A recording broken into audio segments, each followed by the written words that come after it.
Level up your gaming experience with over 8 billion playlists, only on Spotify, the official audio streaming partner for the 2025 Esports World Cup.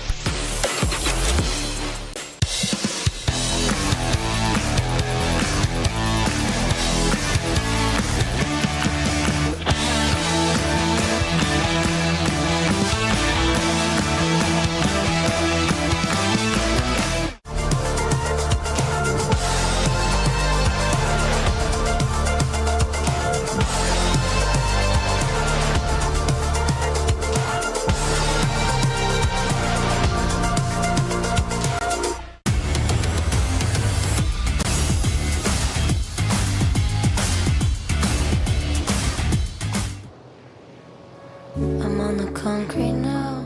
What's up, Free Fire fam? Here's your favorite duo. I'm Carol Bombshell, and I'm happy to be here with Yusu. We are here for Free Fire at AWC 2025. Yes, and we are very, very happy to be here. And here's our player launch. Me and Carol are going to catch some of our players to do a small interview. Shall we go? Yeah, let's go. Let's go.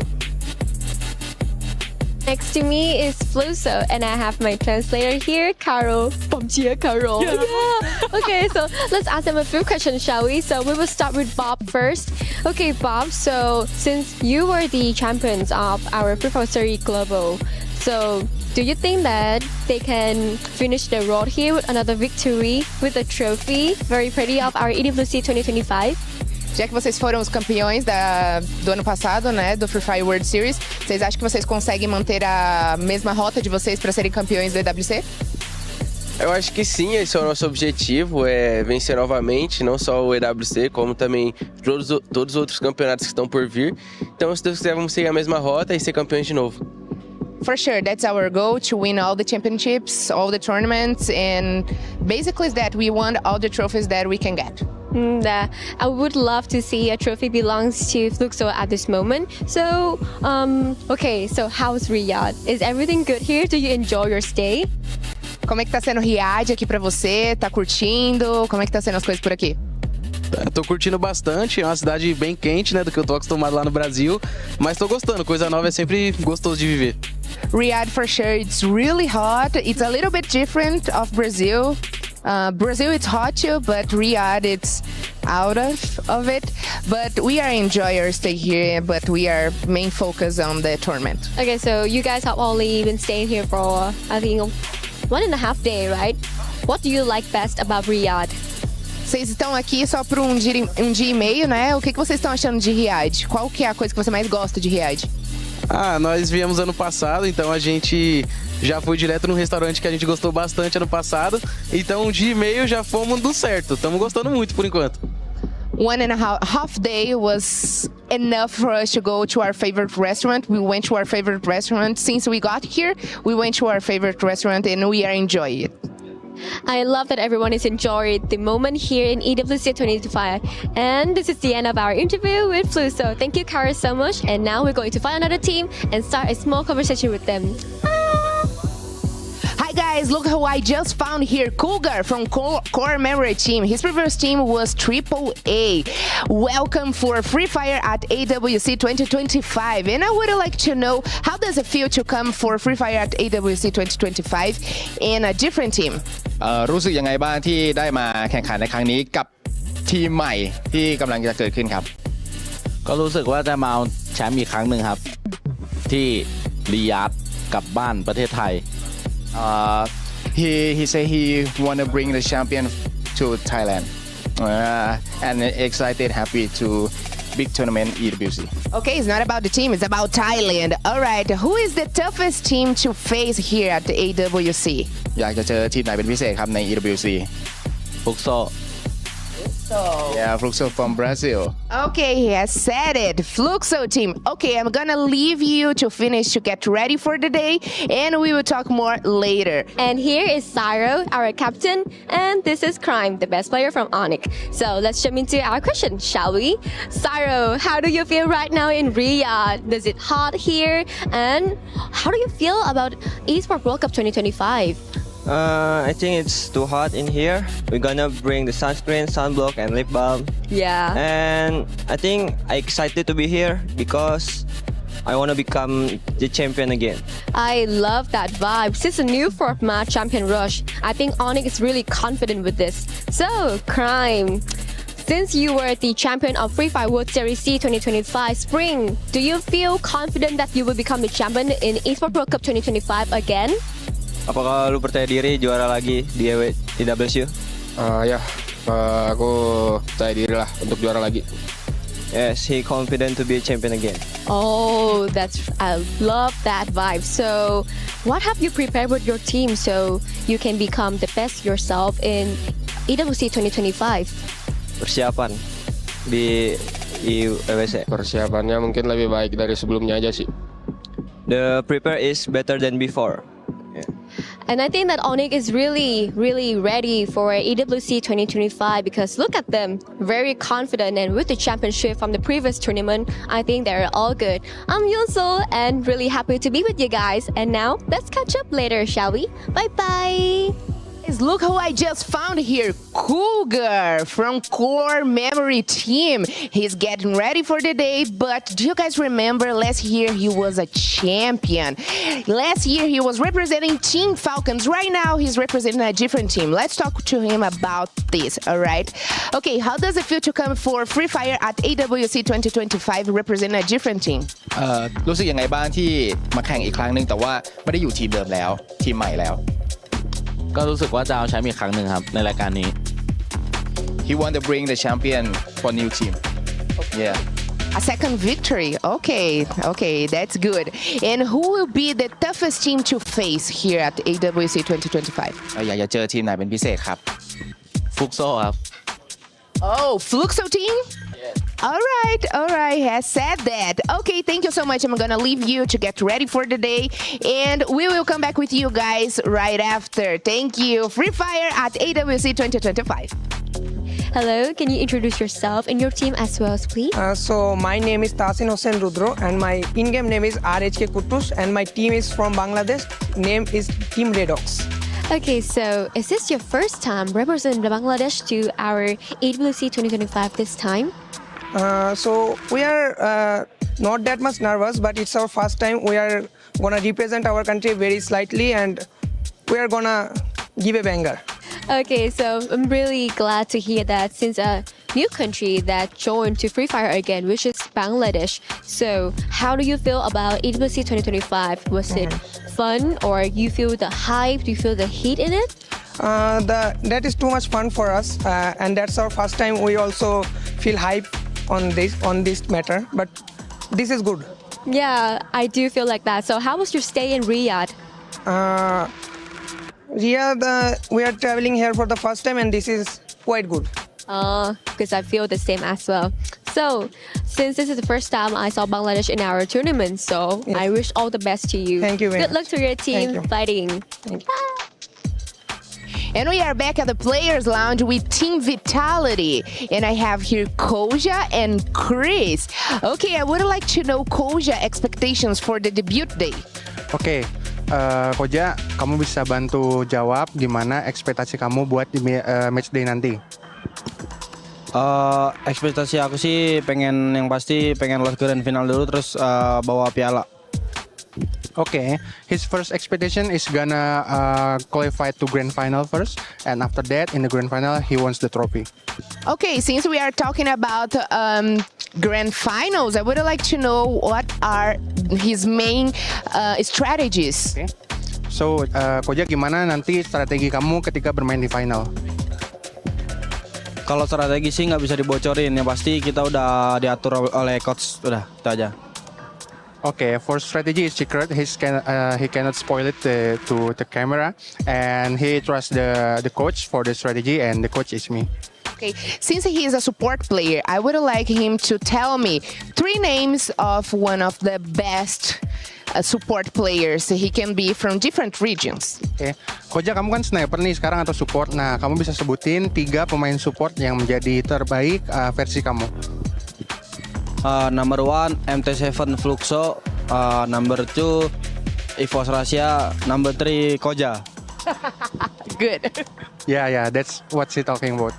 Okay, we have it. Thank you so much, Koja. Thanks so much, Chris. Enjoy your stay here. And that's it, guys. Thank you so much. Good luck for Free Fire at AWC 2025.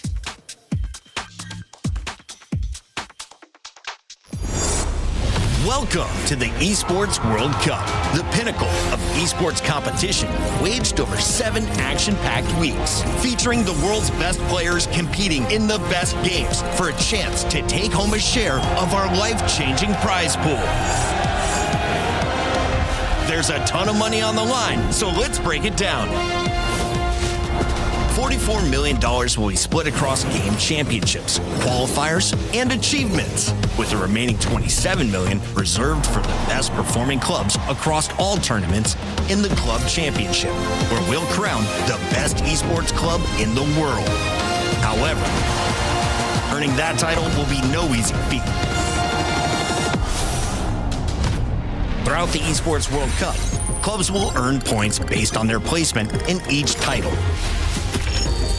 At the end of the Esports World Cup, the top 24 clubs will earn a share of the $27 million, with the winner taking home a staggering $7 million, and of course, the title of Best Esports Club in the world. And it doesn't stop there.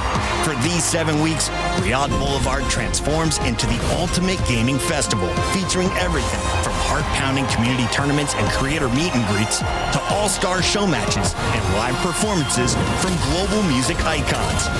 Bigger, bolder, and better than ever before, all kicking off with a jaw-dropping opening ceremony. Rise above and write their place in history? Watch it all here at the Esports World Cup.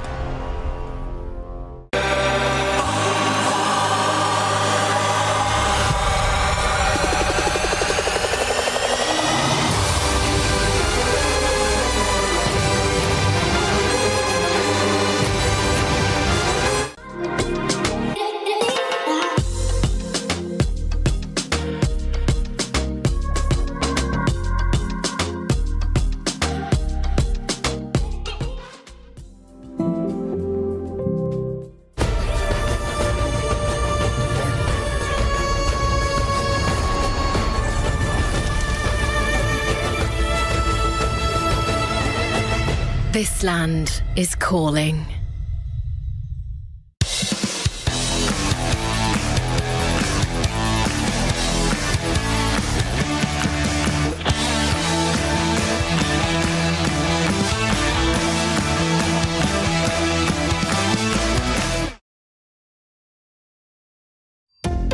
We're in Riyadh for EWC, and this is how we prepare for Media Day. You think people gives MVP points for perfect hair? Bro, you were supposed to be reviewing the last zone rotations. I am. I'm rotating from left to right. Welcome to the first day of AWC Free Fire 2025, where strategy meets style.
FFWS 25. We are back for another year here at Riyadh to crown a brand new champion for the Free Fire division. My name is Danielle. I'm going to be your host over the course of this amazing week. And to my left, joining me are my wonderful panelists, my analysts, my experts in the making. We have Raja, Neptune, and Gideon.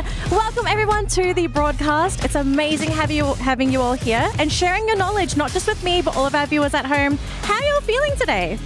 Well, I'm feeling very excited. That's my first time doing something in English, so it's a brand new experience to me, but I'm really happy to be with you guys.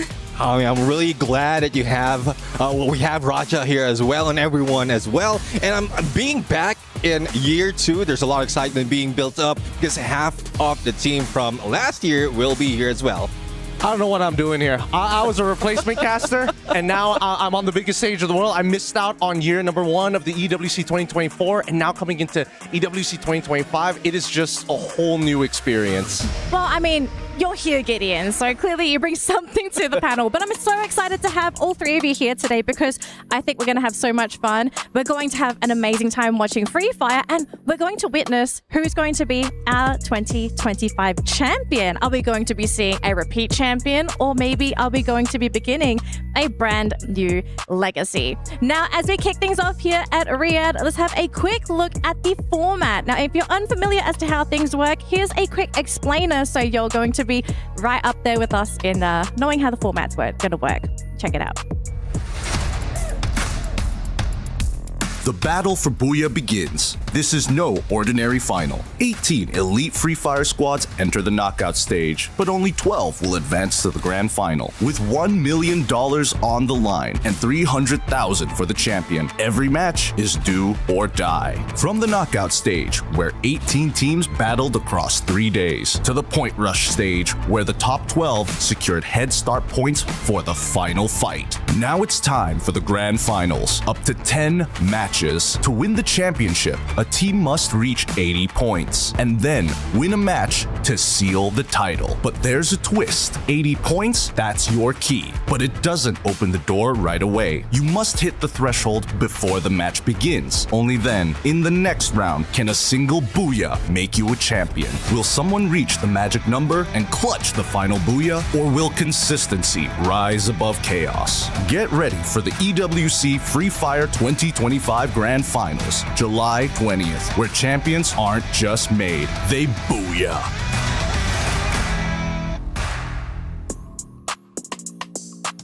So, 2025, we bring a brand new twist to the Free Fire format. I know it's very exciting to see something a little bit new here at the tournament. Neptune, I want to pick your brain on this because you're basically an expert on the brand new format.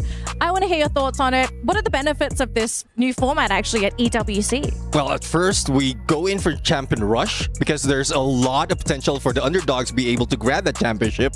But we also have Point Rush before that day, so more chances of them of grabbing points even before reaching that 80.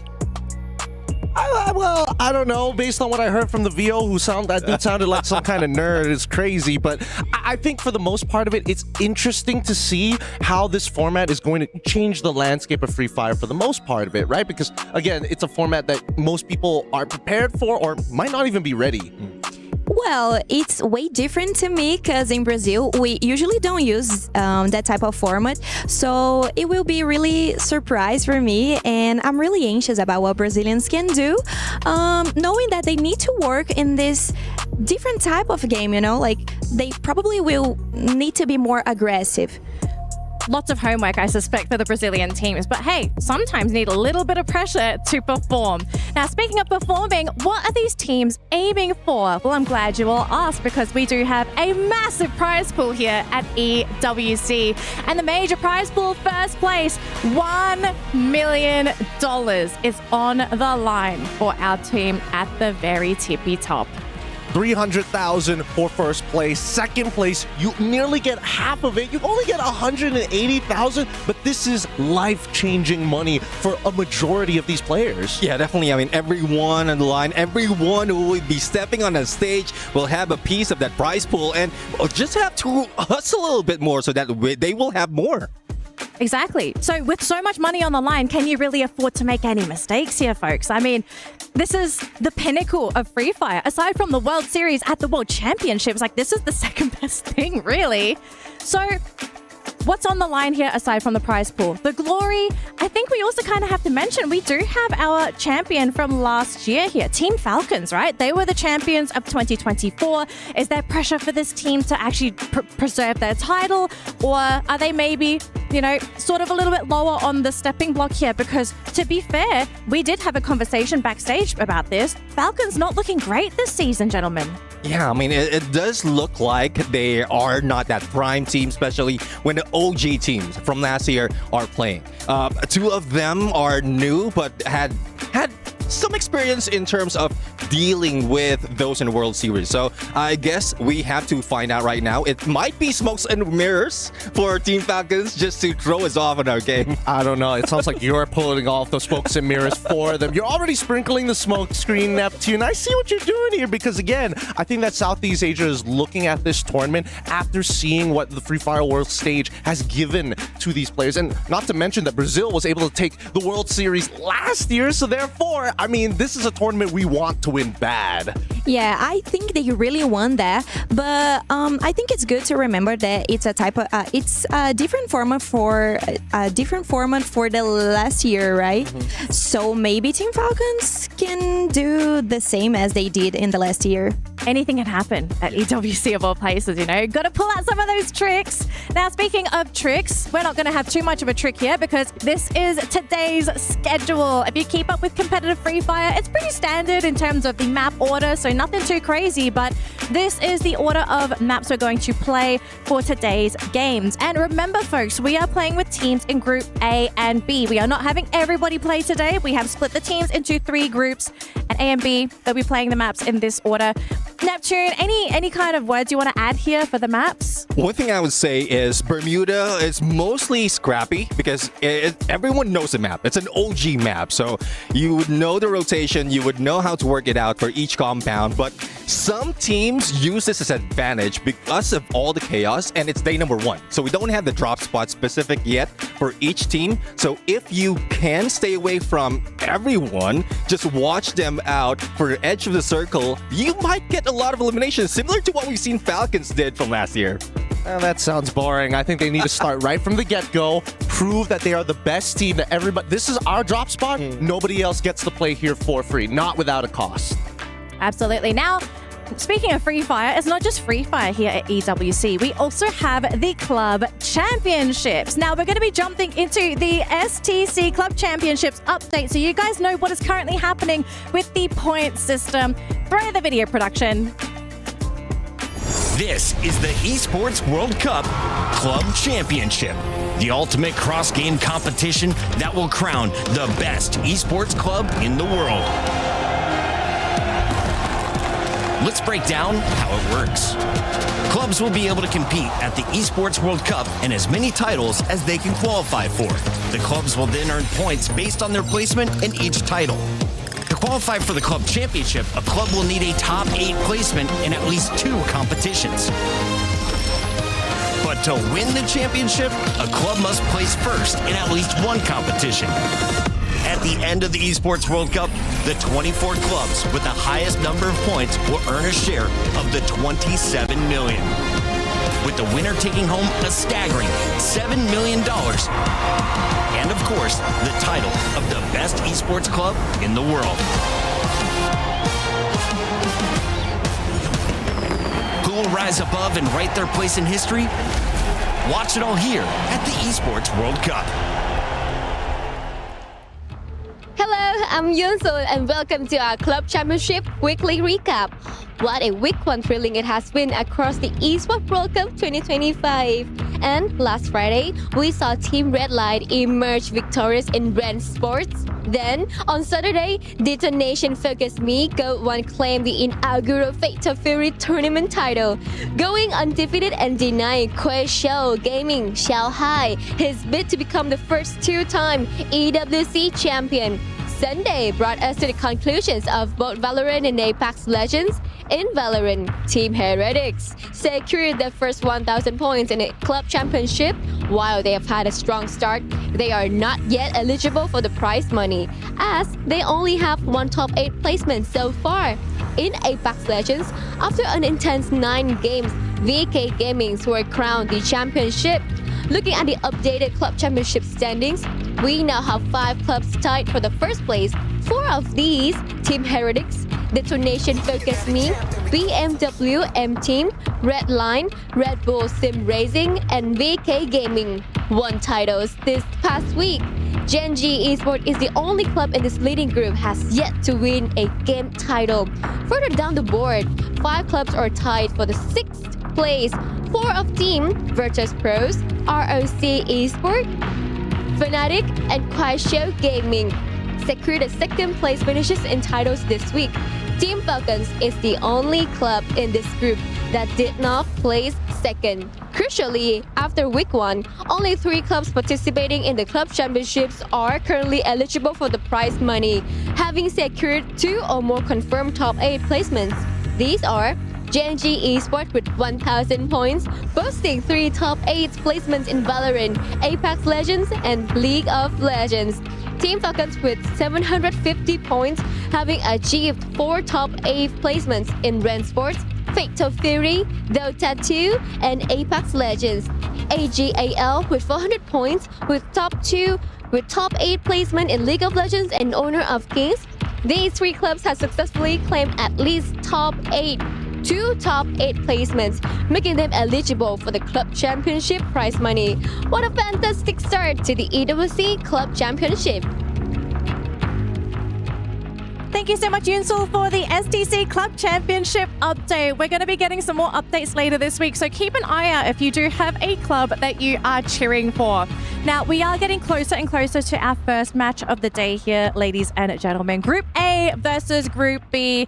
The most important match, really, for both of these groups, because you want a good start. You don't want to be starting on that back foot, and a lot happens in this first match. And it looks like we are getting an update. We're getting the Jamal Motorsports player arrival cam. Players are arriving to the venue. And as you can see here, we are seeing some of the players still at the hotel, boarding their shuttles, getting ready to go. So once the players are here, they're going to be set up and they're going to be ready for this match. But a lot of thinking, a lot of talking, a lot of discussions are going to be had as the players are sort of getting on their way and getting ready for that first match. But Gideon, if you were one of the teams competing at EWC, what would be the first thing that you'd kind of want to talk about on the way to the venue? I think the first things that these teams are going to be talking about is, number 1, mental strategy that they're going to be coming on, and most importantly, how much of a statement you want to make on the very first day. Keep in mind, it's not like we have a lot of days of play. It's not in a full entire league. It's a tournament format. So each map, each day really has to count. It's quality over quantity right now. I mean, for me, I had experience being a coach, and one thing I tell a team, or similar to what the team that we have right now in this group is, treat this day as if it is the last day. Treat this day as if it is grand final, so at least you have to give it all. Absolutely. Raja? I agree with everything. I think the first day is really important, even for the Brazilian players, because they need to understand like the landing spots and this type of stuff, because it's going to be really important at the final. So they need to know what to do in the beginning of the game. All right, now we do have our power rankings from my panelists as well. I'm so excited to talk about this because you guys, you're going to kick things off for today with your top 3 teams. And I think our viewers are kind of keen to know who you think are going to be our top dogs. So let's have a look at those power rankings, shall we? And see where my analysts have placed our teams from Group A and B. We do have the club championship points. Just a quick update in case you guys did previously miss it. But we will have our power rankings in just a second. But before the graphic pops up, I do know that you guys all had the same top 2 picks. Walk me through this. How did she know? Who leaked it? Who leaked it already? Okay. I know everything. The third eye. Oh, man. Okay, look. So, no big secret here. Obviously, when we saw the groups earlier, everybody's going to be leaning to the big favorites of Group A and as well as Group B. It's going to be that Fluxo. It's going to be that Falcons, simply put.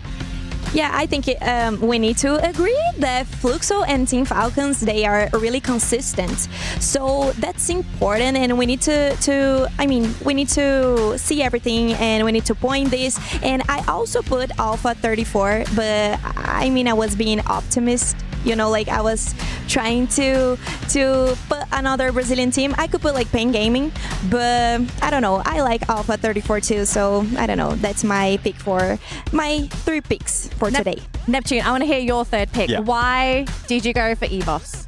Not only did it go second place from last year, but we also are about to see the Wonder Kid, Russia, play in here. So I want to see this guy beat up like a lot of snipers in this stage, and just a kid being the best.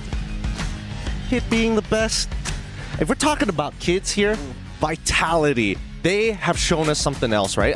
Throughout their own regular season, especially when we're talking about Southeast Asia, they take an Indonesian style that has continued to develop and honestly proven to work, but they're adding their own little flavor on it. If they are looking to play for those final zones like most Indonesian teams are going to do, they are the most aggressive amongst them. They are the ones who are going to say, we are going to die on this hill. We're going to fight you tooth and nail until we take it from you. I would agree with that. We've seen RRQ as well, not only from last year, but in their regional matches as well. So their adaptability is being taken by Team Vitality, and this is the first time that they will be coming here. Compared to RRQ, they have seen all those struggles, all those mistakes, and I guess they have a counter for that. Yeah. I love hearing your thoughts and opinions there for the Aramco Power Ranking. So thank you, ladies and gentlemen, for sharing your top teams for Groups A and B. But we do have an extra story here for you folks. The road to Riyadh for Team Fluxo. Let's see how their journey was to the EWC 25.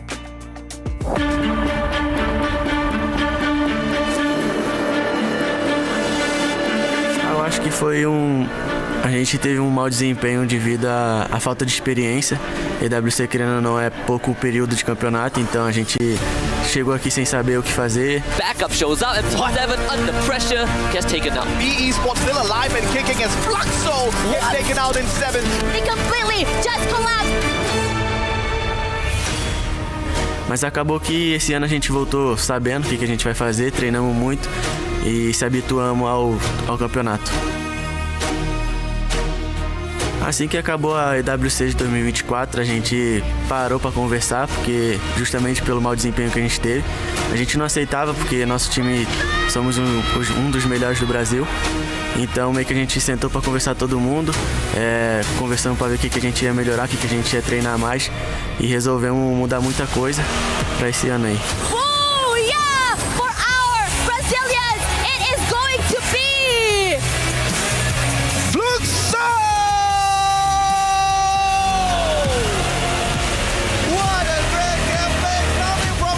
Agradecer a torcida porque vim pra esse ano aí fazer diferente, a gente veio fazer diferente. Sei que ano passado foi um desempenho muito abaixo da gente, só que a gente veio com a cabeça erguida pra esse ano, pra fazer totalmente diferente e sair daqui com o título.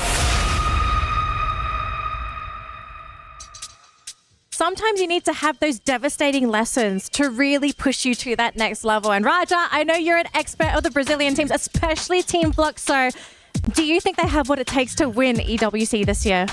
I think they have like a good opportunity to show the Brazilian way to play. I know that Thai teams and Indonesian teams know how Brazilian plays, but I think they can do more and they can be like the champions of this championship, and I'm really excited to see them playing. And I would like to add that MT7, which was the playing that was talking to us, he got into Fluxo when he was like really young, so it's similar to when I got into Fluxo. So we having like such great moments together, and I saw MT7 winning a lot of championships. I'm kind of jealous because you get to experience those wins with him. It's really good. I like to support them. I like to cheer for them, and probably I will do it a lot. I don't want to be judged by that. Sorry. You could be the lucky charm. We could be having the X factor on the panel. And usually I am. Wow. Yeah. Okay. I'm challenging that statement. But let's continue because I'm getting news that we are getting very close to our first matchup, folks. So hang tight because we're almost ready to start game number 1 here. Let's continue our discussion because we do have another update for our Jamal Motorsports player camp because the players are at the venue. They are here. They are stepping and meeting their opponents for game number 1. So as they're sort of making their way to their booths, we got to talk about the underdogs. We've spoken about the top dogs to keep an eye out for, but there are certainly teams that we are currently not giving enough respect to. So starting with Gideon, who's a underdog that you are looking at for Group A and B? Well, I think one of the few underdogs that I'm going to be looking forward to and hoping that they're really going to make that big change is Core Memory. This team, I think, currently positioned in this patch, you're going to be playing around important POIs, or points of interest along the map. And they're one of the few teams that don't mind just kind of sitting down, hunkering down and say, hey, we'll let the points come to us. We ain't chasing for it. Yeah, I mean, for me, I want to see more of Red Hawks. I mean, not only are they just like being introduced to international and Free Fire, but the first scene that they will be jumping in is Esports World Cup. So I would like to see how they handle the pressure and if they're up to it. Because there's a lot, when we were watching them, there's a lot of cheers coming from the Bangladesh team. Yeah. And changing a little from Brazil, I would like to add R7. I think it's such a great team, and it's from Latam, so I think they can do like such an amazing work, and that's like one of the best teams that Latam ever had in the whole history, like playing Free Fire. So I'm really excited to see how it goes. And let's talk about teams in Group A and B. Okay, we kind of had a bit of a discussion behind the scenes. No fighting, okay? We were discussing like adults. But A and B, okay, Neptune, I kind of heard you arguing with Gideon about the fact that, you know, one of the groups is a little bit better than the other one. Who between the two of you, who do you think is actually the stronger group and why? Yeah, I mean, judging from just from the like power rankings, we are seeing that Group B would be at this point day number 1, the group of death. So we'll see if they're going to bring it on, live up to that name, because there's a lot in here, even a returning team. So I would love to see that. Fluxo is part of Group B. They've been the global championship, or the global champions. So I think they're going to bring it on. This is why we had the argument in the first place. Because Group B, Group of Death, yeah, sure, that's so obvious. But day 1 is where things are supposed to be a little shaky, a little more volatile, as some may like to call it. Group A, I think we have some table turners, table flippers that could really change up the space and force every other group to think of the game differently.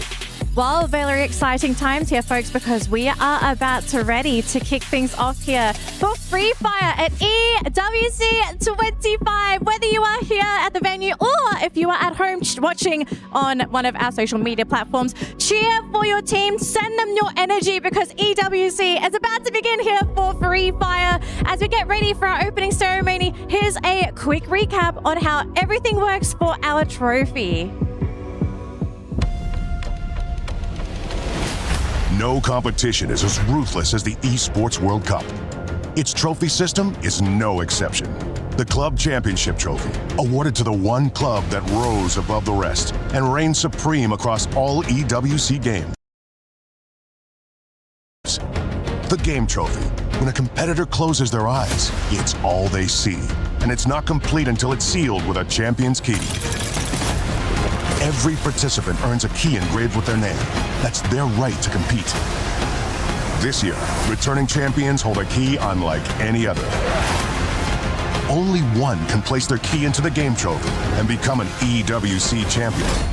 The frame of the champion's key is embedded into the totem, a stone marker of legacy displaying every champion of the year. The keys of the eliminated will be crushed. The champion selects 3 broken keys as a personal token, a reminder of who they have humbled. Beneath the totem, a resin block holds the remaining keys, a graveyard of fallen contenders. Will your dreams be broken or your name carved in gold and stone? At EWC, nothing is granted, everything is earned.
Welcome to Free Fire at Esports World Cup 2025. 18 of the best teams have dropped into Riyadh.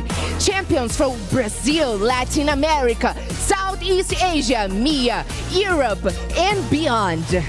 Each fought their way here through these original battles, qualifiers, and point races. And now they are facing their biggest challenge yet. Their dreams are locked inside these keys. Those who fail will have their kills crushed and placed out to the graveyard at the totem. All these teams have chased one dream, the glory, the spotlight, and a share of $1 million prize pool. Over the next 5 days, they will fight, fall, and rise again. 12 squads will advance to the final and the grand finals. But only one will lift the beautiful trophy here, a symbol of resilience, dominance, and the Esports World Cup greatness. This is more than just a survival. This is legacy in the making. This is the moment to prove who can fight under pressure, lead under fire, and rise above. Let the battle begin! This is Free Fire at AWC 2025. Let's introduce our teams from groups A and B, starting with Red Hawks. Bangladesh bold entry, hot drops, hotter M.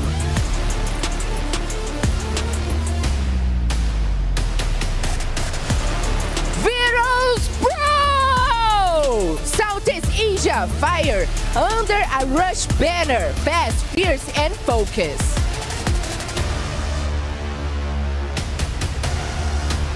Core Memory Esports! Thailand's brand squad, smart moves, deadly plans. Fluxo!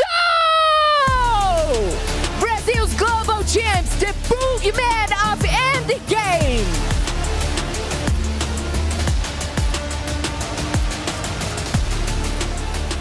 Hotshot Esports! Paxton's pride, sharp aim, big dreams.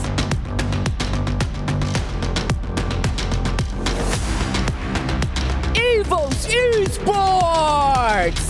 Indonesia's elite, clean plays, goal decisions.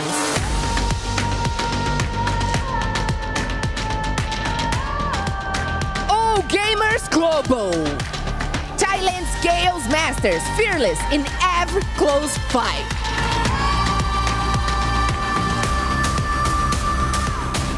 Team Vitality! Indonesia's elite, clean play, goal decisions.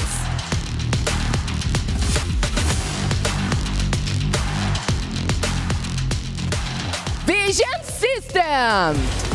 Chile's gold finishers, slow to start, sharp to strike.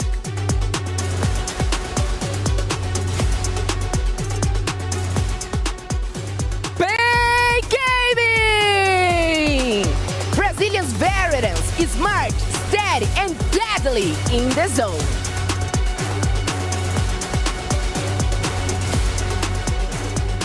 Alpha 34! Brazil wild cards, fresh, fearless, and ready to shine.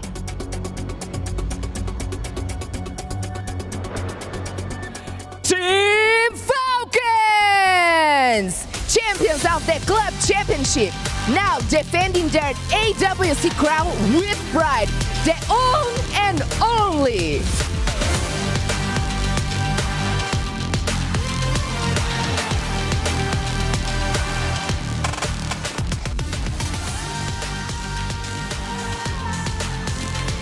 We have just witnessed a great power of every teamer that just dropped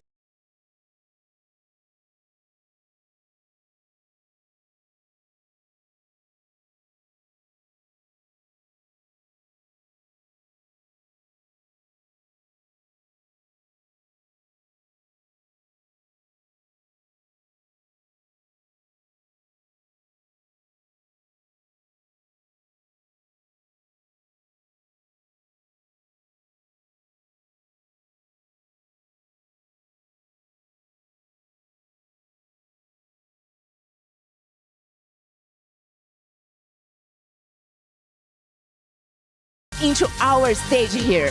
I'm Carol Bombshell, and I'm just fine to be here with you all today. And stay tuned for the kickoff of Free Fire at the Esports World Cup.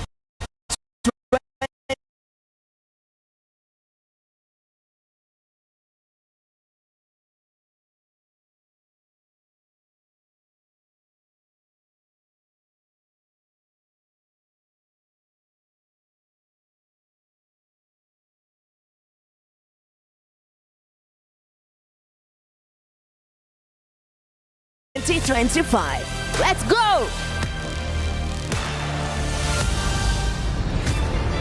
One name. Team Falcons! One memory. Team Falcons, the champion of AWC Free Fire 2024! One man still standing. Still on fire. The return of the defending champions. They were unstoppable in 2024. A team that blazed through the battlefield and claimed the booyah that echoed around the world. But in 2025, everything's changed. Team Falcons returned to the EWC stage with only one piece of the original puzzle. On fire. The lone survivor of the championship squad. The last flame still burning. This year, Team Falcons rises with a brand new roster, new names, new chemistry, new doubts from everyone watching. Can they do it again? Is On Fire enough? Are they still the same threat? Ladies and gentlemen, boys and girls, survivors of all ages, you know what time it is, baby. Free Fire at EWC 25, gearing up for our very first game. And we start off at good old Bermuda. You're with your boys, the Mustachio and Husky. We are back to rock it again. Back to rock it again for the second year in a row, and so many things have to be said at the get-go. Worlds have collided. Legacies have been renewed, and most importantly, new eras have been forged between 2024 and 2025. Multiple world champions, multiple new players, new faces, the rebranding of the Falcons' nest. But one thing remains the same, is the race to the championship. Absolutely, man. And of course, will the experience count in here today? Group A versus Group B. We have got 6 returning teams who have had some experience at the previous EWC 2024. Free Fire rocked it at that point, and of course Falcons, your reigning champions at this point of time. But after picking up the championship, Husky, they have not been looking so dangerous out there, a little bit too comfortable with the prize pool that they got. Yeah, absolutely. We even saw the video just now, the lone survivor of the restructuring of Team Falcons roster, On Fire, back still here with 2025, but interestingly enough, he is one of the few players that wasn't highlighted as much as the other ones, right? Like Peter, Coscu, and one more. But now he has to take on the mantle. A lot of void needed to be filled in, and that's why they brought in these new faces. Limit, for example, is a very good candidate, but can they do it on this big stage is the next question. From attack all around, right? Because that was one of the biggest faults of Team Falcon. They could get a really, really good close quarters combat done and dusted, but in those long-range engagements, they were just not getting the job done. Bringing Limit in, one of the best snipers in the world, could perhaps get it done this time around for them. But he's not the only sniper that we need to keep our eyes out for. We've got Fluxo in here, baby. We need to see exactly what MT7 has got in store for us. But what I'm afraid of is the fact that even the panelists brought this up, right? Brazil, they're not used to the grand finals format. We've got Champion Rush this time around. Yes, you can pick up those points. Yes, you can get those eliminations. But if you cannot get the booyah when it is most needed, you are not going to be the champion. We've seen plenty of examples. Boulevard United Esports is the best case study that we had for C-Spring, with Onyx Olympus late to the party, late to qualify for the Champion Rush, and still won it all because BRU couldn't close out the game. And when we look at the Brazilian League, interestingly enough, they played with the old format for their spring season. Fluxo came in second, right? Second to loss, who won by just a mere single-digit point. They did practice with Champion Rush. After that, and I think at least they've got a little bit of an idea of how it's going to work coming in the EWC. Yeah, absolutely, man. And of course, here at EWC 25, Free Fire has got a very unique format running this time around. One that has not been seen in any of the other leagues that we have had across countries, right? Because we've got Point Rush combined with Champion Rush. Now, this is going to be monumental because, yes, Champion Rush favors the underdogs who have the fight in them. But at the end of the day, you are going to be looking for those extra points on Point Rush. And usually it's the big dogs. It's those teams who can really hit hard, walking away with those extra points. So I guess the table is all evened out now. Yeah, we've had this conversation behind the scenes, and my stance is still the same from, yes, it was before. Yeah. Consistency is key. What we've been talking about for 5 years straight finally comes back full circle. You have to be at the top of your game every single round. Absolutely. And of course, you got to hit that booyah when it is most definitely required. But ladies and gentlemen, boys and girls, we've got some hyped up video for you guys. Enjoy. We'll come back to you in a bit.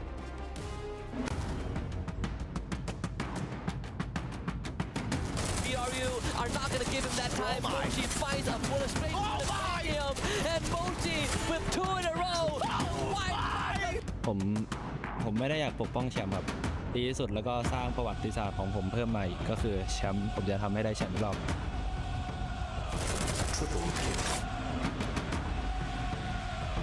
Nada, que se preparen, que vamos a ir con todo y daremos todo.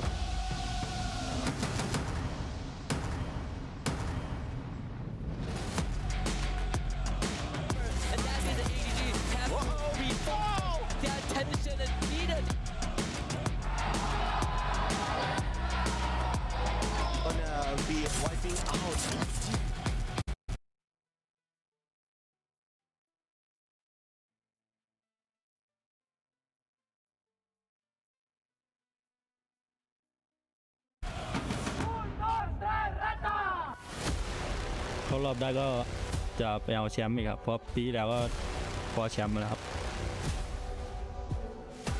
Eu acho que foi a gente teve um mau desempenho devido à falta de experiência, mas acabou que esse ano a gente voltou sabendo o que a gente vai fazer, treinamos muito e se habituamos ao campeonato. เปลี่ยนหลายอย่างครับการเล่นแล้วก็เจอเพื่อนร่วมทีมแบบใหม่เล่นไม่เหมือนกันแต่ก็เคยได้แชมป์ทุกอย่างมาแล้ว E queria deixar recado aí que vai ser bem disputada essa final e a gente vai ganhar. Everybody can talk the big talk, but who can walk when it truly matters? As we head on into Bermuda shortly, we will find out, Husky. The most important thing right now is the slogan. Everyone needs to know this coming into EWC, regardless of what titles you're in. Yeah. Nothing is granted. Everything is earned. Just like On Fire said, if he makes it through, Falcons are going to win another trophy for the nest. But making it through is the hard part. I've talked to a lot of people, professionals, players, coaches, and even psychologists, sports psychologists behind the scene, how tough it is to win one championship and go on to win the second one the year after. Yeah. It is incredibly tough. Nearly impossible. Yeah, not everyone can be like the Brazilians, right?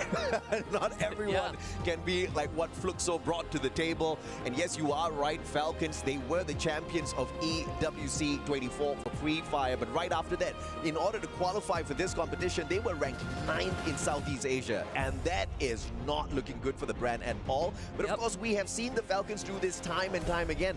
Kind of fly under the radar. And when people suspected the least, they go in for the strike. But of course, they are not the only birds in the air this time. We've got Red Hawks for the first time ever. Bangladesh is going to be joining the fight, and they have got a really good coach behind the scenes as well. We've got Coach Duca, who has got all of the game knowledge you would ever want, you would ever need in the world of Free Fire. But it's all about the application of that knowledge out there on the battlefield. It's going to be nerve-wracking. I can't imagine how the players must be feeling, right? First ever international tournament that they qualify, and it had to be the Esports World Cup.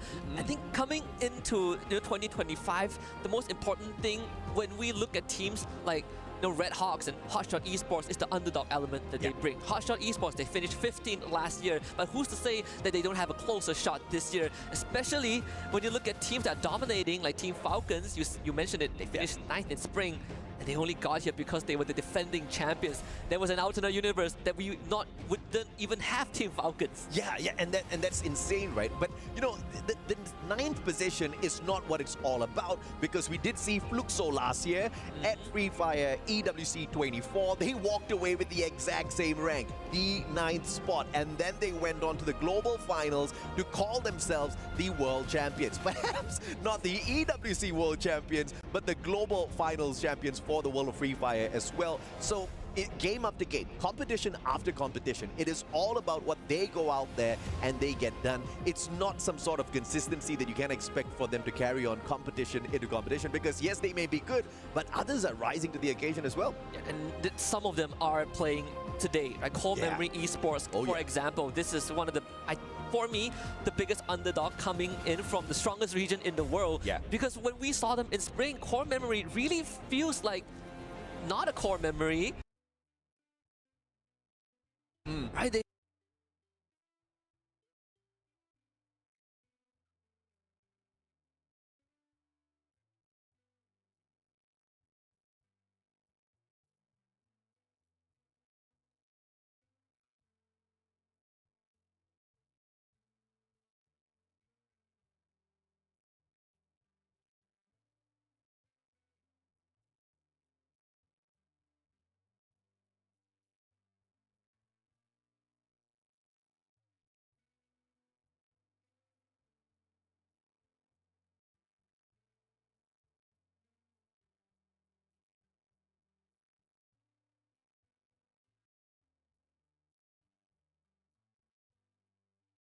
They have been sidelined a lot of times. Their performance have been really up and down. You look at the players and you look at the accolades that they have, it makes you scratch your head what exactly went wrong. But yet they are here at Free Fire EWC 25, you know, overshadowing Team Falcons, and it makes you wonder if they can take it further, or was that just a lucky stroke? Yeah, absolutely, man. And of course, we do see the fact that Falcons actually pulled away Limit from their core, but what they got off of that trade was Cougar, right? Cougar has got that EWC experience. He was in participation. He is actually the world champ in core memory, so he carries on some vital memory from last year into this squad. Yes, they're most definitely the underdogs. They were ranked 8th from FFWSC. I don't think that is going to be a testament to how they perform in here today. It's a whole new sheet. It is how they balance the stress out there on that stage. That magnificent stage, by the way. I have not seen a stage that beautiful my whole life, Husky. When they told us they upgraded it, I didn't know what to expect, but this has completely blown all my expectations out the water.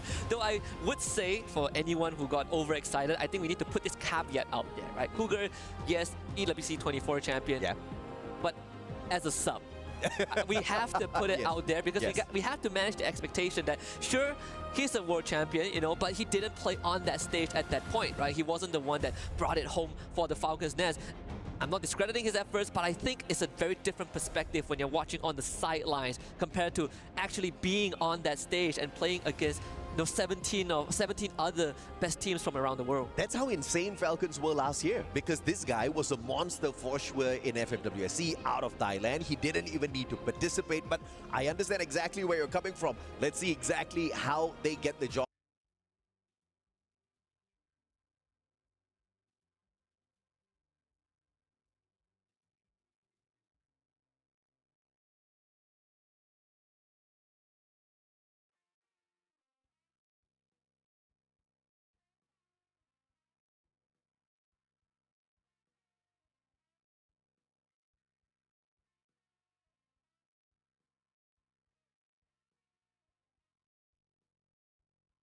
Done out there. Core Memory Esports XKOG. That's how they are branded this time round. We want to see more from them. But Alpha 34, let's talk about the Brazilian squad a little bit as well.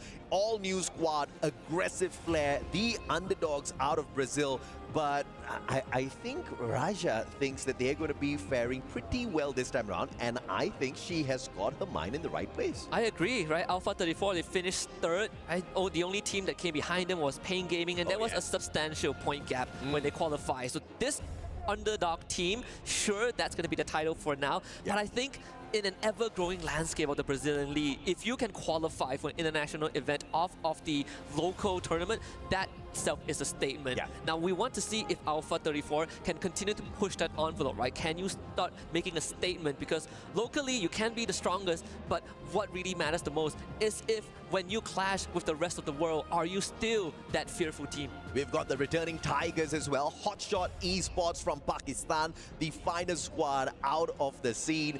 In 2024 EWC, they managed to walk away with the 15th spot. Nothing much to scream about, but it is all about how you come back season after season, time and time again, a little bit better than you were the previous time. I'm expecting a lot from this Pakistani squad. Me too, and I think we have to really give them their flowers because Hotshot Esports roster has been together for as long as you can remember, right? Till as old as time, from a region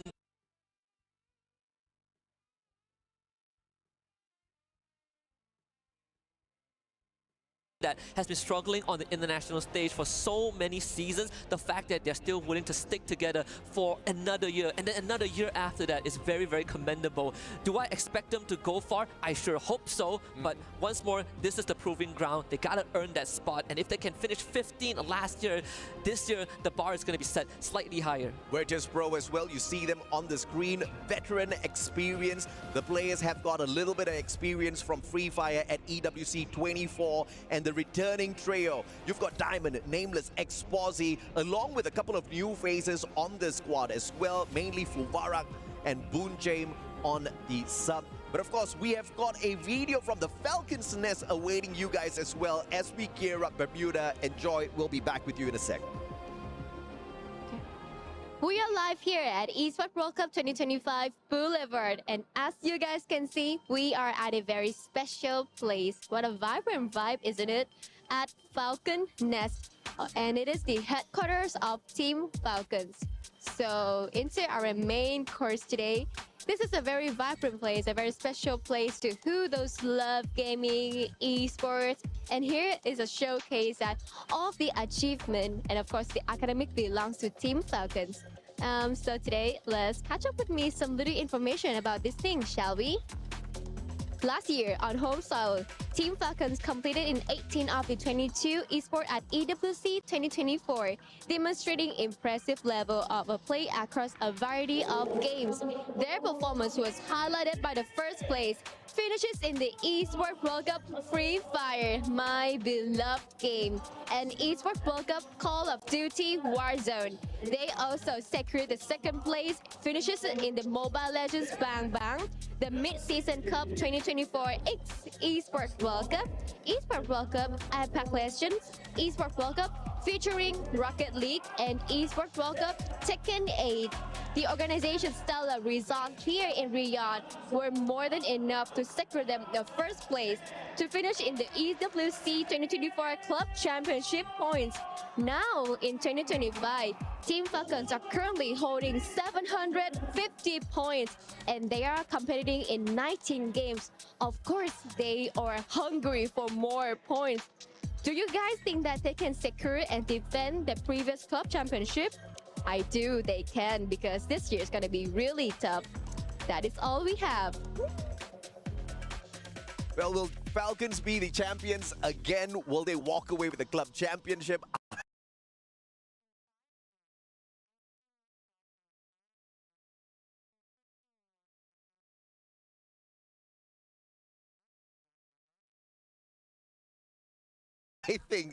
I think Yunsol had hit the nail right on the head. They are in so many titles, so many games, aiming for the top. The probability is really high. If I see a shelf behind the scenes with that much trophy, you bet I will put my money the Team Falcons have a really good shot at winning the club championship again. And Free Fire was a contributor to it. In fact, when they won Free Fire in 2024, it was the second championship title that they won for EWC at that point of time, and then they follow up with a lot more. But here we go. Without further ado, it's time to head into Bermuda for round number 1 between Group A and Group B. And I gotta say, a lot of these teams gotta start off strong.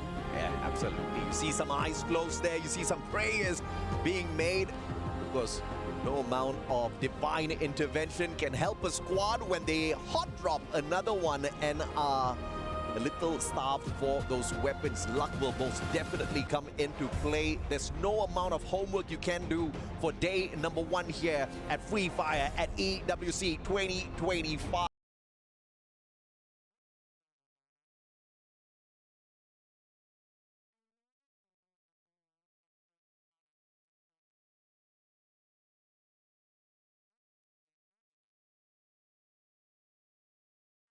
Because another squad might be thinking exactly what you've got in your mind for those drop spots, looking for those weapons early on.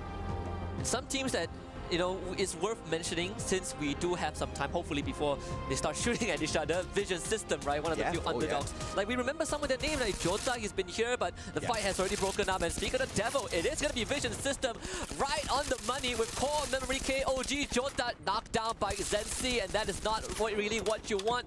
And CXK are making it work. Yeah, fantastic bait and switch there, and it is Cougar with the very first elimination of the game. And it looks like Zensi continuously on fire. 4 eliminations, the first squad to get knocked out. Vision System, unfortunately, they did not have the vision to stay away from one of the deadliest squads out there. I am so sorry.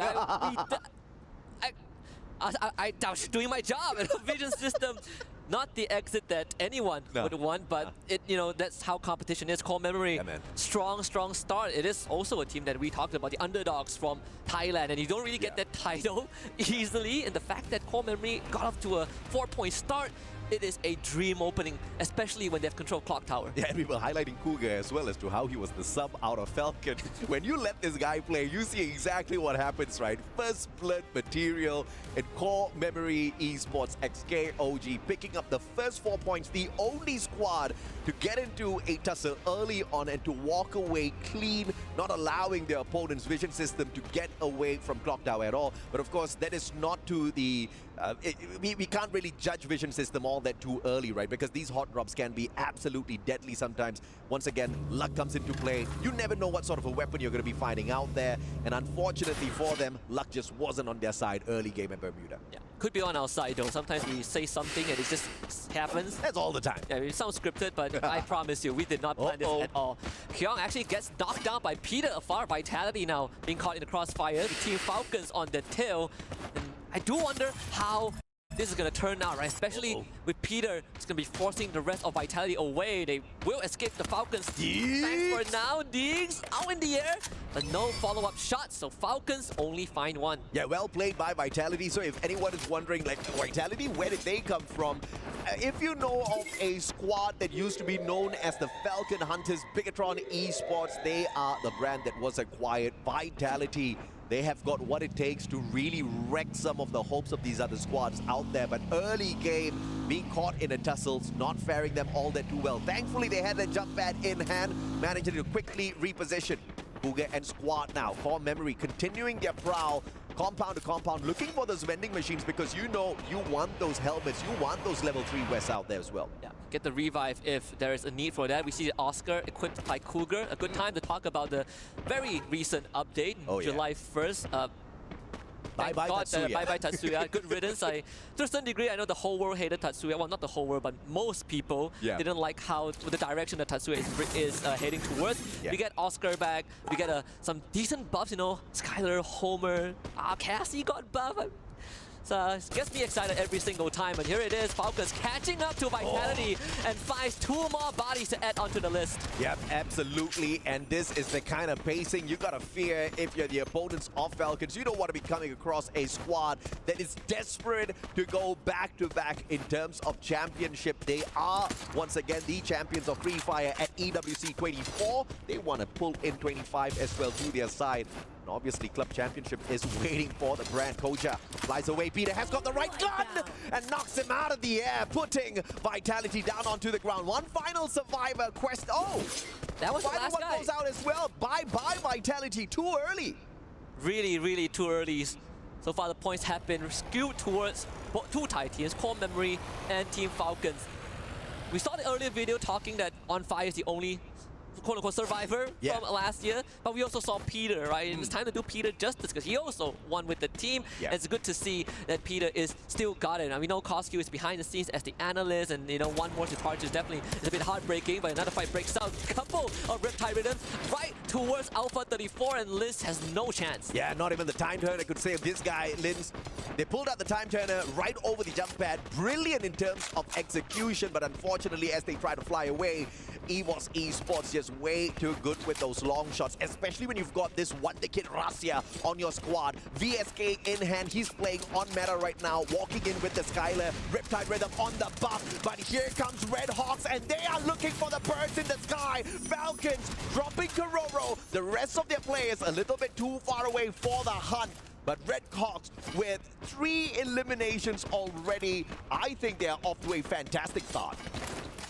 We know the psychology behind fear, and most people fear the unknown, and I think Red Hawks are the unknown right now. This Bangladeshi team out of nowhere, no one really knows who they are and what they can bring.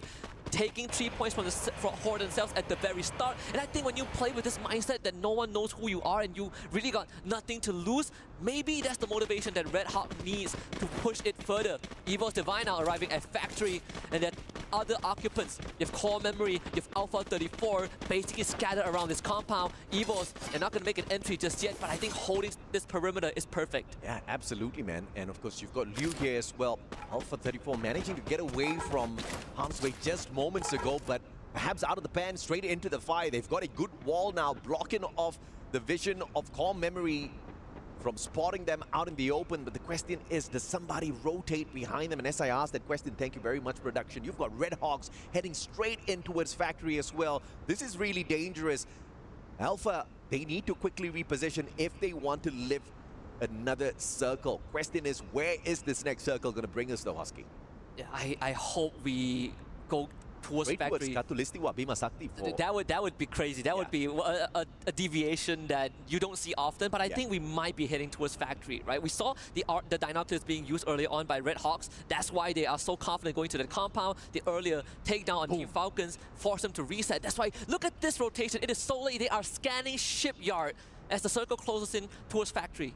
And Falcons is playing the game of revival outside the circle. Now, this zone is not going to hurt you all that too much for the time being. They're looking for those coin machines. They're looking for the extra cash in their pockets to get those upgrades before getting involved in yet another tussle. And obviously, with all of these coins, purchasing a jump pad, going in for the very quick reposition is not going to be too difficult at all for Falcons. The veterans playing this really smart. Absolutely. Even in the bigger scheme of things, there's a couple of teams that like to play it slow, right? Yeah. We heard earlier on when Carol was doing the team introduction, she said the boogeyman of the final circle, Fluxo.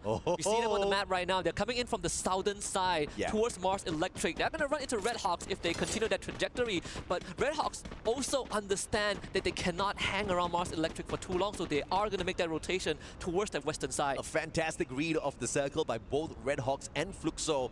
And Red Hawks trying to flank around towards the southern side as well. Spotting out Team Fluxo makes the right decision to back away, because out in the open, it's not like they can't take a fight, but you're going to be using a lot of your resources, losing a lot of your glue walls, medkits, just absorbing those shots. That's not a fight you want to take. Very smart play from the Bangladeshi squad. Now, we even see them use another Dinoculus to scan out the same area that they came from.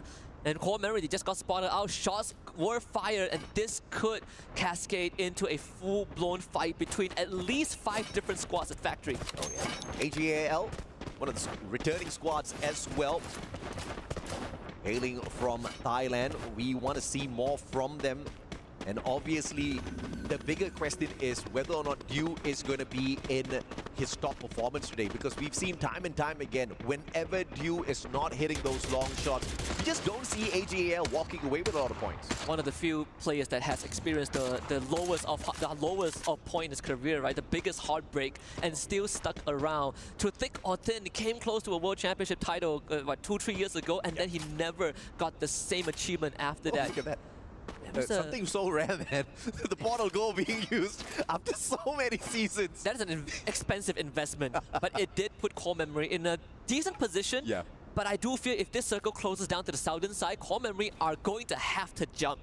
I think this is a brilliant play from Core Memory, using that portal go to get on top of the silo. They've got that bird's eye vision. They've got the long-range weapons in their hands as well. You've got the Woodpecker on their side. You've got the AC-80 that is spotted out as well. I will not be surprised if one of them got to their airdrop to pull out an AWM. But we have to catch up with them in a little bit. AGAL, as they rotate around, the bigger question is, will they be able to find the players of hot shots before they find them? Because this next circle is going to be really important, and quite a number of teams are betting on the fact that it's going to be at Factory, and that is where we go.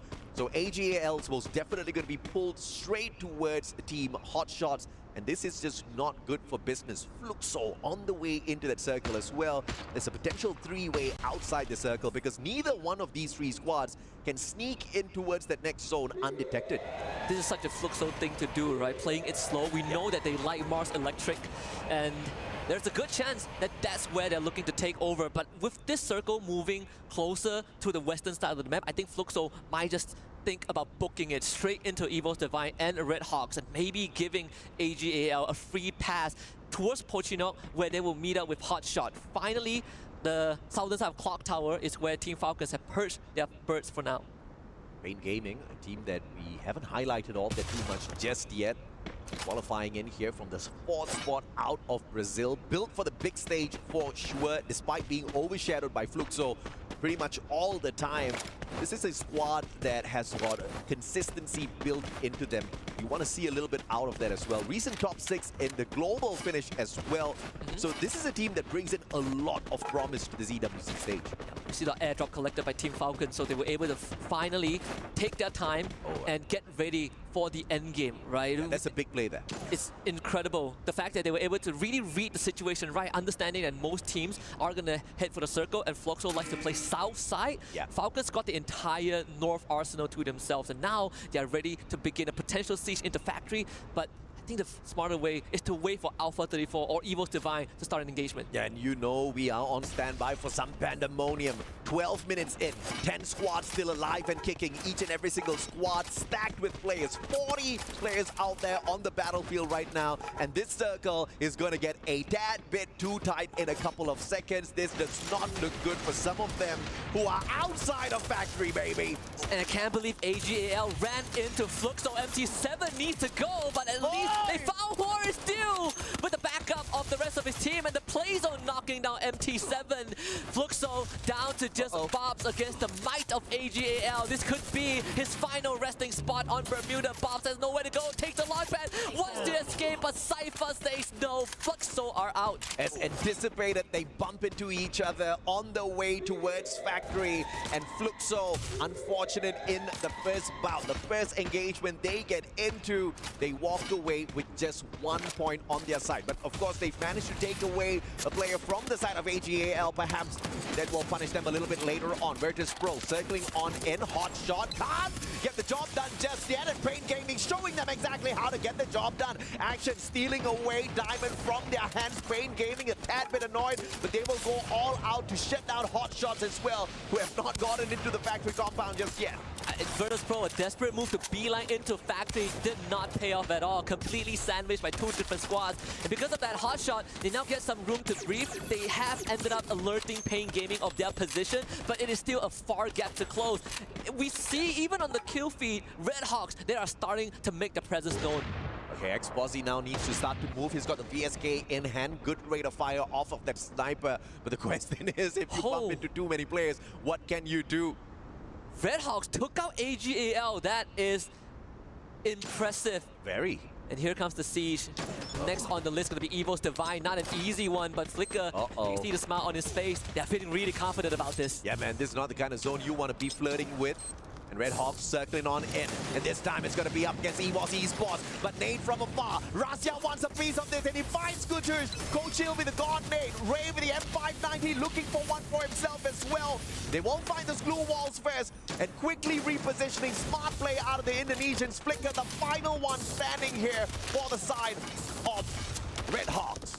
Impressive, just perfect frag from Kochu to set the team up for success. Red Hawks run in game 1 ends right here. Virtus Pro also out of the equation. And now we're down to just 6 teams. And Evil's Divine now having to come into factory from the perimeter. They gotta deal with Falcons. Yeah, as expected, back-to-back eliminations here, just way too crowded. But surprisingly, the action hasn't gotten out of hand just yet. And look at Falcons, man, from being close to wiped out, they are now one of the top 6 squads, and they are all geared up for victory here. Peter and squad, they've got the loot needed, they've got the weapons needed as well to find dominance in this final circle. See exactly how they circle around as Core Memory Esports needs to now get out of this factory. That silo play early on is paying off. They get such a good position to work with, eliminating Hotshot Esports in the process. And we see now the battlefield is starting to light up. Team Falcons making their presence known, taking out the members of Pain Gaming and Alpha 34. The Brazilians completely vanquished. Yeah, 6 eliminations, make that 8 now for the side of Falcons. Core Memory Esports circles around, looking for a victim. They will find nothing except an empty part of this circle. Great position to hold on to. Falcons up against EVOS on the other hand. From the wall, those FGL shots are going to find the connection, but for the time being, there's a little bit of a peace treaty between the two. Core Memory is just going to let this play out on the northern side. There's nothing that they need to worry about except for a moving circle, which they will start to lean into. But for EVOS Divine, making it past this wall is going to be a mountainous task, with Falcons guarding it. Oh, fantastic. As the circle now looking for the reposition. 3 squads left in here, all from Southeast Asia, 2 from Thailand, 1 from Indonesia. Who walks away with the very first booyah of the day? Kororo has got the weapon of doom, the M79 grenade launcher in hand, trying to lob those nades over the wall. And immediately as the Indonesians hear that, they back away from that wall, wanting nothing to do with his weapon. But the question is, can they play this circle without putting themselves in danger? The first team to rotate around usually is the first team to get punished. And the Riptide Raider breaking down the defenses of Core Memory. Ray wants a piece of this. Rosa in hand. Cougar just not the right weapon for a CQC and runs straight in with the Oscar. The Valiant Dash drops the players. And it is EVOS that crushes Core Memory. A Valiant Dash in vain. And EVOS Divine now stands toe-to-toe with Team Falcons. We've seen this play out last year in the final round of the Grand Finals. Deja vu for both teams, but both teams with a new face overall. And now EVOS Divine, they sort of know where Falcons are going to come in from. Rasia is going to be the key. First time the Valiant Dash making its appearance here at EWC, and it's such a solid play as well from the side of EVOS. On fire, has got the weapon of doom. M590 in hand, aim gone, looking for one, but all he finds is the floor. Coach Shield finds the back of a player from the side of Falcons. Peter hanging on for his dear life alongside On Fire, and Falcons from champions of the previous year, EWC 24, to champions of Bermuda as we open up Free Fire at EWC 25. Just like what most people would expect, Team Falcons once more rings in the first ever opening win, setting another benchmark for the Free Fire EWC 25. But I gotta say, this final circle brings back so many core memories from last year. EVOS Divine once more came close, but the kryptonite have always been the Falcons. Your number 1 and number 2 squads from EWC 24 appearing in the final circle of the very first opener match. Dude, it seems like we scripted this. It cannot get any better than this, Husky.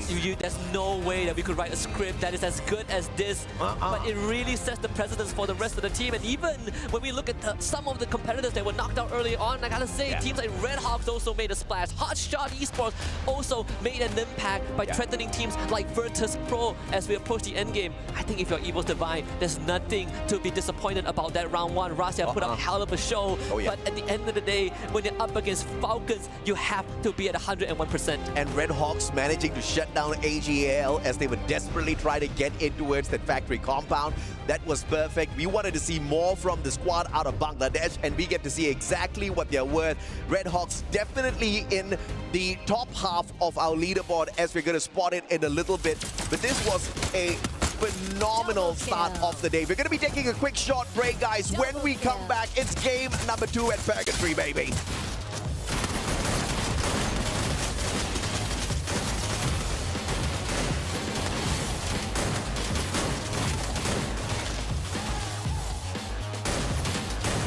Triple kill.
โหลมาดิเล่นได้กดซ้ายไล่ซ้ายตีแล้วไปดิไปเขียนไล่ซ้ายเลย สกัดเลยนะร้อยได้กันแล้วตีเป็นโดนใบอยู่นะเว้ยโดนใบอยู่ขวามาไม่ต้องรีบบอกขวามาคนนั้นนี่ M7จะหมดเหรอเพื่อนเก็บปืนรอดูกูหน่อยหน้ากูเต็มเลยมึงรีบได้ปะได้อยู่4 ได้จ่อยวอลได้ปะปาเฟตร้อยระเบิด100ข้างในเนี่ยชิดกูมีออดก้านะเว้ยขวาเนี่ยกูมีเหมือนกันที่สองนั้นหรอขวาเนี่ย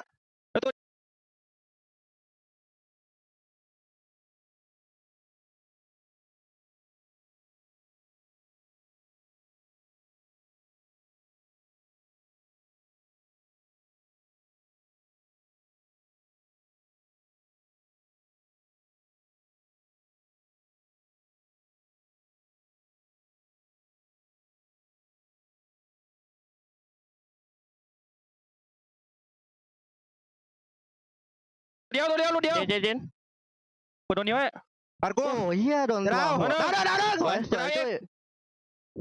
แต่ได้บ้านเตอร์มือกูหน่อยพีเตอร์มือกูหน่อยดิเดี๋ยวกูเล่าพี่เจน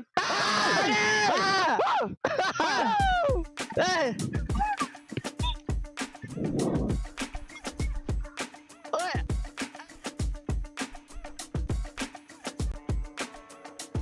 The calm before the storm as we see Falcons' point of view before they secure the first ever booyah here at Free Fire at EWC 25.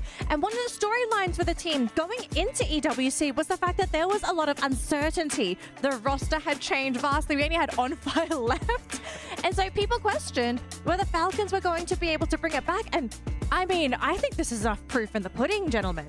Yeah, I mean, definitely. We were not expecting Peter to go back. Thus, like, it's only On Fire that we only saw in that video. But Peter finally showed up. Finally, like, really ramped up the game of Team Falcons, and this is the result.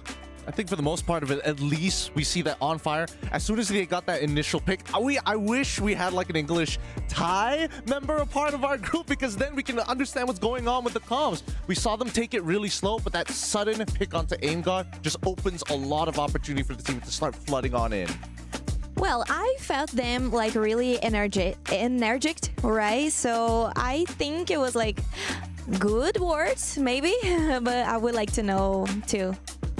Absolutely. Now here's the match rankings for our previous matchup. Team Falcons sitting on the top of the nest, because we did have the Falcons nest here in Riyadh, and already off to a great start. First game of the day, first on top of the leaderboard, securing a whopping number of points. Some other teams, though, not so great performances. I know, Raja, we had a quick discussion during that break just now. The Brazilian team's looking a little bit slow today. Yeah, I think it's because the AJ team, the teams from Asia, they normally are more aggressive, and I think Fluxo is feeling something now that they just got wiped out really fast. So I think they need to improve more the game, like be more aggressive maybe, because as I'm saying, like right now, Thai teams and Indonesian teams, they are really fast. Like they wiped every squad like really fast, and I couldn't even like blink my eyes, and then everything just it's done. It's done. Yeah, right. Yeah. Gideon, yes. You mentioned to us just now on the panel during that break, lots of active skills being utilized this match. Yes, no. Again, after we saw the initial patch come on through, we're thinking that maybe Tatsuya is just, dead in the water, right? Is there any use for him still, especially unless, you are guaranteed to almost secure a kill? You must always go in as two. You must always look to try and find these eliminations fast and then start kind of snowballing out of control. But now I feel like the game has taken a more tactical approach, right?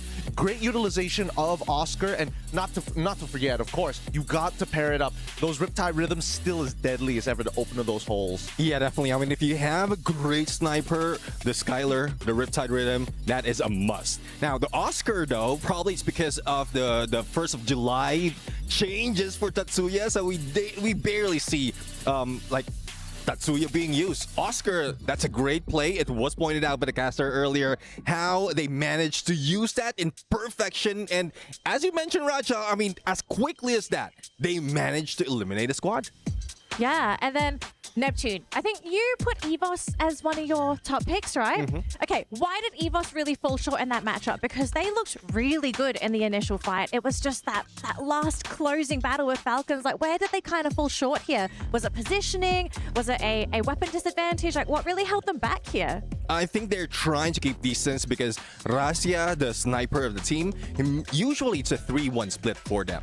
And because it is a small circle already, there's not so much of space, even the position of those silos and the wall, so they couldn't get away from that. And once Team Falcons managed to use that Oscar against them, they just started falling down. Only Cold Chill was remaining, and there's not so much that you can do in a 1v2 situation. Well, I mean, that's not it. And that's not the only part of the story, because I feel like EVOS Divine notoriously aren't a team that kind of plow through multiple teams at once. They're always, hey, I'll take you on. Okay, quick reset, and then we go back out again. And unfortunately, the call from Aim God was like, all right, we got to take a step back. Had they just taken a 0.5 moment to, hey, show some presence against them, maybe Falcons would be a little bit more hesitant to walk up or force them to use a couple of glue walls, get those resources out early.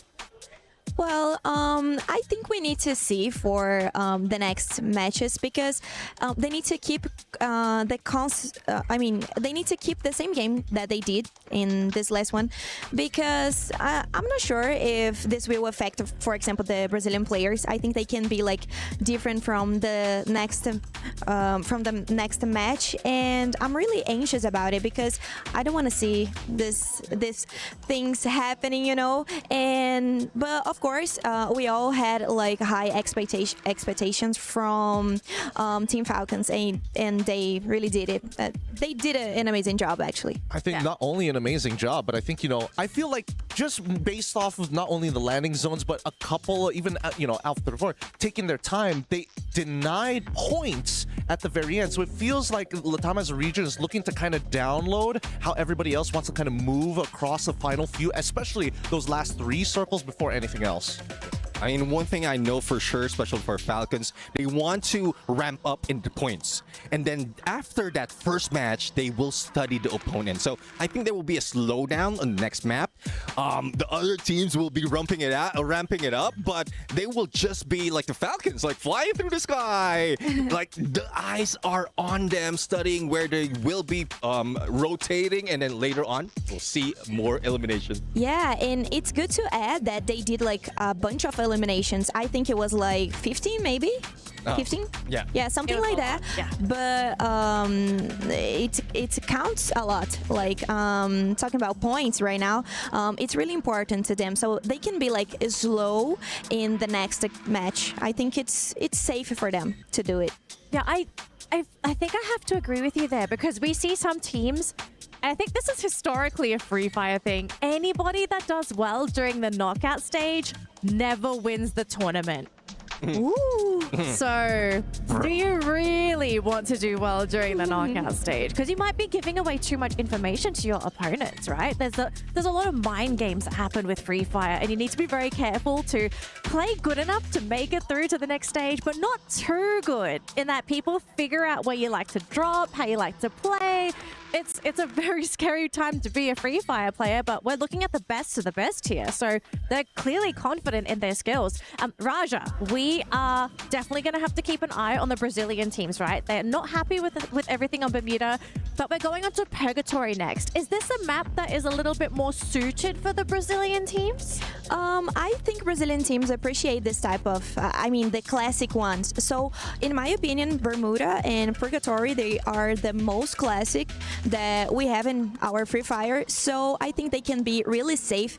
And I mean, the landing spots of the Brazilian teams are really good, but we just need to pray that no one try to get into our landing spots, since the Brazilian teams really didn't like a really good job in the last match. So I think it's good to consider, but I mean, it's difficult to say something about like if they will be good or bad. But well, I actually heard a lot about teams from Asia is studying our game, so that's actually true. So probably Brazilian teams, they are like studying to the games of the Asian players. I can actually confirm on this, right? I think that, you know, even from last year's EWC, a lot of Southeast Asian teams were looking at how Brazil was ended up playing, because a lot of them were pretty shocked that most held their ground against them, and therefore now coming into the second year of EWC, they're like, no, this cannot happen again. Well, survivors, it looks like we are ready to jump into game number 2. Purgatory is our next map here for Free Fire at EWC 25. Going over to our casters, Husky and AJ. Take it away for game number 2. Thank you very much, panel, and I am in absolute agreement with Haja. Consistency is key, but I am worried for the Brazilians a tad bit here, because we see with our little eye what you guys do not see just yet, but we will keep the surprise for you in a little bit. You're back with your boys, the Mustachio and Husky. What a fantastic Bermuda showdown that was, but of course in game number 2, Husky at Purgatory, neither heaven nor hell, these boys are about to be tested. Hell have now Fury like a team that is hungry for the win, and I gotta say, coming into game number 2, especially when we look at Purgatory as a map, one of the classic like Raja mentioned, but also one of the biggest that we have. And usually it would instill the habit of teams playing slower, making bigger rotations, right? And it might benefit teams like Fluxo, AGAL, Team Falcons who have adopted that. As we hop into the map, we see the teams start to parachute out. VP is a team that loves Mode House, but for this map, Mode House is not a point of consideration, because the flight path is pretty unforgiving. Pretty deadly, brother. We are going south side, close to Central Fire Brigade and Lumber Mill. You know who's happy? Yeah. Team Falcons. Yeah, Falcons. They love it. Absolutely. Fluxo, on the other hand, usually their drop spot at Mount Villa, they're going to try to potentially get there. Question is, because of this skewed flight path, do they get some uninvited visitors here as well? Because we do see Pain Gaming heading in roughly that same direction alongside Core Memory KOG as well. Fluxo, once again, going to be trying to play the edges of the circle. We'll catch up with them in a little bit, because for the time being, look at how spread out Falcons is out there. This is insane. Falcons did their homeworks. Most of the time, if you take Lumber Mill, you take Lumber Mill. Yeah. But spreading out like this means that Team Falcons, they know exactly who they're going up against. Absolutely. Yeah. Virtus Pro, they are still poking it close to the Mode House area, because that's where they feel comfortable with. We see Force being taken by Vitality. Usually they might make a rotation to Ski Lodge. At least that's how they've been doing it for most of the time. Earlier conflict at Brasilia, we see Red Hawks, we see Alpha 34, and we also see Evo's Divine. Evo's Divine coming out on top in this earlier engagement. AF only getting 1, but 1 is not enough. Kochio actually throws his body at 1-7. He needs to clutch this out, but Vayne got around him. It's not going to be easy, and he will be cleaned up. Evo's Divine off to a great start. And Alpha 34, unfortunate for them, they only pick up 2 points after shutting down a couple of players from the side of Evo's Esports. But of course, that doesn't continue. Hot shots though, hearing all of those gunshots slowly circling in towards the compound of EVOS. Question is, do they survive? In the meantime, we also have Vision System. They got taken out a tad bit too earlier on in Bermuda. Can they survive long enough up against Red Hawks? Kudush says no. The Mag 7 to the chest. Joda out of the equation already, and just like that, we see Vision System down in the dumps once again. Red Hawks once more. An explosive start to the round. 3 points. Vision System completely crippled, bruised, and battered. They have to somehow recover. Good news is that unlike round number 1, they still have 1 survivor. But when you look at this replay from Red Hawks and Najat, really just right on the money with the trigger finger. Every single shot just coming through. Evo's Divine as well. Even off screen, we see Bobs taking a number for himself. Yeah, and you know, a little bit unfortunate here for Vision System, because we did see Shix getting aimed a tad bit earlier on. So Red Hawks know exactly where their opponents are. And the Bangladeshi squad is making a conscious choice to not go in here for the chase. Vitality, on the other hand, in a little bit of a pickle. They fly straight into AGAL. Those grenades doing heavy, massive damage alongside the FGL, but Koja stepping in at the wrong time, facing the M590 down onto the ground. Instant pickup thanks to the Tiva, but Kyong now put down onto the ground, and Vitality losing too many players back to back. Yeah, Cypher is low, but not low enough to be knocked down. Vitality wants revenge, but AGAL is not gonna make it easy. They gotta work for it every step of the way. Koja getting knocked down once more by Chinoy as the numbers of Vitality dwindle. Diggs is number 4, and AGAL deny a revenge. Oh, fantastic play by AGAL. They were the receivers in that battle. It was Vitality that came flying up straight against them, and a great opener from Cypher with that M590. But now Hotshot up against EVOS, and unfortunately for EVOS, they are meeting their end very, very quickly because it was a double player reset earlier on. Hotshot just got 3 points off of them. Good stuff from Hotshot. Taking out stragglers first in the long run will benefit you. And I think teams who are more experienced, right? We talk about the SEA and the Brazilian teams, they are willing to give away bodies for info because they will get that revive afterwards. But for teams like Hotshot, like Red Hawks, these points matter a lot. Oh yeah. We see Pain Gaming and Alpha 34 at each other's throat. Noda X gets knocked down but instantly gets brought back up to his feet. Revive for EVOS Divine once more. Unfortunately for Goose, is a bit isolated. Yeah, Pain Gaming has got the advantage here up against Vision System. Can they get away? Pain Gaming, their debut at EWC alongside a couple of boys from the side of Vision System. Some of them do have a little bit of experience here at EWC 24.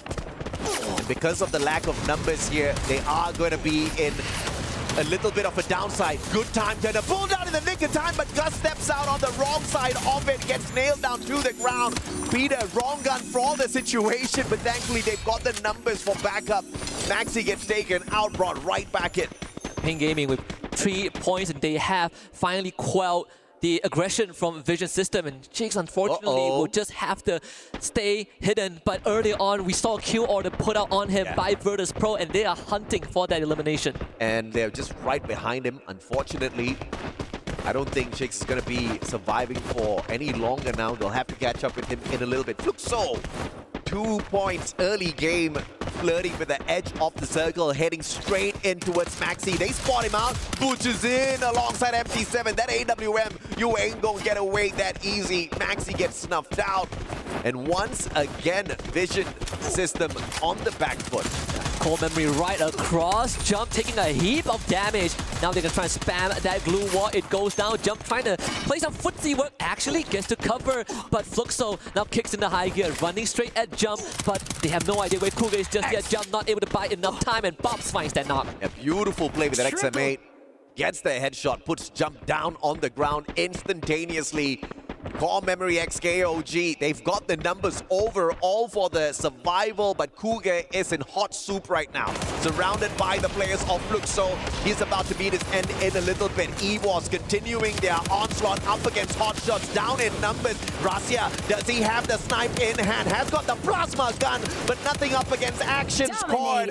Has got the rate of fire, and Rasia gets knocked down as well. EVOS again on the back foot. 2 more survivors left out there. There can only be 1 out of 2 Tigers on the top of the mountain, and so far the Pakistani Tigers is reigning supreme. EVOS Divine still in it with 2 members. Very, very crippled in terms of manpower as we are heading deeper into the mid-game. 7 minutes. EVOS still has some time to bring the members back and restructure, but it has to happen quickly. Virtus Pro not really hunting much out there, looking for those coins, still outside the blue zone, just tanking a tad bit of damage. This one's not going to hurt that too much just yet, but in 18 seconds they will feel the pain. But getting into the circle, and a double Arbonne scan right in front of them as well. Those Dinoculars used well to find the rotation, but unfortunate for them, their Dinoculars didn't scan anyone, but players are rotating in towards their compound a tad bit later. They're about to be in for a surprise. X-Posse on that high ground. AWM VSK in hand. A double snipe setup for one of the most dangerous snipers, Motovia. Riptide Rhythm breaking down his defenses, and Ray from the back takes advantage. And Ray should know that there's more than just Pain Gaming, because more than just Virtus Pro. Pain Gaming is right around the corner. This rotation for Team Falcons also coming in from the southern side as we get a bit of a ceasefire on the northern part of the map. Airdrop collected once more, 8 minutes into the game. Sitting speed up, Ray. Can he navigate this? 3 different teams, 3 different players. Diamond going in here for the hunt. A124 pop. Whoa! No chance! Woodpecker around the corner. Barely needed to use his M590. Wasn't in shooting range and no problem whatsoever. This is one of the deadliest tactics that the Thai squads bring onto the table. Everyone's a flex player. They've got the range for shot all along. I think Aim God is Evo's Divine's last chance because Kochu, he really wants to book it for the vending machine, but he's about to get surrounded by AGAL and Virtus Pro. We're going to check in on them in a little bit because Fluxo now with 6 points are already doing so much better compared to Game 1 as they start to make that deep rotation towards the circle, but they're going to cut through the southern island. I'm actually surprised nobody chose to hot drop Fluxo at Mount Villa, even though the flight path was leading everyone right there. Team's kind of playing it safe, and it is to the benefit of the Brazilian champions. They are most definitely looking to dominate out there once again. Driving straight in towards Core Memory, hopping out of their vehicle a tad bit too early here. Don's all alone, but some warning shots fired straight at them for him to rotate back in. But unfortunately for Don, man has got no backup. Jum and Zenzi are on the other island. Like you said, backup is not going to come easy. There is a huge distance to cover. They actually put down the launch pad. Let's see what the call is going to be. Bobs will just order them to go towards the rest of Core Memory. Bobs realizing too late, they got to back off as Don springs into action. As the sleeper agent activates, Zenzi finds punches in. Fluxo right into the fire, and they are out. They had the right intention, the right idea. What they did not expect was for the rest of the Core Memory players to be on the opposite island. Shot them out of the sky like little ducks flying around. It's barbecue time later on for Core Memory, but the question is, can they get into the circle as well? We'll catch up with them in a little bit. Virtus Pro now in a 4v4 up against EVOS Esports. Virtus Pro, though, has got that high ground advantage. Both of them about to be pressured by the circle in 10 seconds. The difference is that leverage, that bird's eye view that they have. Because the levitation favors Virtus Pro. Arasia takes a big hit to the back, thankfully makes it out alive. The vest that he has, but for EVO's Divine, at least they could make that beeline straight into the circle if they want to. There is still some room to work with, but for Virtus Pro, if they can stall this out a bit more, it is going to be a nightmare for EVOS. This is unexpected. Aim God, who was outside the circle, far away earlier on, now slowly circling in. He could just be the one that dismantles the squad. We'll have to catch up with this action between Virtus Pro and EVOS in a little bit. In the meantime, it's AGAL taking on their brothers from Thailand. Falcons, no eliminations just yet, playing the slower game this time round. A lot of nades commitment. Sci-Fi is about to get flushed out. Multiple ice cream nades, and even Fragman showing his face. Sci-Fi needs to relocate. Gotta spend a couple of glue walls to make it happen. He is the first contact, but Chinoy gets blasted back on the fire. That is not within the playbook of AGAL, and now they get thrown into shambles. Falcons surrounding Sci-Fi from all angles. He needs to somehow hold on. Yeah, Sci-Fi desperately holding on. M590 is the right weapon in his hand. Has got the inhaler as well to drop his life back up just a little bit, and as he tries to burst himself out of that, Dew finds him, puts him on the ground. Barros, though, traded out. Dew being found. Final player on his feet for the side of AGAL, and Falcons about to eat another one right up. Limit with the VSK, that's the distraction. Riptide Rhythm breaking down the defenses as well, as Limit takes advantage with that long-range capability. VSK finds a victim, and unfortunately, it's the final player of AGAL. Surgical as always. The circle now again shrinks with Pain Gaming against Red Hawks. Pain Gaming taking the fight straight to the Bangladeshis, but not really sure if that's a right idea because Pain Gaming don't have the help to work with. Motovia, he stands back up, and the play zone is gonna knock him down again. Red Hawks are in an advantageous spot. Flicker just needs to play around this building and hold ground. And Cougar's just hoping and praying nobody spots him out just yet. A back and forth between Peter and a player from the side of Red Hawks, but the pickup is instantaneous. They're playing the Thiva like a champ, and Pain Gaming now just trying to stay away from the rest of them as Red Hawks barricade themselves into the house, but the rest of Core Memory dropping on two of the roof, and Pain Gaming wiped down.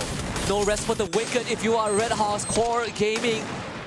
Here, core memory here, up the mess. Dawn with the ice grenade, knocked down Ninja, jump gets flickered out, and that's already 2 for CXK. Number 3 comes right through. Red Hawks, they do not stand a single chance. Blade instantly dealt by jump, and core memory continues their warpath. Yeah, an unfortunate run here for Red Hawks. They did phenomenally well up against Pain Gaming, but core memory just swooped on in, all thanks to the information Cougar gave away, sitting down on top of the roof, really comfortable, waiting for that opportune moment, and the jump pad leads the whole of core memory to their compound, and Red Hawks gets taken down as well. Not knocked down by the circle. They did have the Thiva, so picking him up shouldn't be too much of an issue.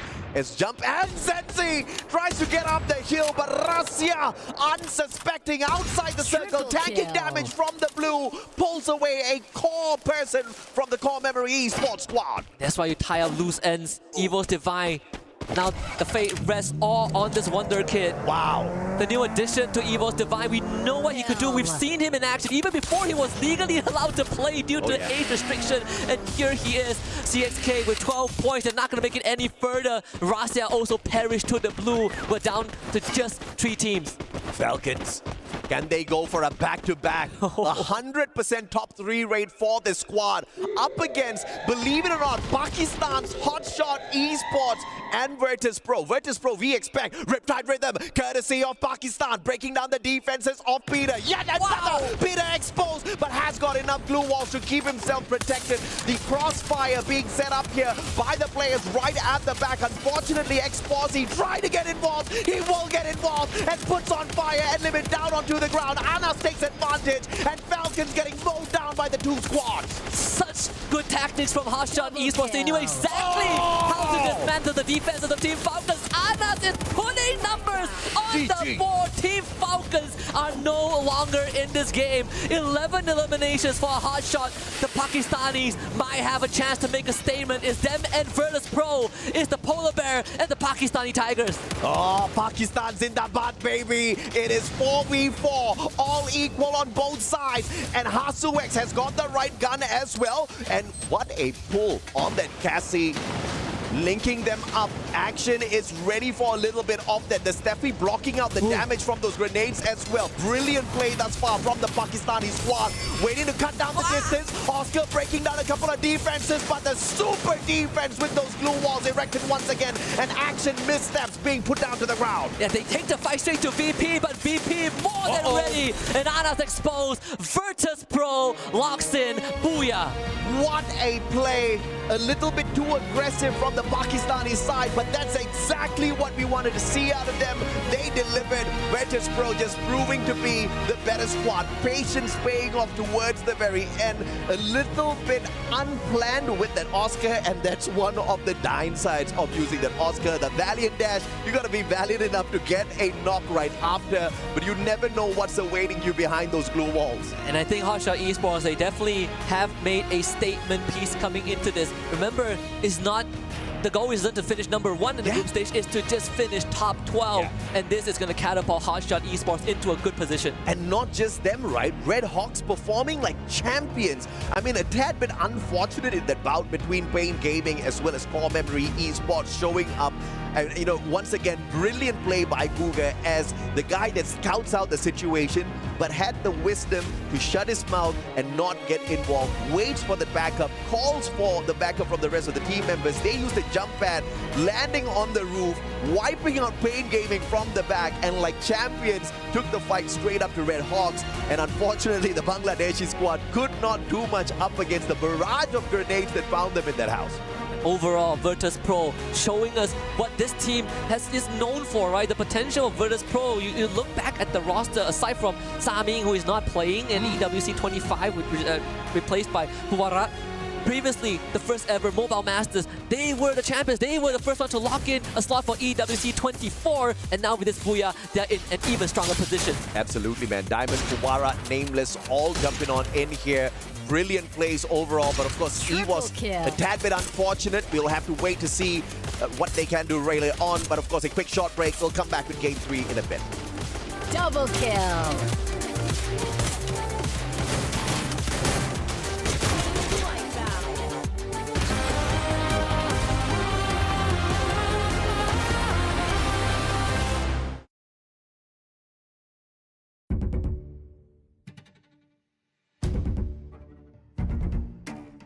ก็จะปรับการเล่นให้เข้ากับทีมมากครับไม่ได้อยากเล่นให้ตัวเองโดดเด่นครับแค่ทีมได้แชมป์ก็ดีใจมากแล้วก็ปีนี้เพิ่มผมมาในรับก็อยากได้แชมป์อีกรอบหนึ่งครับรักษาแชมป์ตำแหน่งผมจะเป็นตำแหน่งสไนเปอร์ครับตำแหน่งที่โคบอยู่หลังที่สุดและก็เป็นตำแหน่งที่สำคัญที่สุดด้วยครับ This is amazing. You cannot catch the man. In fact, he just wiped out a whole squad alone. เป็นแชมป์อีกรอบหนึ่งครับในวันใจของผมก็คือน่าจะการที่ยังไม่เคยได้แชมป์โลกครับแต่ก็เคยได้แชมป์ทุกอย่างมาแล้วเหลือแค่แชมป์โลกแชมป์เดียวครับที่ผมยังไม่เคยได้ก็เลยอยากได้แชมป์นี้มากๆครับผมแค่อยากจะทำให้แรปนี้เป็นแรปที่ดีที่สุดแล้วก็สร้างประวัติศาสตร์ของผมเพิ่มมาอีกก็คือแชมป์ผมจะทำให้ได้แชมป์อีกรอบ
นายไม่เหมือนใครนายพลาดนายคือผู้ย่าตัวจริงใจเย็นหน่อยเพื่อนนี่มันแค่สกิมนะเว้ยไม่รู้มันมีเปล่ามันจะกลับมารับนะเว้ยก็ไม่น่ามีทั้งเงี้ยไม่น่ามีแล้วหน้าเรามีทั้ง2ตัวไหนละ3เลยมันเปิดเต็มแล้วลงไปซ้ายเฮ้ยออสการ์ชนเฮ้ยโหลเฮ้ย70มันเล่นนะเว้ยมาหน่อยออสการ์ดังใบแล้วชิกู100 100โลเดียวเล่นต่อนะเว้ย100อีกขวากูลากเป็นไว้สวย10 คิวเดือดสวยละเดี๋ยวแล้วเพื่อน Welcome back to the panel, survivors. We've just wrapped up game number 2 on Purgatory, and things are just starting to heat up here at Free Fire at EWC 25. Gentlemen, ladies, my panelists, we are starting to get a better picture of how these teams are performing here at EWC, and so far there are a couple of things we're actually starting to notice. Raja, 2 things for you. Fluxo, not looking so hot, but you also have a team that you're kind of impressed by. Well, Fluxo, it was for me. I think they are like kind of slowy. Well, they start getting some eliminations, but then they can just get inside of the safe zone. So this was like a huge problem for them. And Pain Gaming, it's like probably the same. They are kind of slowy, so that's not good for them because they need some points. They need to do elimination. So I'm hoping they can do it in the next match. And it's good to see Pakistan teams like doing that well. You know, we can see like Hot Shot. They got some eliminations and points, and it's really good to see because we are not expecting this, right, guys?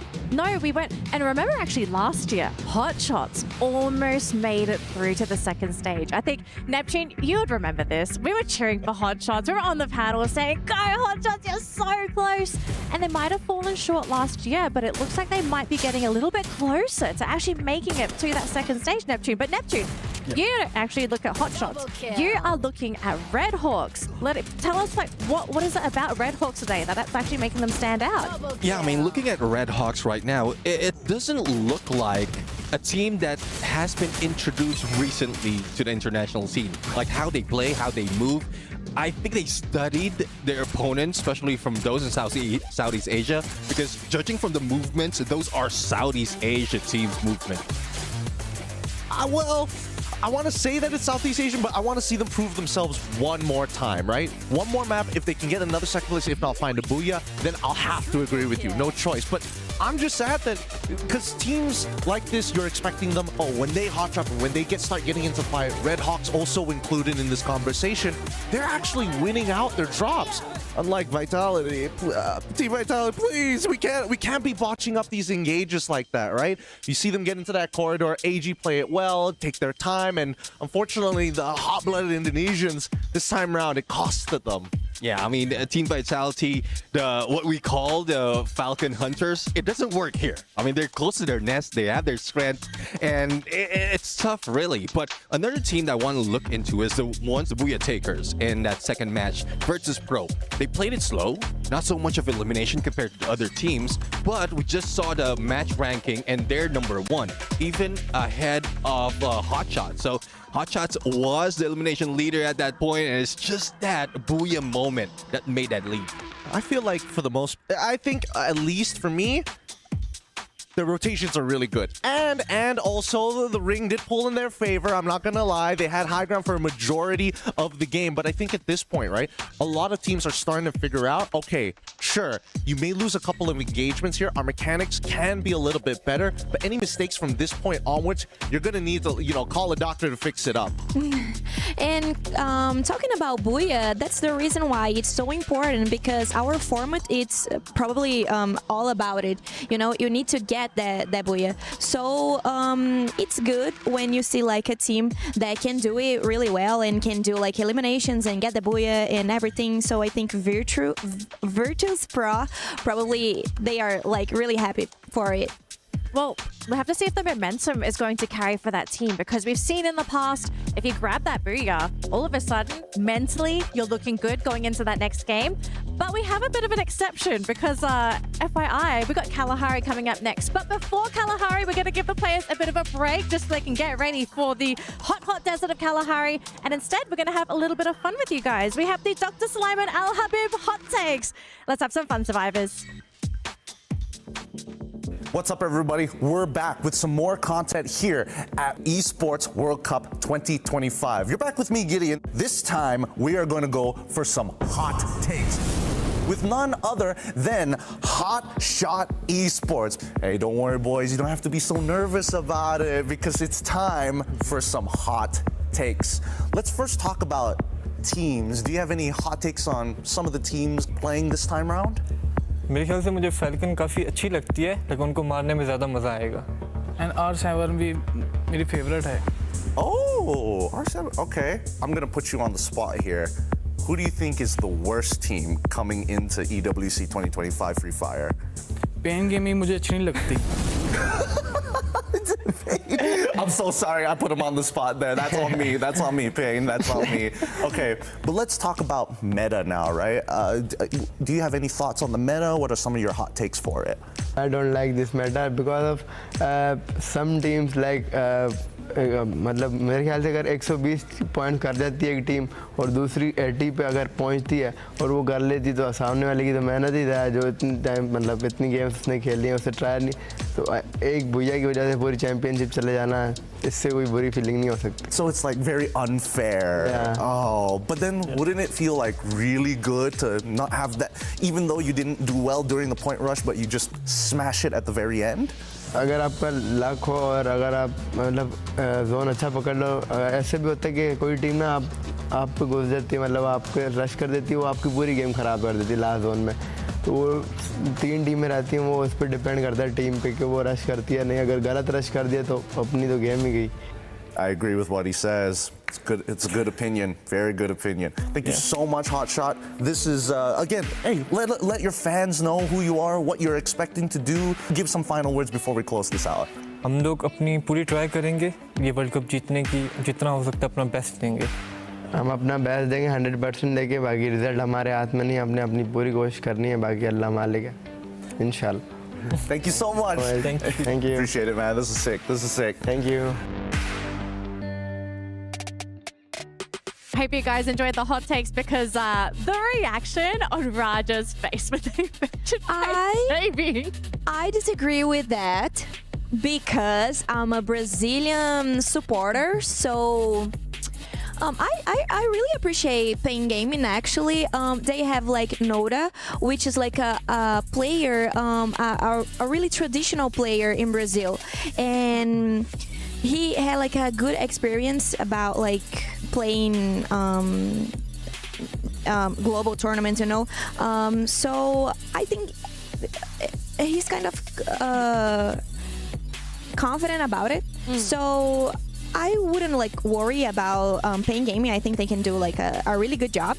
And they have a Peter also, which is a really good rusher too. And well, I'm excited to see them playing as well. They are not playing so good right now. She smiled it. I could see it. It's just the rage behind her eyes. She's like, oh boy, just wait. They're coming for you. They're coming. Well, before we jump into our next matchup, it looks like we are going to be having a little bit of fun on the main stage with Admats and Tash Bunny. Guys, what's happening? A lot of things are happening, Danielle.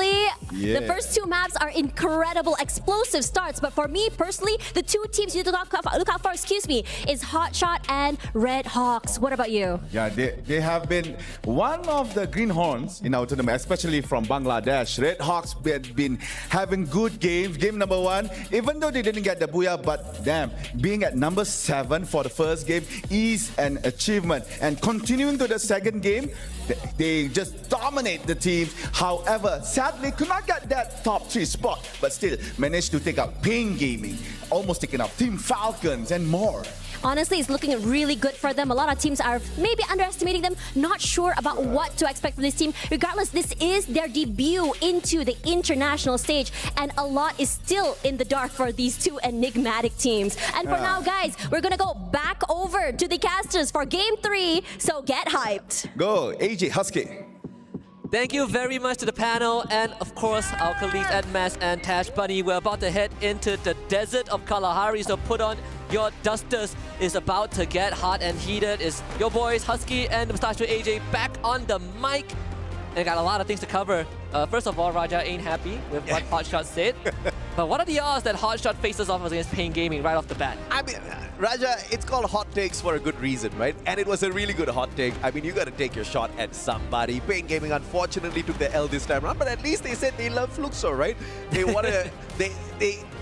I believe what they said was, you know, Fluxo's good, but beating them would be better. They happened to actually get that done. Yeah, and they also like R7, so I guess Pain Gaming takes the short end of the stick going into this game. But so far, all the results that we've seen in the first 2 rounds have been unpredictable. Right? I mean, of course, we have the Thai teams dominating, sure, but teams like Hotshot Esports, Red Hawks, from the 2 regions that are more underdog than underdogs, are now one of the pack leaders. Yeah, absolutely. And I think you called it out really well the previous time before we went in for a break. It's not about getting that number 1 spot. It's just about squeezing yourself into the top 12 and earning a spot at Point Rush later on. And of course, you're automatically in the grand finals already if you are in the top 12.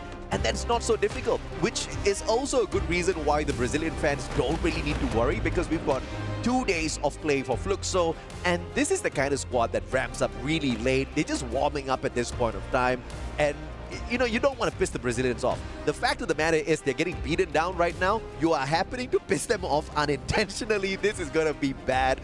These lobbies are just going to get more and more chaotic as we get into the competition. Yeah, and it's also a good time to remind everyone that 3 out of the 4 players from Fluxo are 2-time world champions. Oh yeah, yeah. Aside from MT7, you know, the first one was Yago, but overall this team is not a team to be trifle with.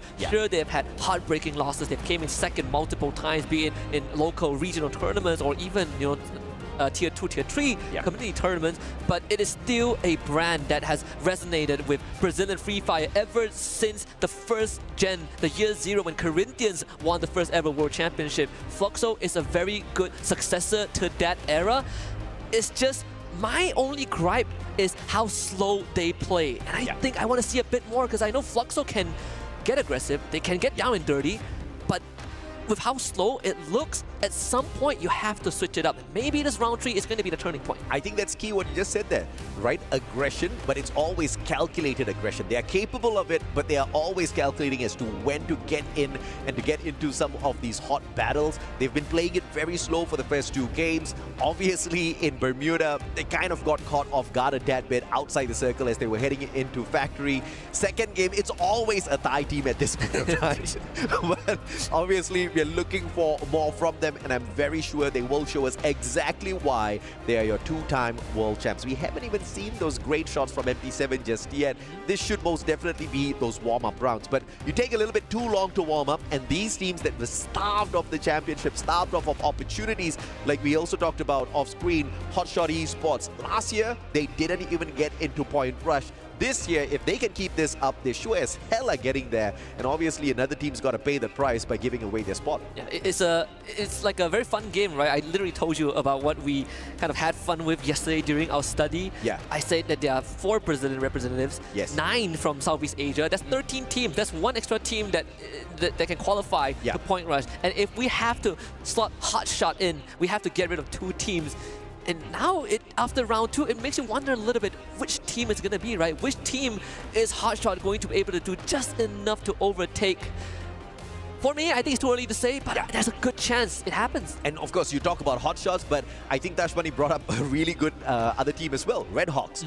Duca Gaming, one of the best coaches out there. He's so full of wisdom and intelligence. And the bigger question that I had in my mind was, is the application of that intelligence going to fare well on the world stage? And holy hell, Red Hawks are doing super fine at this point of time. Obviously, they kind of got wrecked by Core Memory Esports because I think Red Hawks were in a really good spot, right? As they saw Pain Gaming getting taken down, they could have taken advantage. That one miscalculation, playing it a tad bit too safe, put them in hot soup. I want to see more aggression from them, just like how we saw aggression from Hotshots in the final circle. But Hotshot shouldn't have gotten that aggressive. But it's okay. I think at least we kind of see what Hotshot is capable. Oh yeah. Right? Do I want them to keep it up? I think moderation is the key. Yeah. And hop into game number 3 is Kalahari, one of my favorite maps. But according to what Raja says, some of these Brazilian teams prefer the El Clasico. So Kalahari is not one of those maps. But at least the flight path is very forgiving. Right through the middle, Refinery is going to be a hot spot for the Indonesians. And the knockout stage leaders at this point of time will be your Free Fire at EWC 2024 champions, Team Falcons. How about that? From not performing well at all during their run at FFWSC to heading on into EWC and starting off things at the very top. They must be really excited, but of course, let's see if or not consistency would be their key to continue dominating out there. And very early on, Aim God is about to be aimed at. And that's the brutality of competitive Free Fire, right? Yeah. It really doesn't matter how you start. The only thing that matters is the end result.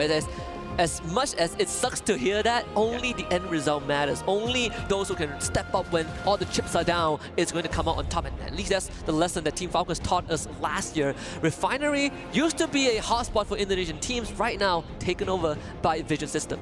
And a very slow start here at Kalahari, which is going to be deadly because all the teams will have their hands on those coin machines and, you know, enough room to purchase those hook guns, and rotation around the battlefield is going to be super easy. These snipers are going to have a tough time finding their mark when everybody's hopping up and down. Oh, okay, the airdrop's a little bit upside down this time around, but it's okay. For us scoring a jackpot right off the bat, getting an airdrop. Could not have a better start. He was the one that just instantly got into a vehicle and started driving the moment he dropped, right? Around the maze, which is one of the few deadly areas, at least in SCA. For some reason, people like to fight in the maze, but if you get control and you get access to a vehicle early on, you get these kind of luxury.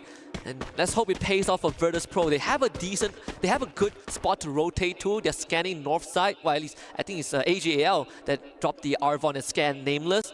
AGL are on the northern end of Foundation. And we get a quick shot here of Vision as well. They had Vision that they perhaps may be able to find a few extra points out here up against Virtus Pro, and straight in they go, looking for the hunt at the maze.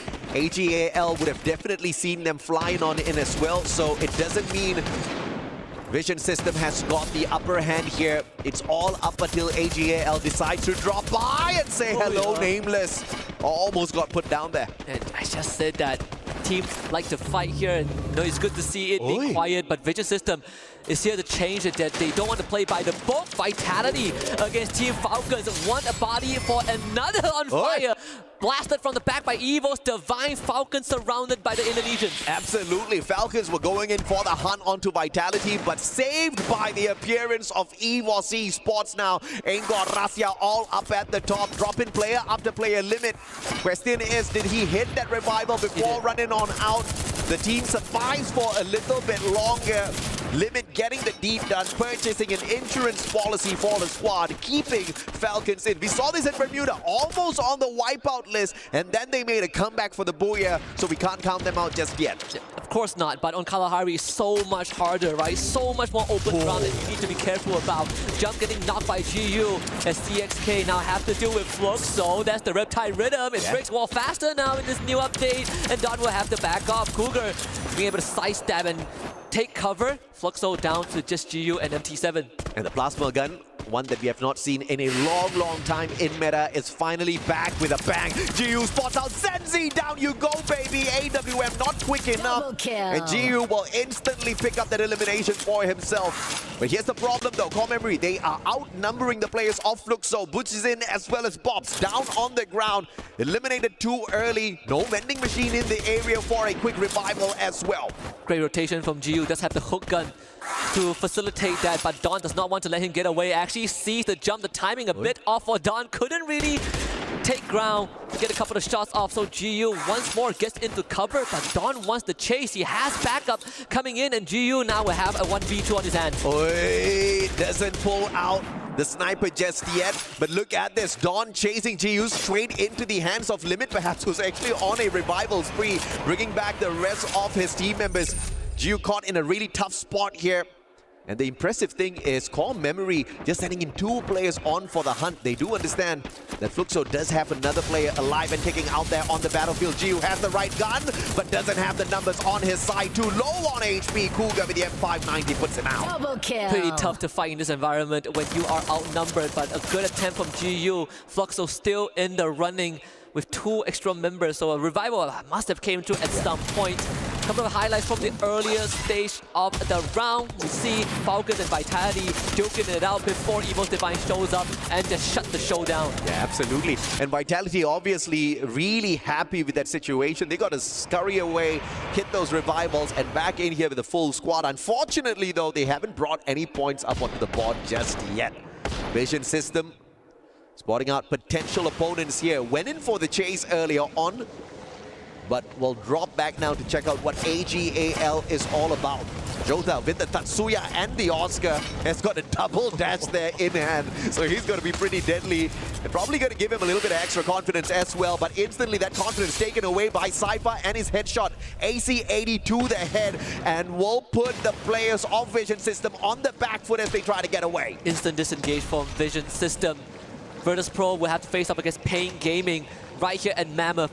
Plenty of open grounds, plenty of crevices that you can hide yourself in and pop up for an ambush.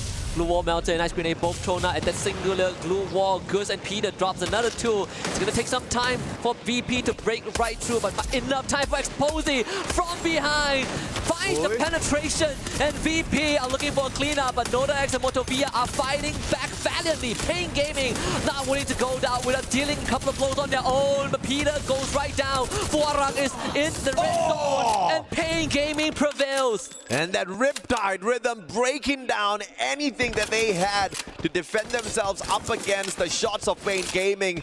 They sure as hell brought the pain down onto Virtus Pro. Instantly snuffing out their hopes very early on here. This may just be that comeback map for the Brazilian squad.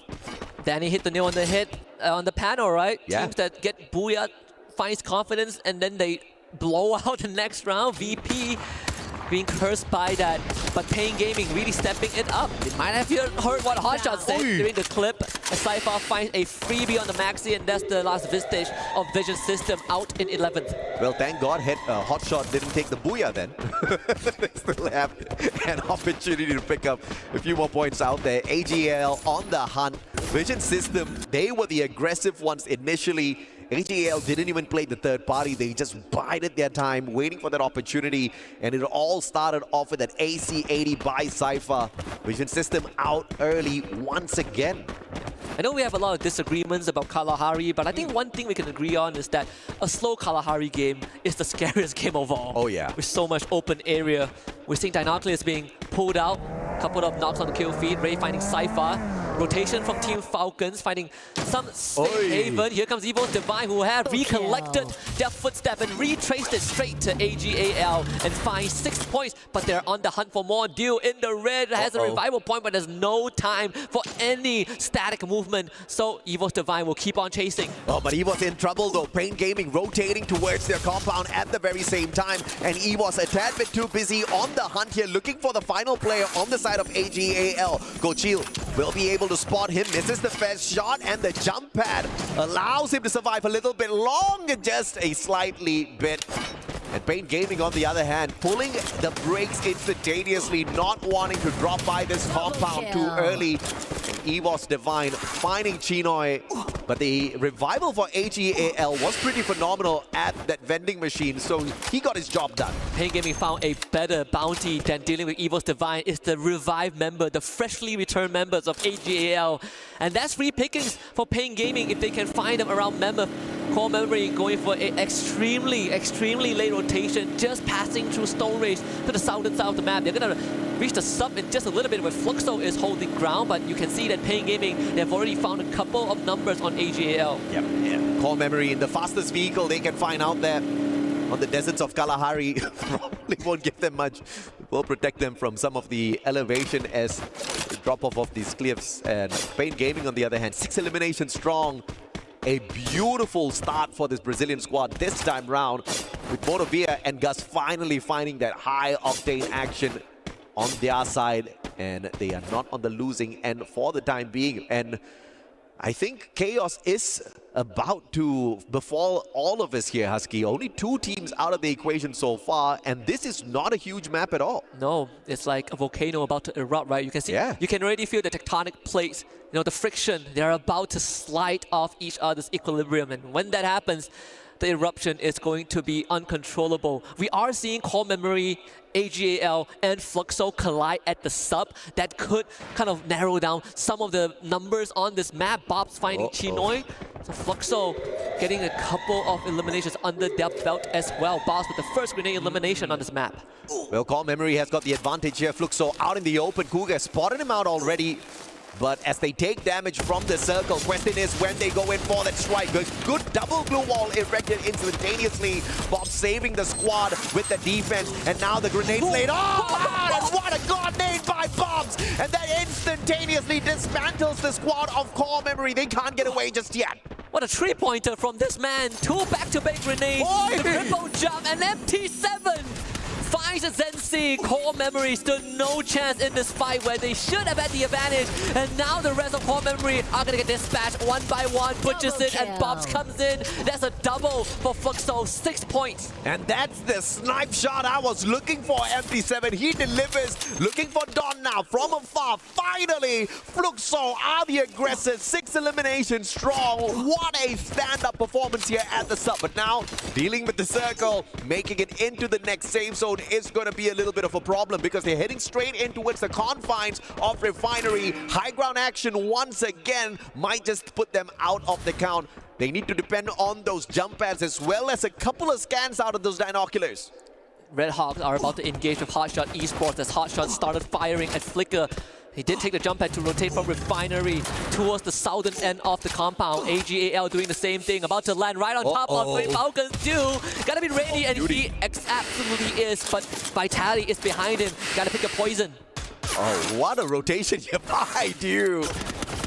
But he's gonna get shot at by 3 squads at the same time, and it is the Pakistani players that get the shot in action with the card of all guns bumped in the season and performing really well in the hands of the Asian squads. We see a Dinoculus scan as well. 5 players being scanned out. I think it should be courtesy of Red Hawks as Core Memory gets eliminated in 10th place.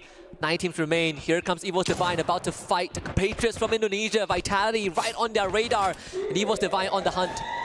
Evo's Divine, one of the leaders at this day 1, looking to continue their prowl into the next circle. But Alpha showing up out of nowhere. Let's see if or not they can get away from this one, because Evos knows exactly what they need to knock down. Vitality standing right in front of Alpha 34. R7 rotating around. Hook gun to get him out of trouble, but they all get sprayed down. By who? By the players of Hot Shots of everyone. At the high ground, they take advantage. Alpha 34 with that rotation. What was that? They signed their death sentence just with that move without enough information.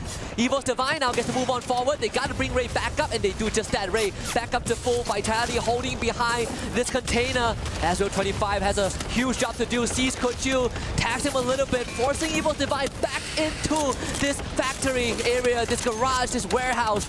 And that's going to slow them down for a bit, but Pain Gaming now arrives. Hotshot versus Red Hawks. That's a battle that we are about to see. And Falcons, yet another bird hopping on into the mix as well. Then some hot action about to kick off on the opposite side of the battlefield. And we get there in time. AGAL, Dejan takes him down. VSS time, baby. Sanjit finds one for the squad as well, but the container, all the Falcons have for in terms of defense. Red Hawks is playing on the low ground as well as Fuxo now receives some fire, not just from Hotshot, but also from Team Falcons. Limit with the Riptide Rhythm is going to make it even tougher for Fuxo. They're putting up the glue walls, and it's just enough, but a second one comes through. Fuxo could not catch a break at all, but a couple of containers is going to keep them safe for now. Pain Gaming out. Using the terrain to their advantage. Great play from Fluxo to not waste their glue walls, and they're on the very edge of the next zone as well. So not a lot of space to rotate around. Therefore, Fluxo should be in that final circle. The rest of the chaos about to go down now. But Hot Shots with that high ground advantage. Falcons wants to call their shot here, meeting them halfway. And Peter has already found Anas, and this is already not a good start for Hotshot. Can they hold on? Sajid gonna get knocked out by Kororo. The glue wall secures this demise. It's down in this tree for Hotshot. They need to hold this ground. Falcons knows that. The takeover is one step to completion. Kororo from the flank couldn't find an entry in, but Hotshot, they got a lot coming their way. Yeah, the Steffi was pulled out a tad bit too late, but it does defend them from a couple of grenades. Now Hotshot's barricaded by their own glue walls. Falcons finally making their way around, but yet another defensive glue wall pulled out. But that one falls like a paper wall. Final survivor left here on the side of Hotshots, and Falcons are not slowing down just yet. Action gets away for the time being, but that's about the end of it as Peter pulls away the final player from the side of Hotshot Esports. It's either death by the hands of Falcons or by Fluxo. But with that takeover, Falcons currently, at least for this moment, is going to have some space to breathe. It's a good area to be on this high ground, but the circle is to move away from that. Evo's Divine, 14 eliminations as they now face off against Red Hawks on the low ground. Come on, man. Consistency is key, and Red Hawks are kicking it out there. Still alive, but 5 squads remaining here. Make that 4 as Cypher shows up in front of Peter, who's on absolute fire in this final circle. Circles moving on. Fluxo doesn't really need to rotate all that too far. Limit with the smart plays, with the glue wall melters before those defenses can even be erected. This is going to be a tough rotation. Red Hawks wants to make the first move, but AimGod finds Blade, and there's not really much time to bring him back out. The glue walls desperately being thrown to protect him, but Kutush ends up being a victim of that as the rest of Evo's Divine are going to show up to clean up what they started. Blade takes out Ray with the trip mine, but that's pretty much it. Red Hawks out in 4th. Out in 4th, Fluxo down by 1 man. They've got a little bit too little India tank bombs with the rotation. Jump pad now right in front of Evo's. Fluxo, I don't know if or not they are calling the gods of shot straight towards them, but now now Falcons at the very top. They wanted double booyah at the start of this day, and they may just as well pull this one off. Again, they took over where Hotshot was, and it gave them the best position to work with. High ground leverage, and on top of that, good rotation into this moving circle. Evo's Divine getting dispatched left, right, and center. Falcons with 9 eliminations under their belt. Ball's about to run into Peter. This is a good angle for them to go for the swing. And now, with EVOS kind of slowing things down a tad bit, Falcons are in trouble. Fluxo knows exactly the kind of danger that awaits them from up above.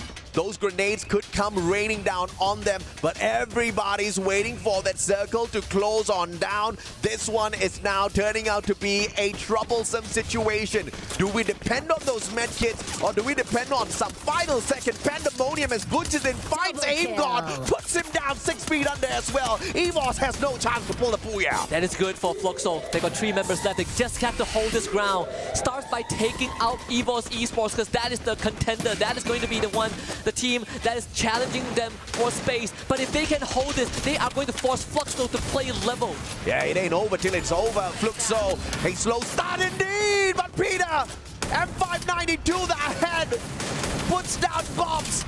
Your MVP from the global stage, and without him, this one gets a tad bit more difficult. Pushes him down as well. Gio, the final survivor, taken out of the equation, and the one and only Falcons, your champions of Free Fire AWC 24, showing that they can rise up to the top when they want to. 2 booyahs in 3 rounds. Falcons built to withstand hardship, built to withstand altitude, and built to withstand the deserts of Kalahari. Another clean round, great understanding of rotation. Hotshot Esports was the key, and Falcons swoop in on that. Brother, in Bermuda and in Kalahari, history repeats. They almost got wiped out. 1 single survivor. The comeback is holy hell real with the Falcons here. It's just the Riyadh buff. They know how to absorb that extra energy from the sun. I tell you, we need to figure out how they're doing this. I don't know.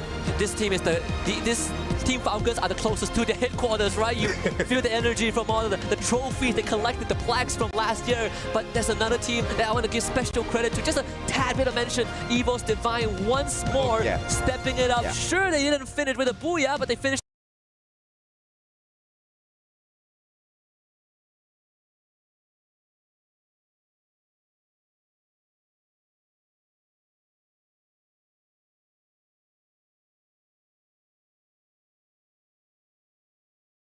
In 3rd place with a heck of a lot of eliminations, and once more the top 2 teams from last year are stepping it up again. Absolutely, man. And with Rasya on their side, the Wonder Kid finally able to play on the big stage. The only thing stopping him in the past was his age. He's just 16 years old. He's got millions of fans on YouTube all through Free Fire, and he's now here to show the seniors how to play the game really well. And unfortunately for him, the Thai team's still a step ahead of the Indonesian squads. EVOS Esports, although they do beat them in eliminations, they just could not grab the booyah for the first time in the day. But of course, they are dangerously close to that final circle. Time and time again, consistency is key, and they've got that. Yeah. It's the best definition of your worst enemy is yourself. Fluxo stepping it up in round number 3, right? We needed to see them really pick up the pace, but thankfully in round number 3, not just Fluxo, Pain Gaming also showing us that Brazilians are not to be trifled over. Yeah, the cold start kind of sucked a little bit, but now the engines have warmed up. They're able to start shifting gears, and Fluxo being able to hold their ground for so long is mad impressive. Yeah, man, Haja tried to trick all of us. They were like, she's like, you know, the Brazilians won't do all that too well on this map. They were rocking it, right? And Fluxo getting into the final circle shows us the fight in them. But of course, we have got the stage. Let's bring up the interview with the winners. Wow, what we have seen so far. Double booyah for Team Falcons, and of course, some incredible Free Fire matches. So right now, let's talk to Peter from Team Falcons. Last year, he won AWC with his previous team, but also with Team Falcons. And right now, let's throw him some questions. I have him here, his translator, and we're gonna do this communication between us. Okay, first question. What was the talk or strategy that helped you start the day so strong and end up at the top of the standing so far? ก็สำหรับคำถามแรกนะครับอยากจะถามว่ามีแผนอะไรบ้างครับที่เตรียมมาก่อนหน้านี้ทำให้การเพอร์ฟอร์แมนซ์ของทีมเนี่ยอยู่บนท็อปของตารางเลยครับตั้งแต่เปิดแข่งมาก็แผนไม่มีอะไรมากครับก็แค่ยิงให้เขารู้จักครับว่าเราก็ไม่ได้มาแบบเป็นหมูให้เขาเชื่อครับ So there's no plan at all. We are here just like to hunt everyone down one by one and show them like what we got. Wow. Okay, that's a good answer. I like that, Peter. And the second question is, you are the defending champions, the reigning champions of AWC 24. How much pressure is there to repeat this title this year? ก็ในปีที่แล้วเราเป็นถึงขั้นแชมป์นะครับของ EWC 2024 นะครับและในปีนี้เนี่ยเรากลับมาอีกครั้งเพื่อเป็นทำหน้าที่ป้องกันแชมป์นะครับผมแล้วก็พยายามที่จะได้แชมป์ในสมัยที่2อยากทราบว่ามีความกดดันอะไรบ้างไหมครับก็ไม่ได้กดดันอะไรมากครับก็แค่เราก็เล่นตามสไตล์ของเราครับถ้าป้องกันแชมป์ก็จะป้องกันแชมป์ไม่ได้ครับ Actually there's no pressure at all for him or like for anyone in the teams. We are here just like to defend the champs. Okay. No pressure, Hunter other teams. We have heard enough from Team Falcons. And let's wait what else we are gonna watch for the next matches. But right now, it's time for a quick break. So let's watch more Free Fire actions in a couple minutes.3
นี่มาเดินแล้วเฮ้ยกูฉีกไปเล่นไกลๆได้ป่าววะฝั่งนู้นนะจุ้ยฉีกได้นะกูฉีกไปขวาตัวนึงได้จุ้ยล่างนี้หมดเลยมาบนตัวนึงเอาตายแล้วสวยมาเล่นเหลือ4-3ใช่มากูมาละเติร์นล่างได้ปะล่างได้กูลงนะกูลงฝั่งนี้นะให้หน้ากูตัวนึงให้หน้ากูจะดาวช่วยกันต่อตัวเพื่อนหลังไป80 120ไปโอ้กูชิวสัตว์แค่นั้นแหละกูไม่ได้ยิงเลย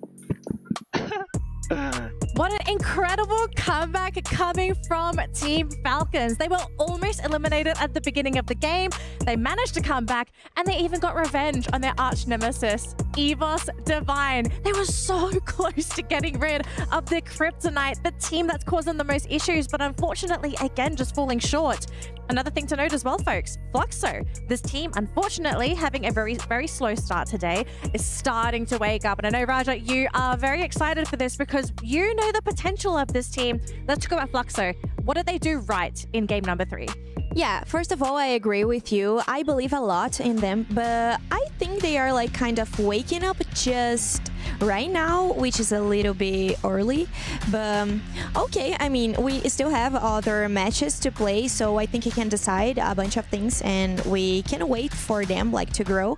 But I'm really happy at all with this match from Fluxo. At least Alpha 34, it's not clocking to them. I don't know why. I don't know what's going on with them because they have like I mean, they have good players. I actually don't know what's going on. Neptune, I know you have something that you're really wanting to bring up on the panel. Yeah, definitely. I mean, other than Team Falcons taking 100% in the top 3 rate, because, yeah, they don't show up on the board when it comes to second map, but they're still in their top 3. Now, another team is Red Hawks. Again, I couldn't emphasize it. New to the tournament, international tournament, but they are rocking it this time. I mean, that's not the only team who's rocking it just as hot. Hot shot. These, again, both of these teams coming into this tournament, yes, one is more veteran, the other is looking to kind of make their name here at EWC itself. It's great to see that these youngins are full of energy and are moving in with a lot of momentum in this game. But speaking of gas and momentum, we're noticing that a lot of the squads who are getting bowed out early on generally are, I don't know, even Vitality getting a little overhyped. Core Memory as well, especially since they've consistently faced up against Fluxo in the past 2 maps already. I think it's really between the 2 of these teams to predetermine who makes it into top 3, if not top 4. Yeah, maybe a factor as well, it was Kalahari. This is kind of a different map compared to all the other maps in Free Fire, so fundamentally it can be a little bit confusing for some of these teams, and I mean, if you can specialize in Kalahari, you are good. Now, our overall rankings. Can you guess who is at the top? The king of EWC. It is Team Falcons sitting in first place. Our champions of 2024 already off to a fantastically strong start, and followed by their arch nemesis, EVOS Divine. Look, EVOS have played great, but I kind of wonder, what is it doing to your psyche to know that you are just being beaten by the team that basically stole your dreams last year? Yeah, I mean, it's tough really for the side of EVOS Divine. It is seems like in day number 1 they want to go for a repeat, but I know there's a little bit slowdown that will be happening later on, because judging from the scores, elimination wise, they have more compared to Team Falcon, so they just have to play with more elimination they can bring it on, and then consistency in the placement. I think, at least for me, you might as well start off hot today. You need to make that statement, right? Again, we heard in the interview itself that Falcon's like, we're hunting for people. That is our goal. We want to put a red target on our backs because then it's just easier for us to hunt you. We don't have to go out of our way. You'll come to us. I just want to add that it's good to see EVO's playing better, because at the global finals they weren't doing like an amazing job. I don't know if it's the right squad that is playing right now, like the same team, but well, they weren't like really good at the global finals, but right now they are doing an amazing job. I can say it. I mean, they look great, right? They're getting so many eliminations. Their kills look very clean, right? It's very well planned out. It's very strategic. It's not... I think we sometimes see teams and they get very desperate for those eliminations. It looks a little sloppy. They just kind of go like, YOLO, just shoot anything that moves, and sometimes you get lucky. That's not what EVOS is doing. Very calculated, very calm. They're hunting for players, but they're doing it in a way where they don't really get caught out. It's just... they're hunting players, but can you also get the placement points to overtake Falcons? I think they need something to just... What's the issue? Like, what do we feel like is holding EVOS back from beating Falcons? Do we think maybe Falcons, they're just strategically better? I think that AimGod he is smart. He's extremely smart with the way that he coordinates with the rest of his team, but you can't have all the factors in play. That very last map in Kalahari, I think it could have been possibly for them to have a 4v4 as squad v squad, just start clash squadding with Falcons if they didn't get picked off by Fluxo, right? So that's one of those key factors here every single time you go into that top 3 end circle scenario. Yeah, and seems like EVOS Divine plays well on a 3-1 split, especially with Russia under play. I did mention that earlier on Bermuda. That is one of their downfall. If they focus more on Russia, like the distance gameplay that they have, then they might be losing up on the 4v4s. Well, we do have another opportunity for EVOS to potentially beat Falcons and grab themselves a booyah, because game number 4 is ready to go, folks. So throwing it back to Husky and AJ, take it away for game number 4 here at Free Fire at EWC 2025. Wow, I didn't know I was called AJ and Husky. You know what? But that's okay. Are we not welcome here? Anyways, you know, a lot to be expected here, especially from EVOS. They had a great start today, but haven't really been able to clinch their games, getting that booyah yet. But Falcons look strong. Falcons looks very strong. They managed to get 2 booyahs in 3 games. That is a very good opener for day number 1 for the Thailand team. And another point I would like to say is towards one of the Indonesian team, Team Vitality. They have yet to shine. They had a very terrible game number 1 alongside again on game number 2. A slight improvement on game number 3, but sadly not strong enough for them to gain points to be in that top 12 for the point rush stage. Yeah, I think Gideon brought this up on desk as well. I mean, this is a shorter format. You don't really have that luxury, that time to really warm up, find your momentum. It's go hard, go big or go home, hit the ground running. And Falcons is showing us that with that new roster, you know, that's coming in this year, there's a lot to be expected from them, given the fact that there's only 2 players left from the last season with 2, you know, brand new players, and they want to be able to live up to their name. There you go, 63 points for Falcons with 31 eliminations. We are now on game number 4 here in Alpine. Players has dropped from their plane and it's quite scattered in our map right here. A very good sunny day in Alpine, one of my favorite maps in Free Fire. And it looks like Team Falcon will choose Fusion as their drop spot in this map. And apparently they are not surrounded by any team. As you can see here, they are safe to loot. However, on other sides of the maps, you can see that Team Fluxo is going to go Vantage. That is one of the safe point of interest in Alpine. Quite far from the other point of interests, but still a good place to start. Interestingly enough, I mean, today has been really big tempo. I mean, even before AJ and Husky could even do their first introductions to the game, you know, we already saw a big fight happening here. But anyways, most eliminations coming in from Rasha, Keroro, and Action. You know what's interesting? I think we were hearing a lot about Rasha for many years now. The only thing that's stopping him was just his age, right? And, you know, this is his first international debut, if I'm not mistaken. Not the first international debut. He did debut this year, yeah? Yeah, for EWC, yes. For EWC, yes. And what's really interesting about him is the fact that he is fearless. I mean, first EWC doesn't matter. I hit the ground running, I shoot heads, and I completely eliminate everyone.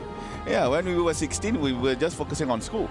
And he's here in Riyadh playing for a $1 million prize pool. So that is something very remarkable. And ladies and gentlemen, it looks like in the early stages of the game, not much is happening. However, Docs, it looks like Vision System PSA has eyes locked on towards a hot shot. But apparently, Hot Shot made a very nice pathing inside Docs, trying to actually avoid a VSE. And as you know, early elimination, early fights, it's not something that you would like to face on, especially if you're on the the other end of the stick. Yeah, I think some of these teams like VSC, Vitality, were struggling in the beginning of today as well. But now Red Hawks are going super aggressive. They're just going ham right now. They're just trying to find that space, just go into this area, trying their best to break these blue walls, finds nothing quite yet. But Flicker should fall next as the rest of the team just hunker down forward, tries to collapse. But no one's really baiting it. Oh, Core Memo is actually Puka already getting that one pick off here, and for the rest of the team, they're saying, okay, we are done. One knockout is enough, and I don't think we should actually pursue this. They don't want to press the issue. Yeah, the reason why they are falling back is because Core Memo, the KOG, is actually right behind their tail. And it is a good decision from both Team Red Hawks and also Team Pain to actually just fall back to avoid any kind of predicament. Sorry, not Pain, Alpha. However, you can see that CRM pushing forward towards the Brazilian. That is painful. And Lins, nice shots, taking down Cougar. Time to go for a second one, but trying to secure the point first. However, Lins could not fight, but jump has been jumped by Motovea. That was a nice woodpecker shot from the Brazilian. They are really great at just holding down holding the ground. They're not going to back off. Jump falls. But they're not done quite yet. The rest of the team now on fire. Zen's going to be the next one to go down. Quickly eliminated. No mercy. All kills. Motovea shining bright here in Snowfall with 3K on his name with that one woodpecker. However, Core Memory has second life, so you can see that Don managed to revive all that is fallen from his team. So yeah, for Pain Gaming, a very good start. They have been very shaky for the past few games, but game number 4, they are clearly in a good spot. Try for the angle. See whether or not he can just really launch himself onto these players here. Don alone. Motovea, he is going super aggressive, getting another pickoff already. This guy is a monster. He's just taking names, getting kills left, right, and center. You can really tell that this game, he's very hot right now. He's very aggressive. The momentum definitely in his hands. He feels good. But as for Don, he's just hiding for his life, hoping that these two players do not find him. They might eventually do as they quickly make their way to him, but his teammates are rallying, slowly taking up space. Don or Dondu, a member from King of Gamers, transfers in towards core memory. Made it out safe, was not spotted by Team Alpha 34. Meanwhile, Team Alpha Lins is in quite a trouble here. You can see that he was low HP for some reason. Meanwhile, hot shot on Sunside, looking very nice, looking very cool here. Sunside, this place is, for me, it's very weird. Because the looting here is just so small, but I don't know why it's still a point of interest in the map. Really not. A lot of four-way fights happening right now over in that area, that no one's really relenting over toward the area where Falcons were before. There you go. Long-range fights happening here, as the rest of the team just hoping whether or not they can get that knock they really need it on fire. It's just putting in damage onto Kutush as well. Looking to reposition himself. They jump away. Kutush is very low. Surprised he wasn't able to be knocked out of the air here. The flicker should fall. Getting sandwiched between two different players. Just unlucky for him to be out there in the open. That is the second death here for Flicker. Nejad managed to actually jump on his own, but it was found by R7 Alpha 34. So Nejad goes down as well. I believe there's only two. Or is it one member from Team Red Hawk 2? Yeah, two members of Team Red Hawk still alive. So the Bangladeshian team is still in our game. And yeah, quite unlucky here for Flicker. Could not actually flick his shot properly. Meanwhile, Vitality is still alive in Malaysia. Nothing much to be said by them. And there you go. As you can see that the first circle is about to close. However, on Snowfall, we got Core Memory KOG, we got Pain Gaming and Virtus Pro all in one spot. They have to fight their way into the circle. Nothing is given, everything is earned, and this circle shifts more toward this central side with EVOS having so much of the space in the middle side of this circle. Things are getting very interesting here. We're seeing a lot of shots happening, but no really big kills happening quite yet, and it's a hard terrain to work with as well. Right, Snowfall, we still have three teams all here. One team from Brazil, two teams from Thailand.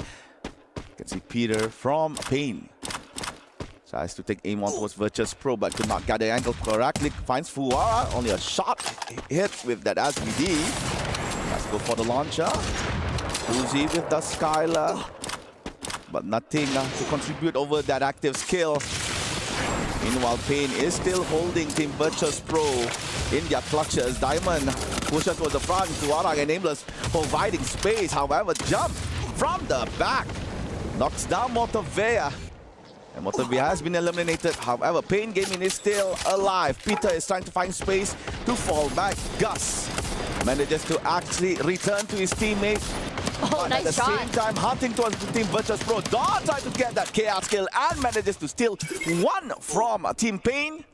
So, Core Memory tries to go for the third party, but eventually Team Pain as well as Virtus Pro exited Snowfall.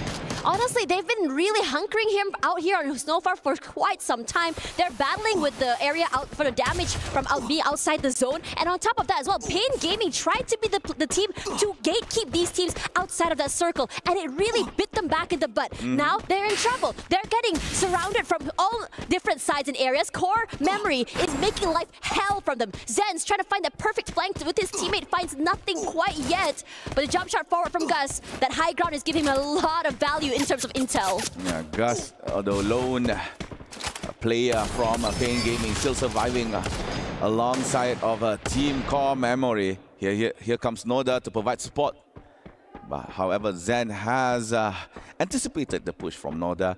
Motovea as well has been revived back again into Alpine. And what will be Zen's next step? Because he's the only one here from Team core memory, but managed to get that jump pad over. Meanwhile, Fluxo and Falcon, the double Fs are at it.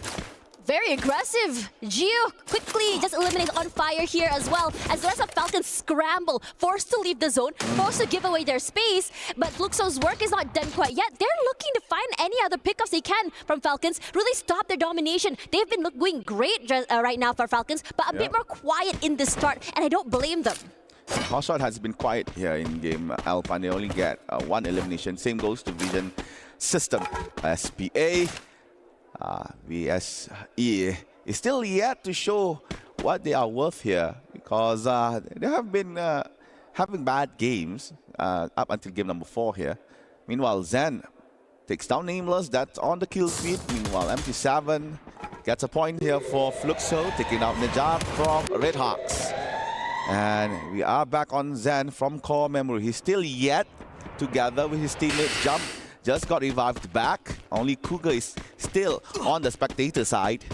So Zen has a lot of work to be done, but yep, it looks like the circling nicely actually. If you can get the map in, it's actually circling nicely towards Team EVOS Divine. EVOS Divine has been in that circle for quite some time. They didn't really have to do much rotation. They didn't have to go super aggressive in terms of moving around the map as well. They're so comfortable right now. The only team that's looking to really challenge them is Vitality. But meanwhile, over on this side, a lot of teams are getting knocked down, falling to their deaths. As for core memory here, looking to challenge Falcons, going to toe right now. Nice sprays forward, but it's actually going to find Peter in the end. It's doing a great job of strafing and moving around those blue walls. And he's not done. Spots out Limit, anything that moves, he shoots, and Limit barely survives the initial skirmish.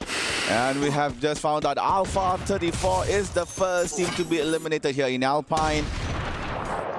That Brazilian team could not survive any longer here in game number 4. So we're now looking at team core memory. I believe this is Jump. Looking for space to go to the front. It looks like Cougar has been found by Vitality. So the lone player here for core memory has to face Limit.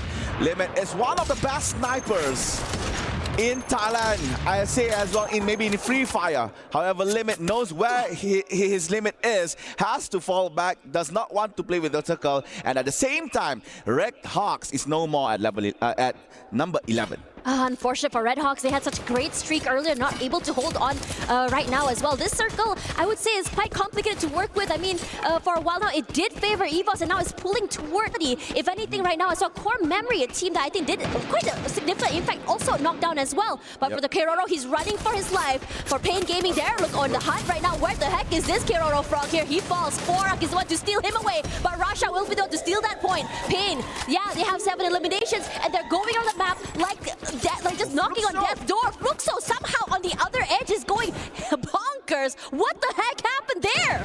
The interaction with AGAL finally ends in a good green light. Fluxo takes down AGAL. Now we're looking at Vision System SPA. Tries to take a good strike onto Hotshot, but Hotshot defending their fort quite well here, forcing Vision to actually fall back. However, Vision manages to actually conquer the first floor, awaiting Hotshot from below. A lot of things are happening here onto the eastern side circle. It's not going to be easy as well. The top side of this building completely covered as well. Just trying to really, I would say, box the players in the bottom side of the compound. Finds nothing quite yet. But Hotshot's going to get a bit more active and adventurous. Going to try and peek outside. All right. Pre-fires are good right now. Rushing up forward here. The rest of the team in trouble. But this may be their problem right now because Noda will be the one to get knocked down. He fell down to his death. But action goes huge. Aggressive. Everyone just collapsing. But the zone is going through. Everything looking dire. Everyone looks desperate right now. Excellent blue wall placement by Hotshot, trapping Vision inside. Now Jota has to force to go outside. Andrex still on the floor. Maxi running low on HP, has been knocked by the play zone. Now Jota is the only one left here for Vision. And I believe he could not survive. Yep, Jota has been eliminated. There goes Team Vision. Now EVOS fighting against Vitality. Brother versus brother. And it looks like EVOS might shine bright here, taking down Vitality. And now we are down to 7, maybe 6 soon. And EVOS murdering Vitality. Only Dick still alive outside of the tent, but Fluxo wants blood. Fluxo wants into that fight. Fluxo is going aggressive. They didn't even allow for the teams to even get that breathing space. And Dix is doing a great job of waiting on the outside, allowing Fluxo to take this fight. Wara falls somehow. Falcons managed to fight him in the end. But for Evo's Divine, they're not out of the blue yet. Rasha doing great. Big opening onto Gio as well. no. He's done too. And he's playing with those micro angles above the glue wall to perfection. And what looks like a very dire situation looks to be something that is in their control. They're not dead quite yet. Hotshot is still alive. Hotshot might repeat this. They got second place on map number 2. They really want this booyah. It's only Fluxo, Evos and also Hotshot left on the top 3 placement here. Hotshot has to fall back, not looking good in terms of position. Meanwhile, Fluxo waiting for that third party. Rasha jumps in, nice shot on towards action with the AWM up. FD7 stole that kill. Aim guard goes down towards FD7. Kochi gets towards Hasu, but FD7 pushes forward, disturbing what Evos is doing right now. Rasha has to fall back. It's dangerous for them to be outside. They have to gather, they have to reset and heal. But the circle is moving. Yeah, this is a rough circle. And Hotshot's doing a great job of just delaying that rotation quite yet, allowing for these two big teams to fight. Kochil moving away for his life. Sajid trying to become the guy who changes the trajectory of this match. And Fluxo falls. Evos, Esports, this is the time to shine! And live by Sajid! A booyah for Evos Divine! Denied over and over, but finally, they clinch it. After a devastating loss on game number 2, despite having 17 elimination on game number 3. Now game number 4, Evos finally reserved the slot in that Booyah rankings. It's looking great right now because in terms of eliminations, they were definitely one of the highest. They're aggressive. They're a team that is so proactive in terms of movement and also getting that space in that circle. This is a team that is surgical and knows what they want. They prioritize a lot. I think for them personally, they love taking up space first. That prime area circle means that they are able to really abuse all the other teams trying to get into the area. The White Tigers celebrate their first ever Booyah here in EWC 2025. And Russia with the AWM, that is something to be praised of. And with that, I believe Evos would be on top of the overall table. Could be very exciting. I mean, looking at the fact that Falcons, looked very strong earlier today, but the readjustments coming in from many teams, I think everyone's starting to get really hot. The momentum is definitely there. But for now, let's have a look at the highlights before we go back to the panel. So Fluxo started off quite okay, but towards the end, they could not manage to actually close the game properly. Falcon Limit tries his best to hold on as long as he could, but sadly, Falcons could not do so. But however, that is game number 4, ladies and gentlemen. We're about to go to break, so don't go anywhere. We will be right back right after this.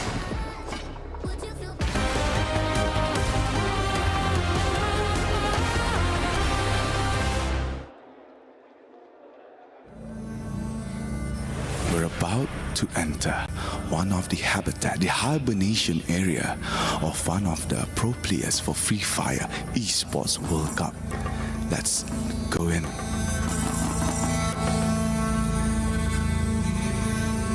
It looks like they are not here. What a beautiful nest. Well kept, I can say. So we can know that one of the players for Free Fire is a very neat freak. You can see that the nest is very clean, very straight. This is maybe the observation area where they could observe the kingdom of stone here in Riyadh. What a magnificent view. The creme de la creme, the survival area of the habitat, the pantry. Our pro players cook their meal. So quite civilized, I could say. And a fridge, I do not dare to open. we might not know what unknown hosts behind this fridge. We're gonna move over into the player lounge to see the players truly take a break in their natural habitat. Come on. We gotta be very careful to not distract the players from truly taking a long break.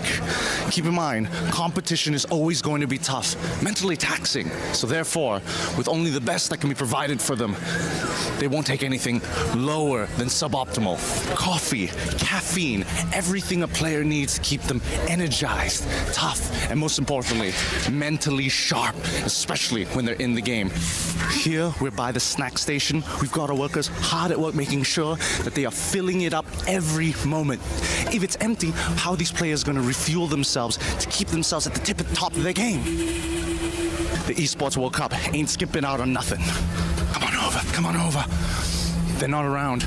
At least we know that players, especially at the peak of their competition, when they're done with the games that they want to play, they still are challenging themselves mentally. One of the most important sides, whether you're a mobile gamer, a PC gamer, or even console player, everything is provided here for the player lounge for all of their needs to make sure that the competitive level always stays at its highest peak. Look over here, we've got our PC segments, 2 rows of PCs. We've also got one of our hosts over there trying to be part of this, trying to be part of the player habitat. It's crazy. We can't, no, we can't disturb them. No, come back. And right here, we've got the broadcast playing for each of the games. Free Fire is going to be coming on real soon, but we don't care about this right now. We're going to have to take our time here and be very, very careful and very, very sneaky. And with that being said, thank you guys for watching. I got to get out of here. I'm in grave danger. I think the players have caught on to what I'm doing. I got to go. No animals, nor players, nor hosts were harmed during the shooting of this video.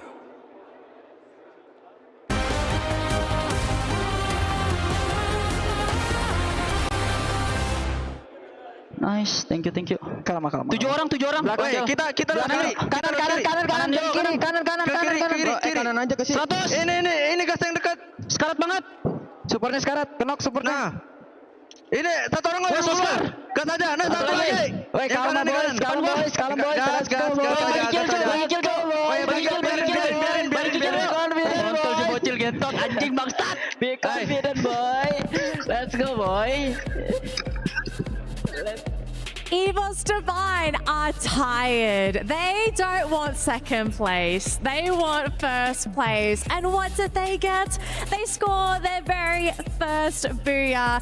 Team looking really happy, especially through their player cams, as well as their communication. They knew they were very, very close. And obviously the hard work, it did finally pay off. But is it going to be enough to keep the mentality for this team? We've got a lot of things to talk about here, folks, because that game, it wasn't just a simple case of Evos going crazy, getting all the eliminations and just winning the game. There were a lot of other things that we had to talk about. Firstly, Neptune, I want to start with you because we had an interesting conversation whilst watching that game about Falcons. We've noticed a trend, which we are now going to be calling the Falcons exit strategy. Explain to the viewers what this actually is. Yeah, I mean, for Falcons, every time they lose a player, if 2, they have an exit strategy. 1 pulls away real quick. Like Launchpad is available, you will be able to pull away, and 1 deals with this as the distraction. So there's plenty of time for them to go for the revive, and then they recuperate and come back stronger. And it happens, if it happens in the early part, then they'll be able to get like to the final 3, or if not, get the booyah like what we've seen in game 1 and 3. But unfortunately, in that final match, they were just taken out a little bit too late twice, and they couldn't just come back. And for Raja, you want to talk about Hot Shots. This was a team that you are very interested in. And of course, our wonderful guest over here, as you can see, unfortunately does not have a microphone, so we won't be able to converse with our guest. But talk to us about Hot Shots, because this team has impressed us today. Yeah, I wasn't expecting this. Actually, I think none of us was expecting this, but it's a really good surprise. But I'm a little bit worried about, because it's one more team to, be worried about. I don't know, thinking that I'm cheering for Brazilian teams, but well, they are doing a really like an amazing job. They are catching pretty good eliminations, and they keep like getting up into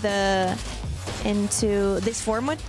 I don't know how to explain this actually. The consistency. I think that's the word you're looking for. The consistency for this team is actually really starting to stand out. Yeah, so we keep like looking at them in the end of the match, and they are like still alive, and they could like eliminate one player from Fluxo, which it was like more comfortable because he was in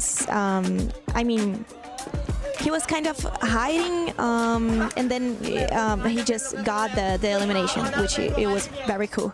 It was a very smart hiding spot though, right? I mean, Neptune, you saw it's on the low ground, and when you're prone, sometimes it's hard to see players there. And I mean, if you see another team hiding behind a glue wall, you're gonna go after them first, aren't you? You're not gonna run around and look for the person on the ground.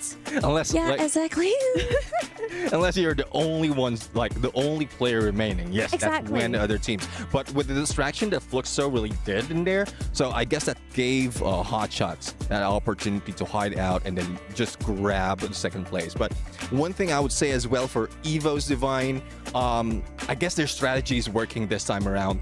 We saw and we discussed this even while the matches were playing, that the split that they're doing, the 3-1 split, yes, it's favorable from the beginning somewhat towards the end, but if it's the final battle 4v4, it wouldn't work. But this time they slowed it down.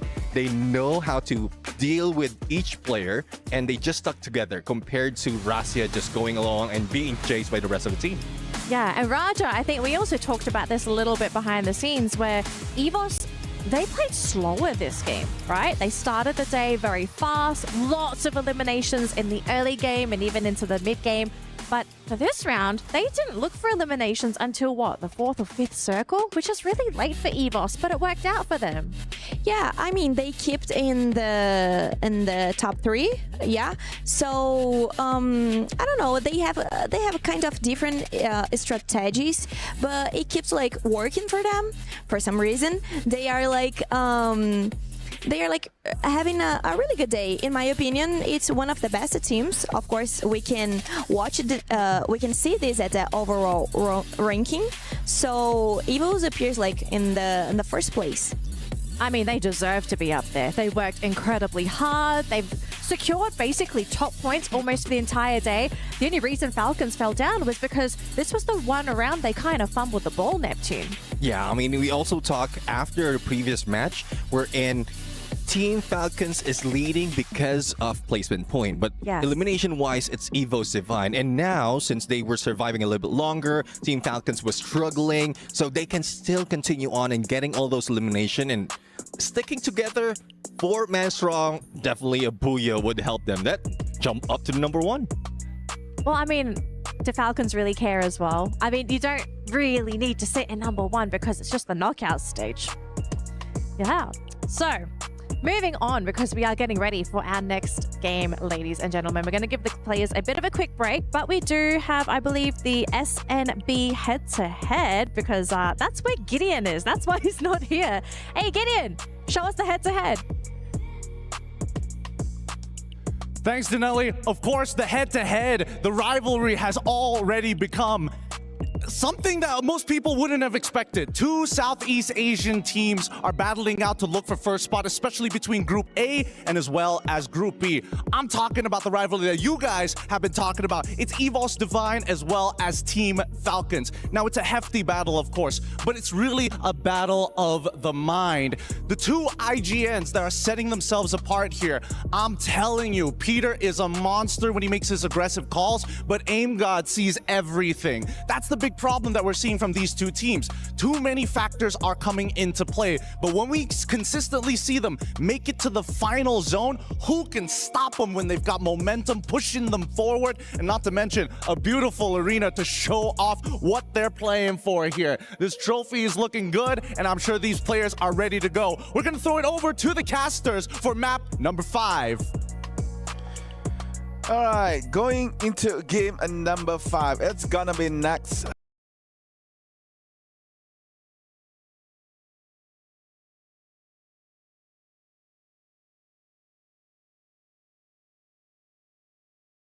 Terra. And yep, as said by our panelists, as said by Gideon as well, EVOS is looking very strong on the first plate with 78 points. Highest elimination among all with 43. And another honorable mention I would say is towards Team Hotshot. We don't see them usually on the first page, but this time around, Hotshot improved significantly. I mean, AJ had already highlighted them in that first map about how the coach is a brilliant coach, how he's able to really lead the team forward. They really want to be able to make up for past mistakes before as well, coming into this tournament. And for them, going hard, going hot now to be able to launch them forward to the top 12 is the goal. And from there, they're hoping to ride that high into that grand finals, granted, because also, we also have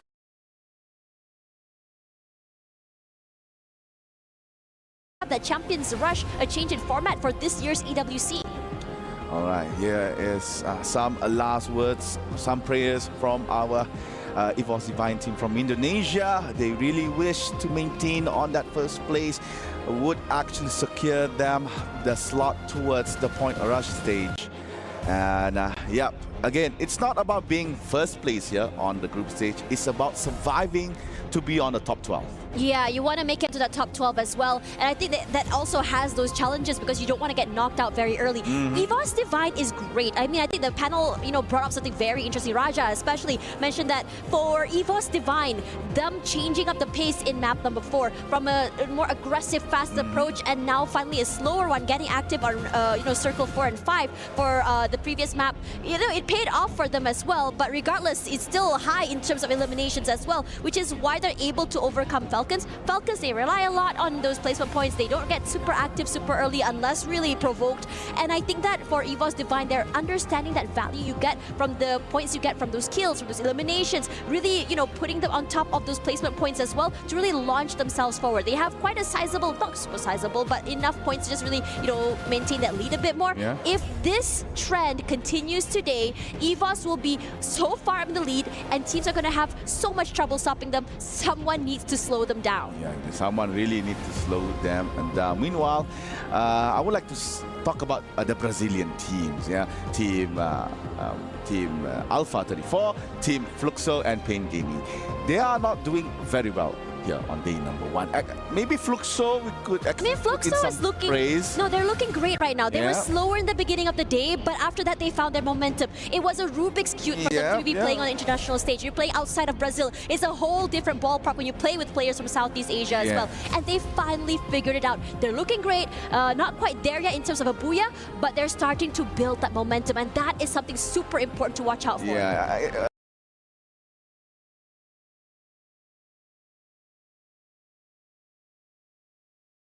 In contrast, Alpha 34 and Team Pain, they are struggling. We can see their struggles from game number 1 to game number 4, trying to fight against Team Falcons, trying to fight against Team Core Memory. Alpha could not actually get that duel against Team Hotshot. So if they could not find that particular strategy to fight against the Asian teams, Alpha 34 and Pain Gaming would have, as said by the team name, a hell of a pain time. Yeah, I mean, Pain Gaming, they did have a few, I think, neat ideas in the bag just now. I mean, they wanted to become gatekeepers, keep those teams outside of that circle itself, but what they didn't expect was that all the teams just really rallied to them. When you are cornering a beast, the beast is going to bite back. They're going to fight back. And they were expecting them, a lot of these teams to go that aggressive, and they were overcome in that particular moment, I think in the last map or so. Now, I think what's really important about Alpha 34 here is that I think Raja mentioned that for this team, they are the underdogs. They're a team that were not expecting to be here. They were shocked to be here, in fact. And for them to get this far, I think they need to remember that they deserve to be here. Maybe it'll take some time for them to figure out the styles of play from LATAM, from South Southeast Asia. Yeah. But after all, if you're here at EWC, you definitely have what it takes to be at the top. So I am really excited to see what Alpha 34 can present to us as a team who are not expecting to be here on the big stage. Yeah, another team that was not expected to be here is actually Red Hawks. Yeah, we didn't see much from Red Hawks on game number 4. I think they were got caught off guard way too many times up to point. It's hard for them to actually gain points on Alpine, but still coming into the game from Bangladesh, fighting against teams and players that have years of experience playing on an international stage. It's something that, to me, might overwhelm them in a sense, but holding their ground very well, especially on game number 1 and game number 2. Red Hawks, I could see them be in the top 12 later on in our group stage. Oh, I completely agree with you. Red Hawks look really good right now. They started off strong, I think, in day number 1. I'm really hoping that they're not a day 1 wonder here, because that's usually the case, right? You get chalked off guard on day number 1. You see all these teams really shine, then suddenly you get outstratted, outshot on day 2 as more teams start to get into that momentum, get into that groove as well. But Red Hawks look good. They've been, like you said, they've been able to hold their ground. But right now, the problem is whether or not they can hold on to that momentum, because they're getting knocked. I wouldn't say they're getting knocked early. It's toward the middle of the pack. I wouldn't say it's terrible per se, but you did make a big point here. This is a team that is debuting on the international stage. This is a team that, you know, barely has played with in the international level. This must be very, very new to them. The different pacing, the different styles of play. Yes. They need to adapt, and so far they've been doing great at doing that. Yes, that is true. Meanwhile, for the other team, especially for the Melata teams, I'm yet to see them shine, especially Vision System SPA. We've seen time and time again, they try to go for that early game fights. They try to go to try to take early game points, but apparently it's way too many times Vision System could not fight the opposing team, be it from Asia, be it from Brazil itself. They still struggle in all 4 games. Meanwhile, for the other Thailand teams, Core Memory has shown us a few moments where they are looking very strong. But however, once the game turns or goes into a mid-game, they fall off real bad. I mean, the mid-game can be quite chaotic. It's a situation where a lot of rotations are happening. They need to be able to win these fights. But regardless out of all of that, EVOS Divine has been doing really good when it comes to their fights. You know, we saw them box into a tent, and you would have thought other teams would just collapse into them. What do? They counter back with their own blue walls, playing those micro angles, finding a nice low ground angle to just really shoot on top of the terrain as well. And then quickly the team just breaks out and just collapses. And I think it's great communication coming from this team, and they know exactly how these executions are going to go. All right, we are still getting ready into our game. Okay, what's your take for Team Vitality? Vitality? Yeah. Oh, they are after game number 4.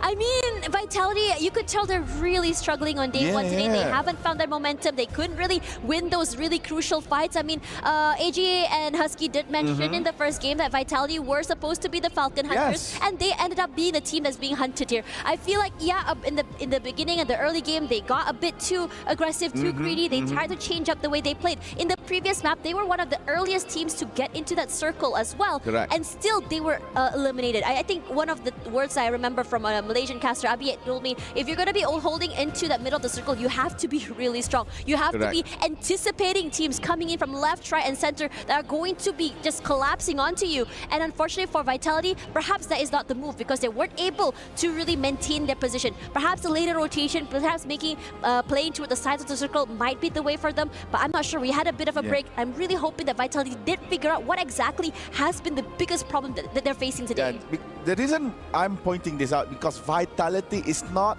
a new team here. Previously, they were called Bigatron Delta, then acquired by Vitality. Now it's Vitality. This roster is a very experienced roster. They have played on international stage, on Southeast Asia's stage so many times. So every time when I see Vitality falls off, I question myself, what happened to them? Because I assume that due to the existence of EVOS in their bout, they might want to, step up their game. Okay, we got EVOS here. We don't want to be in their shadow. Vitality, let's go up. But apparently, for all the 4 games that they have played, nothing can be said about them. Just maybe one good game on number 7 on the third game, but after that, Vitality struggles to get points. I believe they are currently on number 10 with 18 points, and that is not something you see from Vitality actually. I mean, the great thing about Free Fire is that anything can happen. You can have one really good game and just immediately get launched all the way to the top side of the scoreboard. Granted that the lead has not been super huge, and that's fine. I think this is a day one problem. Day one is a day that I feel and I still believe is the icebreaker day. A lot of teams are still struggling to get to know each other, understanding what the drop spots are, understanding how rotations are going to go, and understanding the different metas that are coming into this game. I know that, I mean, with the conversation with Daniel, right, about how the metas are, through so many different regions. Correct. Not many can adapt real quick. Some of the teams that have been adapting today has been EVOS, Core Memory to an extent as well, and Falcons are doing really good at that as well. But, for the rest of the teams that are still struggling, honestly, day one is where I would say that's fine. I mean, you can really take your time to really figure things out. And, after the day ends, you can go back, VOD review, figure out what went wrong. Was it a breakdown in a miscommunication? Was it the comps that were just not working out? Did we have to work on how our execution is? Was it our rotations? That is where things, you have to really talk to each other to figure out. Regardless, I think while we wait for the teams to ready themselves, let's go back to the studio to have a chat with the panel. Let's go. Thank you so much, Tash and Admas. Yes, folks, thank you so much for being patient. We are still trying to get into that game, but bear with us because you can have a little bit of fun with us on the panel. Gideon, welcome back. You were looking a little cute before, just... Oh, thanks. A little yellow maybe, but... Of course, only natural is my favorite color. But we are getting ready to jump into this next game, but we do have things that we can still kind of address, right? I think we still have that top race for top 2. We have EVOS and Falcons fighting up there. We have Fluxo still trying to make their comeback as well. We have Hot Shots started to come in, guns blazing, and really being a dark horse. Are there any other teams that we kind of want to highlight that have the potential to maybe sneak on through towards the upper end of that rankings here? Neptune? Yeah, I mean, Hot Shots, I'm pretty sure Hot Shots want to be overtaken by Pain. They're very, very close, and Raja would approve of that, especially with that statement that has been thrown earlier. So I'm looking forward to that. Well, I need to translate to the Brazilian players because I'm not really sure if they can understand what the player from Hot Shot just said, but I will translate to them and then maybe we can start a real fight. Oh, so they don't know they got insulted. Okay. I don't know if they will approve it because I know some of the players and they are not the kind of... Sometimes they are kind of angry, Oh, okay. So they need a little bit of heat. I mean, Gideon, you were telling us just now in the casters area that the stage is freezing. Yes, it is very, very cold. But at least from the players' perspectives, as the breaks were going by, you can see that the players are going in and out. Some of them are wearing jackets. They are prepared. But then you can tell those who are really eager, those who are like sitting, playing with their chair a little bit, sometimes playing with their fan, no jacket, no nothing, and you can see it in their eyes. There's heat there. There's fuel behind them. There's a lot of gas as well. These teams are extremely motivated to try and outperform themselves throughout each of the individual maps. But I think, I feel bad because I feel like I've started a controversy and I was in the center of it all. Like, what have I done? What have I done here? It's okay. If we get any complaints later, we'll just redirect them to someone else. It's all right, Gideon. Don't worry. We got you. But Neptune, though, as we jump into game number 5, what are we kind of expecting moving forward? Is it really just going to continue to be this race that we're seeing at the top of the leaderboard? Or do you actually feel like some of these teams that are a little bit slow to start, they might wake up? Because we do see this sometimes. Teams just not having a great morning, but it's like after 4 games, it's like, all right, we're ready to go. I mean, that's the usual pattern that we see in the other teams. It's only a few teams that really take advantage of the chaos in the beginning, especially in day number 1, like what we've seen Falcon do. They just know that they can bring in a lot of elimination and then grab those booyah. But for the other teams, they need that time to study their rotation. They need that time to study their opponent. And I guess Fluxo as well is one of those teams. Now, going into the overall rankings right now, and Hot Shots currently on 2nd place, or 3rd place rather, and Core Memory was able to catch up earlier. So let's see if that is something that they can turn around towards the latter part. Can we talk a bit about Core Memory? Because I feel like we just are not seeing them on the screen, but look at them on the leaderboard. What is going on with Core Memory? I think it's because they are not being like that consistent, you know. Sometimes they really do a great match, and sometimes they, I don't know, they just can like clock, and so maybe it's like a hard time for them, but not that much because they can appear at the top 5, which is really cool. But we need to see if they can keep inside of the top 5. I think a lot of their strategy revolves around the map, right? Because initially I thought maybe they had something against some of the Brazilian teams that kept meeting up in map 1, 2, and arguably even 3, but then ended up losing that fight specifically against Fluxo. So that's 3 maps and 3 times that they've clashed with each other to predetermine whether they make it into the top 3 in the first place. But then we see map number 4 that we see a bit of a divergence, right? We see them drop on the complete opposite side, completely avoiding majority of the team. So I do think that it boils down to, yes, consistency, but at the same time, map presence, right? Yeah. Which begs the question, what will happen during map 6, especially since it's the brand new one?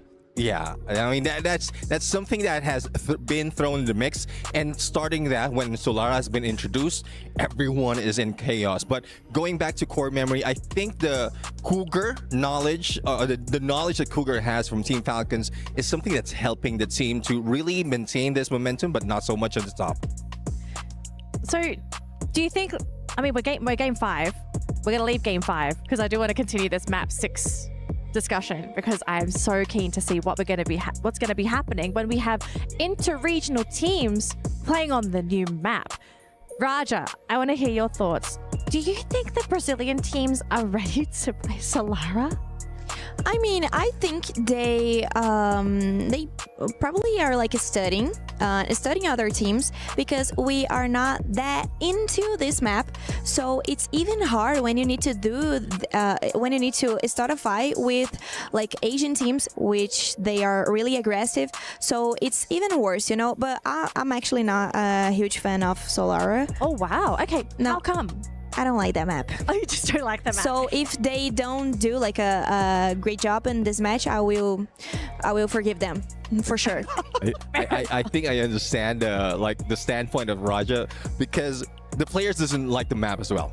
So she just puts herself in that position of players because of how close she is with other players. Right? I also don't like to play. I mean, even in rank. No, I don't like that funny. I prefer like Bermuda, Terra, or like Purgatory, this type of maps. Okay, Neptune, what's the consensus for Solara? Like, what is it that makes the map so difficult to play? Is it just because it's so brand new and everyone hasn't really mastered all the mechanics yet? I would say it's the slide rails that has been spread across the map. So it throws up the strategy, especially if you're just going in for rotations. But I guess it's something that they need to adapt to.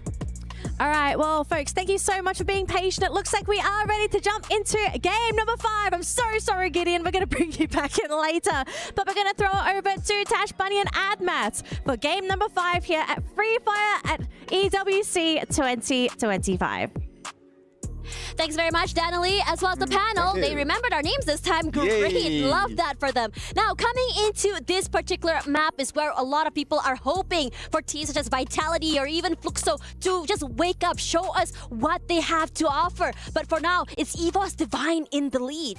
Yeah, let's get into game. It's gonna be Nextera. The only thing I like about this map is that you can jump as high as a mountain, and that will be at Grav Labs.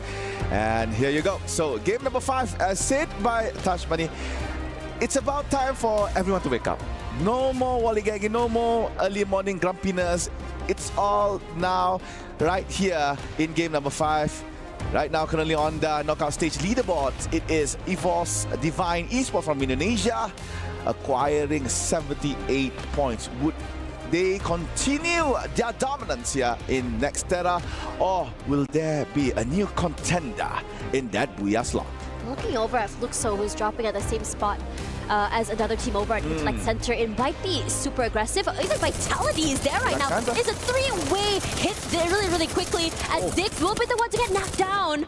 Gio waiting for the right time, but he decides to push forward. But unfortunately, unfortunately for the rest of Vitality, they are not able to hold. The first eliminations happening quickly for Fluxo, and they were very, very decisive about taking this fight. A very bad start here for Vitality. Koja as well is caught up by fire from Team Fluxo. So Koja has to fall back. He is retreating from Intellect Center. Now left in this compound, it's going to be Fluxo and Core Memory. Meanwhile, we are hearing a knock by one of the players in our map. I assume that is the brawl in Grab Labs, as EVOS is interacting with Pain Gaming.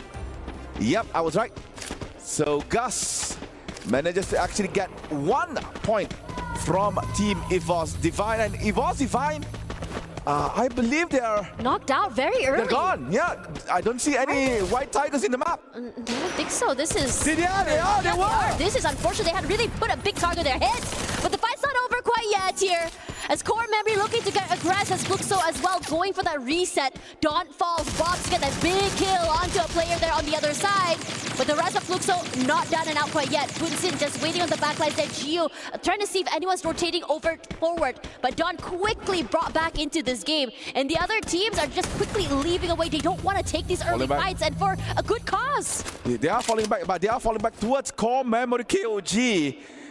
Unless Core Memory moves, Fluxo can actually intersect with them. However, you can see that VSC Vision System SPA moving quite aggressively towards Team Fluxo, entering Intellect Center. And talking about EVOS Divine, we were talking about Booyah Curse backstage, and apparently that is implemented onto EVOS Divine. They had Booyah on game number 4, but they were the first to be eliminated in game number 5. So Booyah Curse is real here for EVOS Divine. Now, looking back on how they play against Pain Gaming, they had that nice ground where they could play inside, but due to the fact that Grab Labs could put you off guard, especially if you jump, causes them to actually just not playing very well in that particular place. This is aggressive coming from Fluxo, rushing up forward here. They're just completely overcoming the other team here. Footsin falls Nejad as well here. And they're taking fights left, right, and center. Overcoming so many other teams. Gio needs to be picked up quite yet. They're not done. The jump shots are really good. Strays forward, and his teammates decides to go a bit more forward to give some space for his teammates to bring his teammate back into the game. Run, Maxi! Run! You cannot fight this, you don't have any medkit. Bob's hunting towards Maxi, and Maxi goes down. And then there's only one member of VSE left. He managed to actually fall back away from Team Fluxo. And game number 5, Nextera, Fluxo is on fire.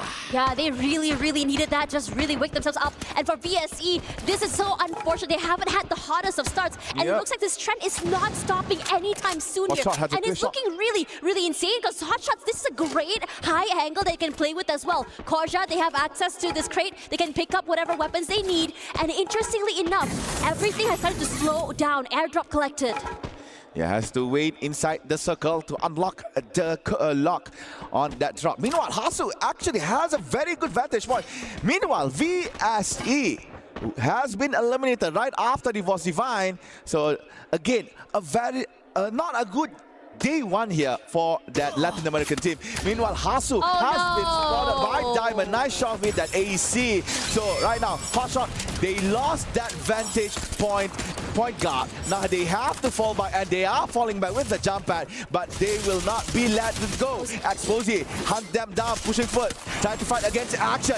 No more glue wall as Skylar has been put down by Exposy. Diamond trying to provide them some backup here for Exposy, but Hotshot smart enough not to directly engage on towards Team Virtus Pro.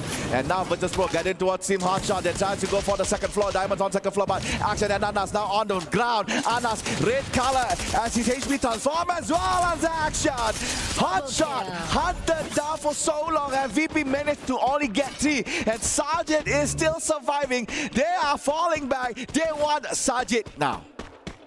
Chase him down if you want, if you could.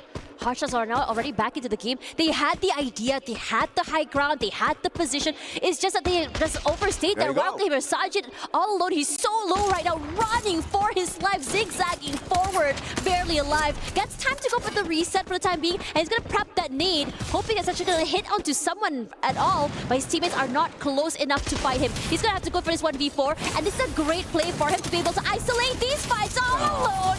But the amount of bodies thrown at him were just too much, and Virtus Pro finally get the last piece of that puzzle. Yeah, Sajid was lucky enough to revive all 3 other members that was hunted by Team Virtus Pro, but sadly Sajid could not survive. Meanwhile, Red Hawks is now no more in Nextera, placed at number 10. We were praising Red Hawks quite heavily here on day number 1, but sadly, coming to game number 5, players are realizing how Red Hawks are playing. They are realizing how Bangladeshi Free Fire is being played. So they are slowly getting a little bit down here as we go progress in day number 1.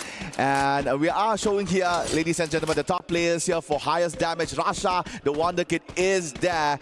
And as you can see on the right side, Circle has completed for the first one. Second one will be right around boxing, Jim Deka Square mud side. So this is a favorable Circle, especially towards Alpha 34.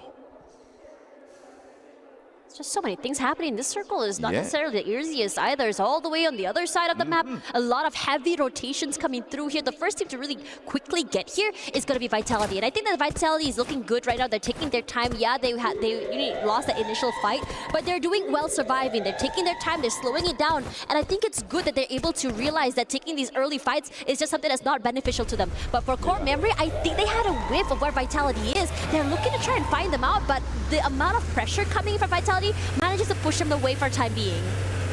Alright, so Core Memory trying to find a place for them to cap it out. As you can see from the minimap, Team Alpha 34 has put a bounty on towards Team Vitality. Meanwhile, AGAL Barros was caught by Pain Gaming. Motavea got that point kill for the Brazilian team. And AGAL, you can see only Dew is left here, and Dew is being chased by Gus. Gus has an SVD. Dew really needs to find space, to find time to revive the other members, but Pain Gaming is not letting it go. They are pushing forward. I can hear the Ferrari, the fast car coming in. Peter trying to find Dew inside Graveland, but Dew is way ahead away from Team Pain Gaming. If you hear that car, what are you going to do? You're going to skedaddle away, obviously. That's a terrifying sound. Pain Gaming, this is great for them as well. I think they had a pretty rough start today. They weren't able to find the momentum. They weren't winning those really crucial fights. But now they are the ones currently on top. They're looking hot right now. They're not looking to really take these fights. They are really testing the waters on how far they can chase, but they're not really looking to pursue. You go into a compound, they're saying, okay, the lack of information means that we don't push into the compound. We don't want to engage into a CQC and isolated fights, which means that we can stay intact as a 4 all the way till the end. But now for Falcons here, they have 5 eliminations already. A bit more of a quieter game, but I think throughout the entirety of the day, we have already come to a conclusion that Falcons love to get more of those placement points and survivability compared to these early fights. And I think this pacing still suits them, as expected. Yeah. This is the way the Thailand team plays, actually. There's that early game slow pace, then gradually it becomes faster and faster. Hot shot trying to get a hot shot on towards Team Falcons, but Alas was retaliated back by Limit. So that is a knock from Team Hotshot. So Falcons is now controlling back Rastown. Limit is still safeguarding, is still guarding for Team Falcons as they are trying to get into the new circle. And Hotshot made the right decision not to continue to suppress fire, fall back, find another way to get into the zone. Yeah, but Falcon suspects that they might be around, so they're lingering a bit longer here, forcing for Hotshots to go for a longer rotation. They cross, they might be spotted out by Kiroro, even Virtus Pro. They might be in trouble. And speaking of trouble, Chinoy knocked them already so quickly. They're looking hot right now. Big opening onto Chinoy. They want to look and just try chase for the rest, but they haven't found anything quite yet. But it should be easy access to the circle for them. You want to know something interesting? Yeah.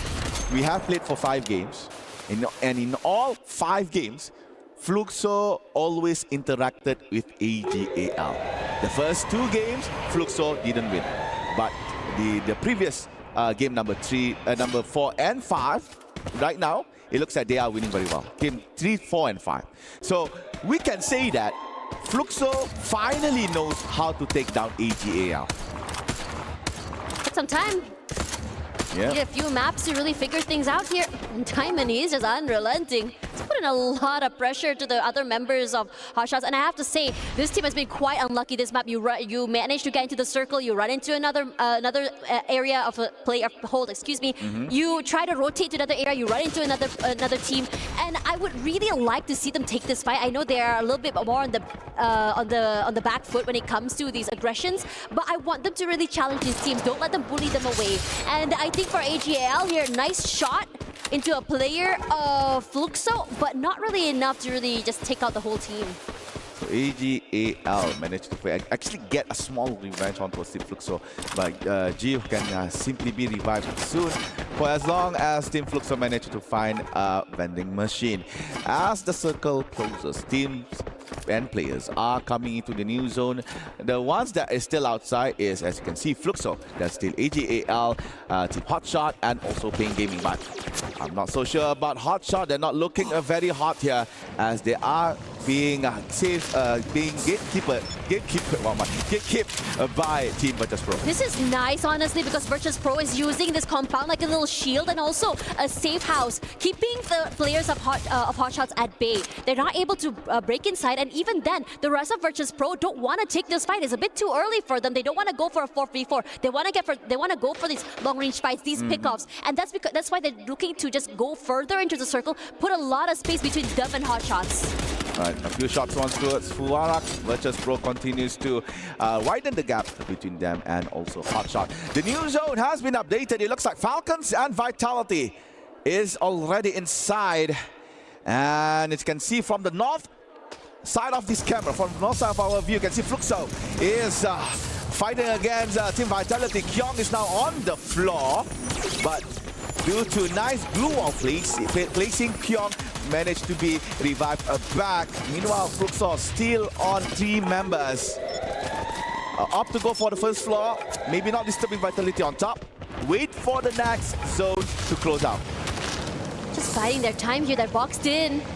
If say that Vitality choose to push into their area, this could be ridiculously hard. The CQCs, the corners that you don't check. And the numbers as well. Already getting one knockdown of his own here. But Vitality's looking to get a bit more adventurous. Check out the other side, poke their heads out, find nothing. And now they're trying to just block the players of the team inside of that compound, really take away that space and make a little bit more area of hold for themselves. Already in the middle of that circle here, they're so close by to Falcons, and you know how devastating it can be if they go up against this team. They're already putting in the pressure, and they're looking to just really hide away, heal themselves up to full before they fully commit to this 4v4. Vitality is not in a good spot, actually. A lot of wide openings in the compound that they are having in. Meanwhile, Falcons focusing 2 teams, actually. Vitality and Fluxo. Meanwhile, Hotshot is being hunted down by various teams, actually. The Pakistani team is not looking so good. Only Hasu left. Meanwhile, AGAL is actually facing the same fate here. Could not make any move. Meanwhile, Pain Gaming jumped in. They are now aggressively pushing towards Team Falcons. Peter has to come back into the compound. Virtus Pro has been eliminated on 9th place. Noda eliminated all of the glue walls here from Team Falcons. Still outside. Finally, Noda is in. Sasuke the shot, but could not do so. Could not find members of Team Falcon. But Kirono is down by Motovea. And Gus looking very low here. Has to stop for a while to find time for medkits. Meanwhile, Alpha 34 is coming in to join the party here between Pain and also Team Falcons. Limit is cornered in this compound. Could not go anywhere. Falcon is looking desperate right now to still survive in this chaotic space. There's not a lot of space to work with right now, but Vitality somehow gets theirs. And now AGAL eliminated already at 7th, and now Vitality as well is going to be coming up on top here. We were waiting for this team to wake up. We were waiting for this team to get a bit bit more aggressive, to be a bit more, to show a bit more of what they have to offer here. As Falcons stuck in a corner, Peter left alone. Not the easiest thing for him to do to bring his team back into the game. Inhalers up, yeah, but it's only a matter of time before the glue walls fall, before he gets completely chunked down by Pain Gaming. And Pain Gaming, even Mozavia is the last man standing here. He's alone, but here comes Core Memory. Cougar knocked down already, trying to steal away this space away from Vitality. But Vitality gets his, Peter falls, Dawn steals away the kill, and Falcons this time around, they're not able to clinch that booyah. 5th place for them, but the fight, this compound, hotly contested. Finally, we see Vitality shine right after my comments, which is very good. So Vitality finally open their eyes. All right, this time around, let's do our best. Let's show them that Vitality is still alive in EWC. But right now, we are left with only 4 teams.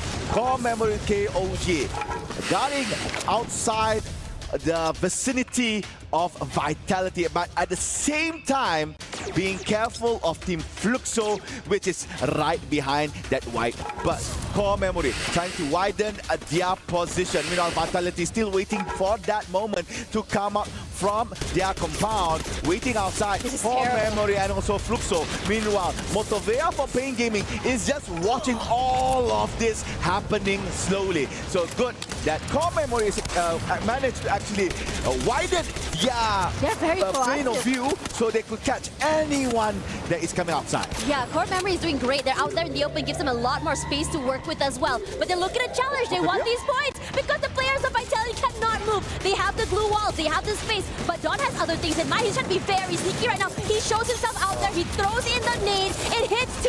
Motavea falls. Koja's doing great right now, but Don's been spotted. He's all alone, but somehow his movements are just too much to deal with. And now Core Memory looking to chop them down. No, they're falling because Vitality is looking to change trajectory. Fluxo falls. Vice putting in all that pressure onto Bunsen, and Bunsen gets taken away. Fluxo with only 1 player left. Oh, Koja is now down. Vitality bringing the pride of Indonesia. Push it towards Team Core Memory KOG. Zed gets by, but Dix goes down to Prox. Oh no! Core Memory Zed is now on the floor. Holds the line, denied by Koja. Now Koja has time to revive both Dix and Far East. It's gonna be 3v1. Will it be Fluxo for the 1v3 clash, or will it be Vitality redemption arc after 4 devastating games? Right now, pushing forward towards Prox. Prox is now fighting against Diva. Koja from behind, and they got Prox. Booyah for Vitality! After so many rounds, they struggled. They weren't able to find the answer, but on Nextera, this is their map. They were on the back, but they didn't have a lot of space to work with at all, and somehow managing the game sense just so good, so aware that there's going to be someone that Dawn hanging out from right across the field, playing CQC as well. A team like Fluxo was waiting for them on the other end of the map, was completely punished from the map as well. They were already marking how they were going to leave that compound and aggress, and it just shows in how they played that last circle. We were talking about how Vitality had a very bad start on day number 1. 4 games. 4 games, they do not manage to actually rake in a lot of points. But coming into game number 5, Vitality finally found their own vitality to redeem all the mistakes that they have made throughout game number 1 till the game number 4 with a very magnificent booyah and high elimination count as well. Yeah, but for now we're gonna go for a quick break, and after this, more Free Fire EWC coming at you. Quadra kick.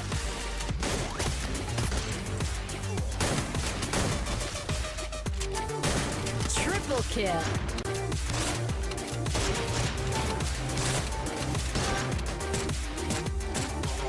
Double kill.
Não trava, por favor.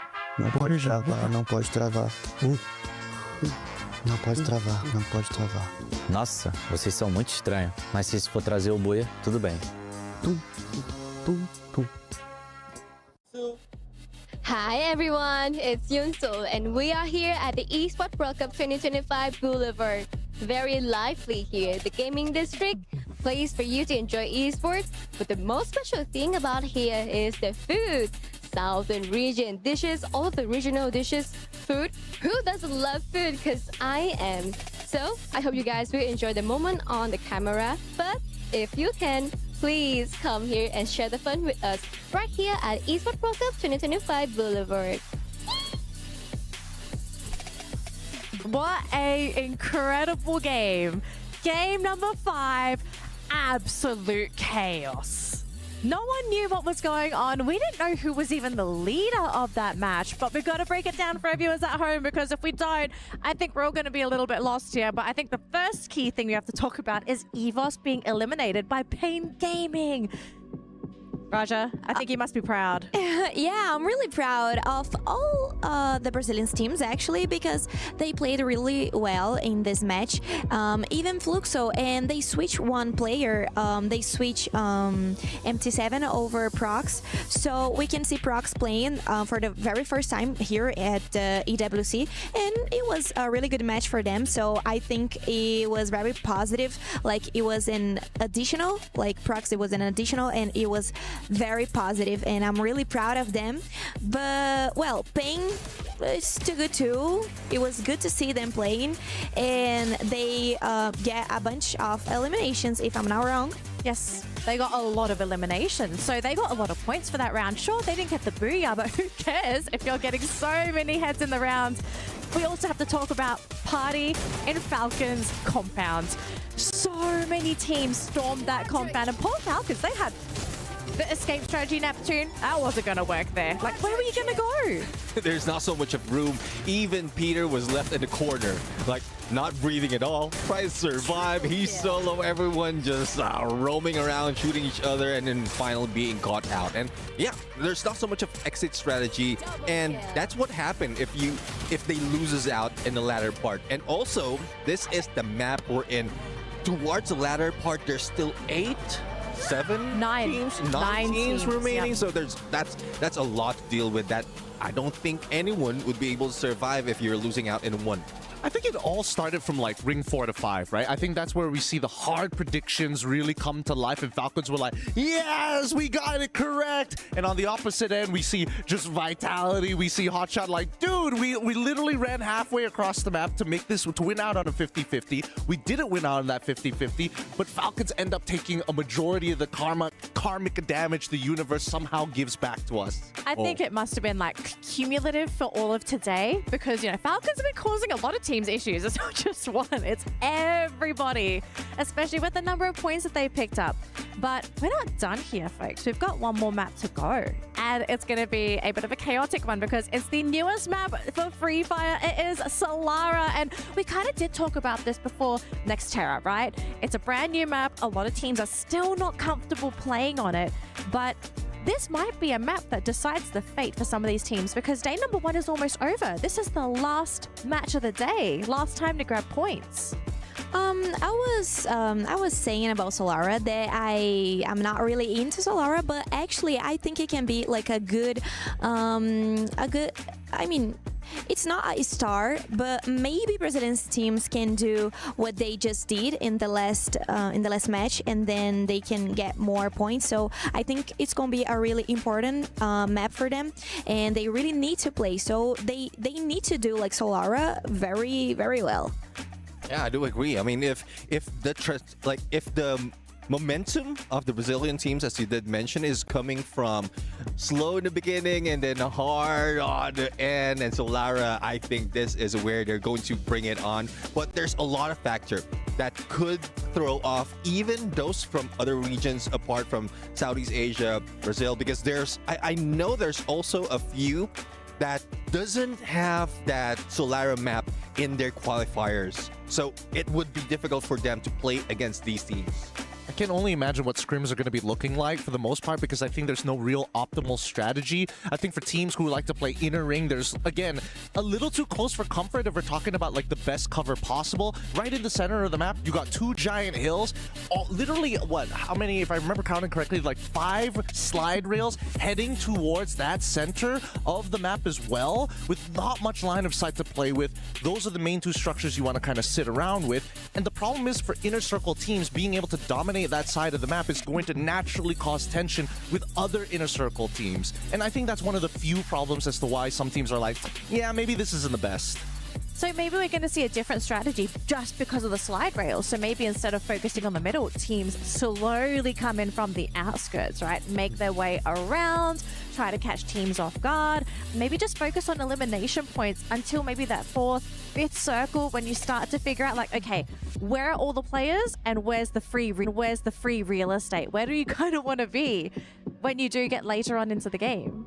Yeah, exactly. I mean, slide rails, it's a good entry and exit strategy. It just speeds up your movement, but also it triggers that someone is using it. So definitely everyone would be at their toes. Everyone will be looking out on both ends of those slide rails, and it would be the downfall of a team who just don't rely on it so much. And we'll have to see, because as you did mention, there's still a lot of compound. Inner circle teams might be targeted, especially the TV tower, who's part of that, dead smack in the middle. So if everyone aims for that height advantage, TV tower has it. But there's also a huge risk that you'll be losing out.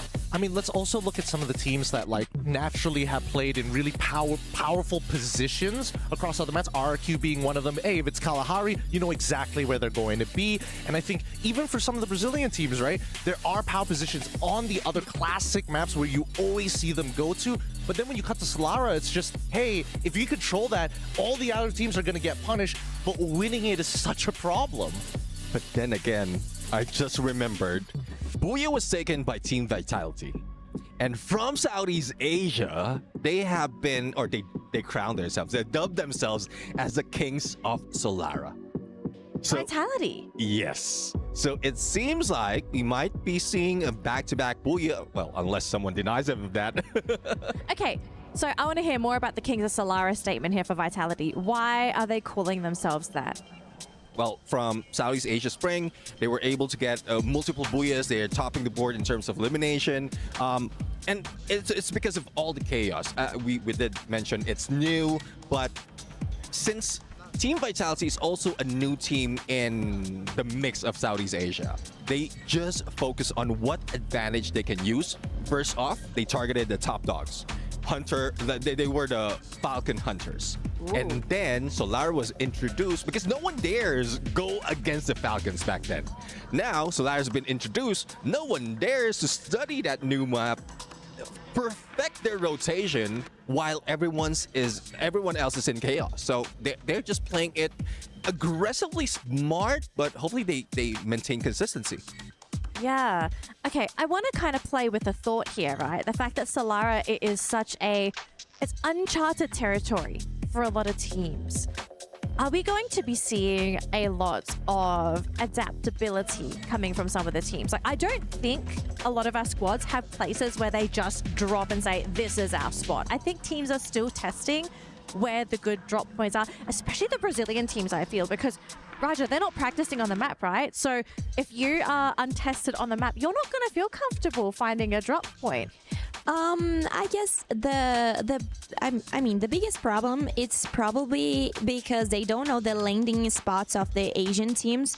So this can be really hard to them to start a fight with a team that probably have tried this map before. And I mean, well, I don't know how to explain, but that's the very first time that they are here playing this map. So everything can happen, you know, like it can be good for them or it can be like not that good, but I think it's gonna be a little complicated because Asian team normally they don't like to fight each other, you know, like they don't fight face to face. I just want to add on to that, right? Because again, if we're talking about adaptability and teams not having a lot of practice and it's their first time, we do notice that, especially for when new maps start to come in, a lot of people are fighting for a couple of the same spots. But I think that Solara is really unique in a sense where there are some hot places to drop. However, if there's too many teams, at least for some of the other maps, you can kind of divert off to find, you know, out maybe not the best of the best loot, but enough to keep yourself equipped. That's not the case for Solara. It's pretty wide open and it's scarce enough where you can equip yourself with at least tier 1s, but you're never going to compete with some of the hotspot droppers within the map itself, meaning that fights are going to either A, two teams are going to battle it out, everybody else walks away, or B, everybody else who are just looking for eliminations with tier 1 loot is just going to go for each other's throats as soon as possible. Yeah, I guess what Solara has to offer is similar to what we've seen in Nextera. Yes. In between the major buildings, there are a few compounds like that you can take. So you can, if you see someone and you're trying to avoid any fight, see someone dropping in with you, just split up, take those smaller buildings, and then just regroup. And I guess that's one thing that they don't need to focus on, just going in straight and out 4v4s early in the match. Yeah, and I guess I think we're going to be seeing a new meta develop for Solara. I don't know if you all agree or disagree, so feel free to share your thoughts, but I kind of feel the fact that we have this inter-regional tournament happening and we're playing on a brand new map. I think the different mindsets that captains have for their teams, I kind of feel like we might develop the Solara meta here at EWC. So we'll have to see what happens, folks. But we have just been informed we are ready for game number 6, Solara, our closing map of the day. Going to throw it over to Tash Bunny and AdMath. Take it away for game number 6. Last map, last game for day number 1 here for Free Fire at EWC 2025. It's gonna be the newest map, newest addition towards Free Fire. Solara. Everybody, it's gonna be Tony Hawks here, as we are going to see players on that slide rails trying to either exit or enter from the enemy team. Let's see who will become the last Booyah of the day. And if you guys want to know, from game number 1 till game number 5, all 5 games are booyah'd by Southeast Asian teams. Super exciting to see how they're really, setting the momentum today here. Would love to see Brazil just really rally back, especially since, according to the panel, Solara is what Vitality claims to be the kings of Solara here in Southeast Asia. They are the pioneer, apparently, and they have really perfected how their rotations are going to be. And I would say that this is quite a hard rotation to play with, as Gideon mentioned, because of the rails that came through, right? You can Tony Hawk your way through. It's really quick on the rotations. You're definitely going to be caught off guard, especially on how fast you can move throughout those rails. Right. Now, players are having their places, having their drop spot one by one. Yep, as you can see, Dix being the skater boy right now here, I say by Ever Living. Also drop, get some mushroom, get some EP in. And there you go, the first circle. As you can see, it's favoring towards Funfair as its midpoint. And not much can be said right here. I can see that Red Hawk is actually fighting against one player from Alpha 34. Other than that, no other team is intersecting one another. And it looks like Red Hawks managed to actually take down that player from Alpha 34. And yep, that is the only thing that we could see in this early stage of the game. I mean, there's a lot more I can see right now in terms of draw spots, how everyone is just so kind of hunkered down in their areas. We're not really seeing these early fights like we did in the previous match. We usually see maybe 2-3 different teams dropping the same spots right now, but everyone's being very, very cautious. Archway, interestingly enough, I think Vitality were the first team to drop there. They're so comfortable to take up this early mid-side area of the map, and now we did see those really early pickoffs. They're already back into this game. In terms of rotations as well, I think the only team that's really getting a bit more active around the map right now is slowly going to be Vitality. But for the rest, I think everyone just wants to see the circle shift before they fully commit into moving around the area. All right, we are expecting the game to be a little bit later. Here is the replay on how Liu soloing himself. He managed to get to Tush, but sadly, it's a 3v1 with only a double vector in hand. It's quite hard for a player to do a magnificent clutch. But that is the only fight that we are seeing as of right now. We're looking at Vision System, PSPA, using the jump pad, closing in towards, I believe it was Team Falcon at Riders Club. Yep, Chicks has a car 98, but car level 3 is still fine. You could still get damage in, but still not enough to be a fearful weapon to be used. So with Team Falcon exiting Riders Club, nothing can be done here for Vision System. They're a little bit too late. Peter, ooh, nice shot to the face here. Noda X quickly taking him down. Gus steals him away. Falcons on the back foot. Shouldn't be too long to bring his teammate back into the game here, but if anything, this team should be very happy to steal away one of the Falcons. They want to really stop the aggression, the momentum coming in. And for Pain, I think they've been doing such a great job today in terms of aggression, in terms of taking fights. In fact, they are the type of team who would really chase you to the ends of the earth if they really want your fourth. So be careful of this team. Airdrop is nearby to Team Alpha 34. And they are not looking to take it just yet. Meanwhile, Red Hawks has entered Delta Isle 1 by 1. Delta Isle is actually occupied by Team Alpha 34. You can see R7 is spotted by Flicker. Tries to go with the M24 shot, but was blocked by a glue wall. Meanwhile, Funfair, the brightest and funnest place to be in, Solana, is now being occupied by both Hotshot and also Core Memory KOG. Shots has been fired by the Pakistani team. Meanwhile, Core Memory is trying to spot where are the shots coming from. A little hard to say. I mean, there's a lot of things happening right now, including Linz managing to steal away a kill very early here. Again, these are not really full-on fights. Okay, hold that thought. This is going to be almost one of that. R7 brought back into the game here. Again, not really full-on fights. They're not really going on a 4v4. If anyone, everyone's just trying to reposition themselves there. That's a very, very ballsy move.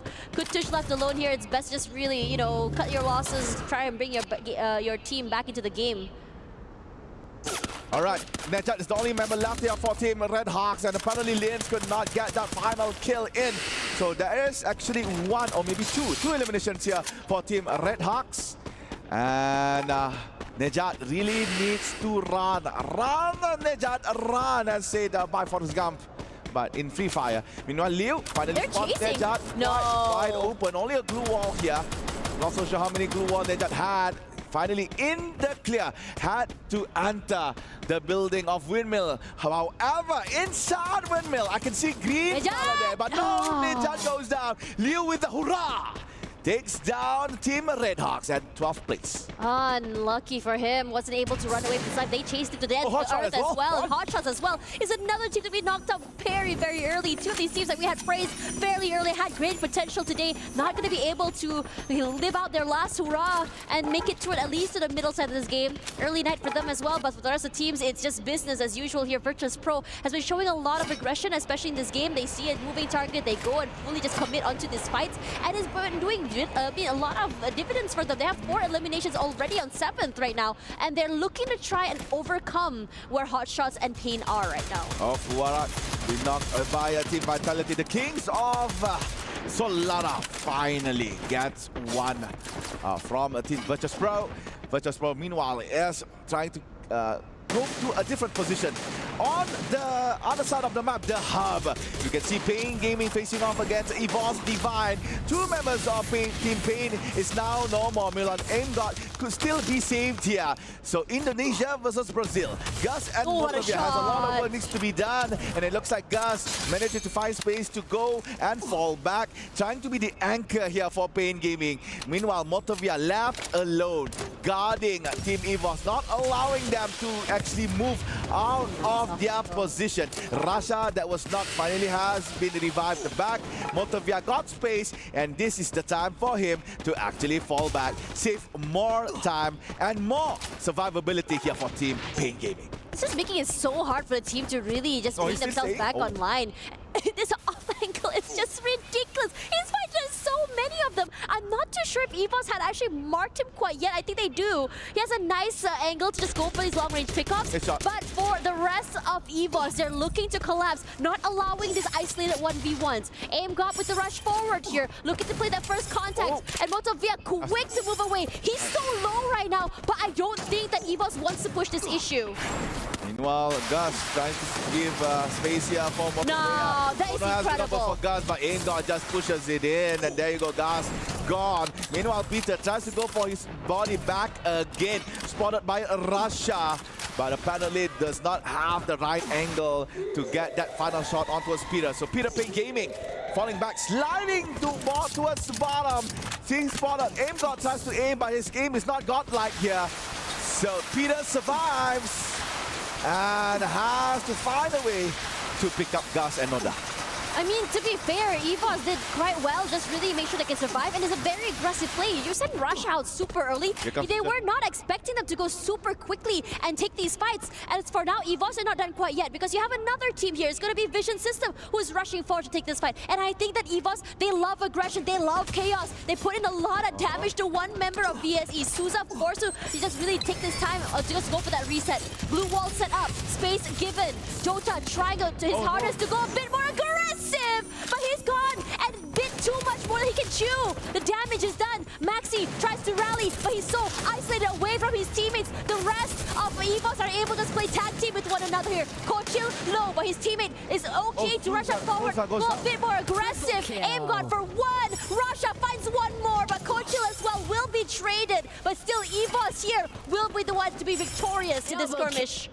All right, only one player left here for Team Vision System SPA. The Latam team is not doing well against EVOS Divine, and EVOS Divine, quite a hefty elimination right here after 9 minutes of the game. Fighting against Team Payne Gaming, and right after that Vision SPA, they managed to rack in 6 points as of right now. Meanwhile, EGAL again interacting with Fluxo for the 6th time in a row. They never did not meet ever. So it's always EGAL, Fluxo, one way or another, one shot against each other. But this time around, you can see that EGAL is gatekeeping Fluxo very well, not allowing them to take the shortest route right here. Has to force Fluxo to maybe detour towards the back in order to be a bit safer, unless Fluxo dares to fight EGAL head on. Interestingly enough, I think a lot of teams are going for these later rotations. Payne Gaming still not in the zone. You know, EVOS, even Vision System as well, are really taking their time there. But Fluxo needs to take this fight against AGAL.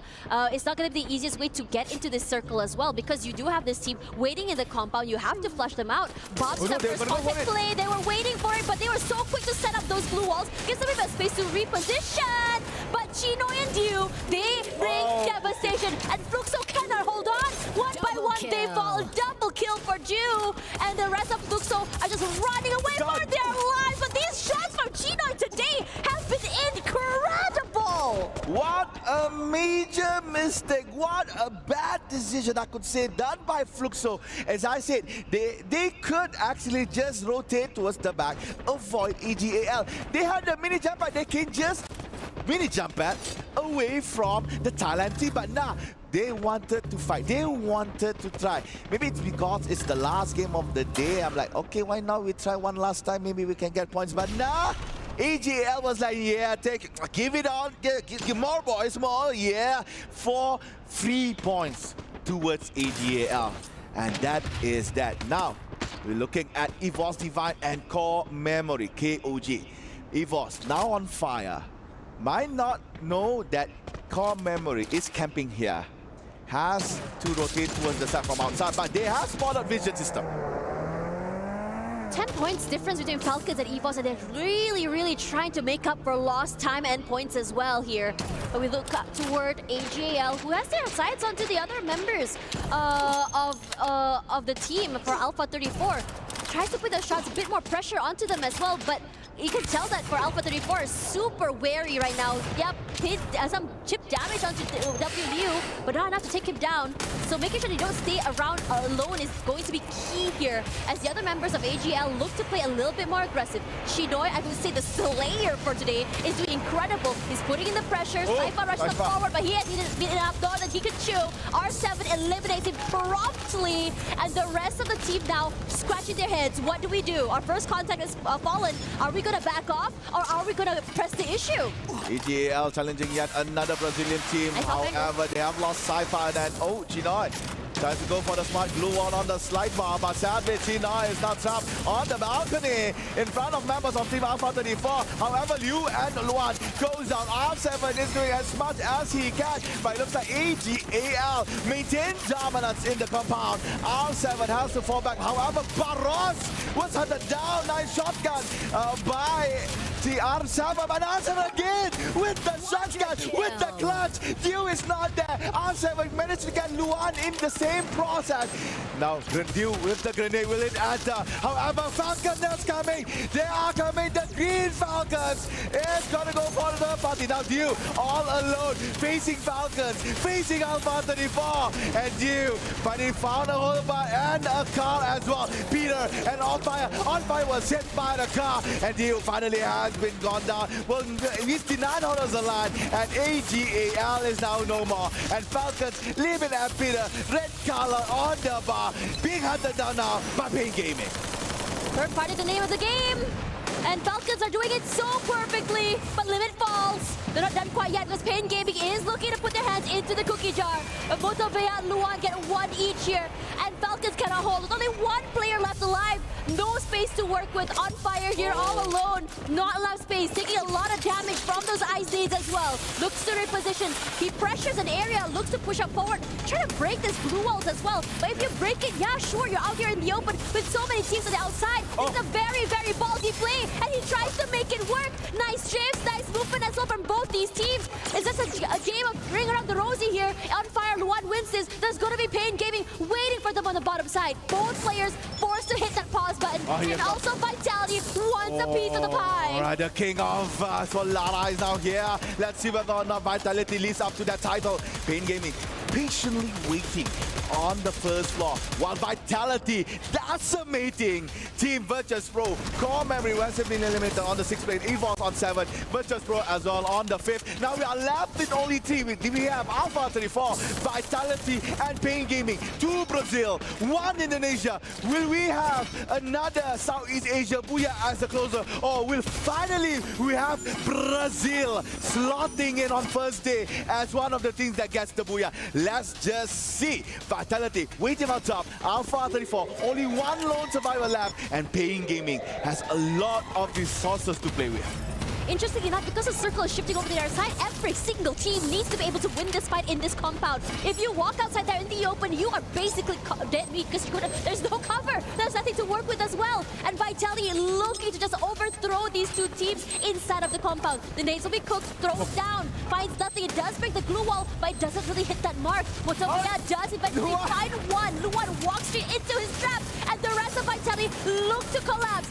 Jump, falls, jump shots all about. Peter is doing well to manage this aggression, but Dix is going to find a kill of his own. Good trades all around for both of these teams here, and everyone is chaotic, and not a single player able to play with each other, isolated as well from the windows, from the blue walls.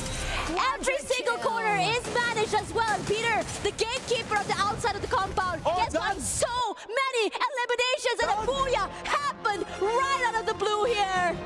The king has been dethroned.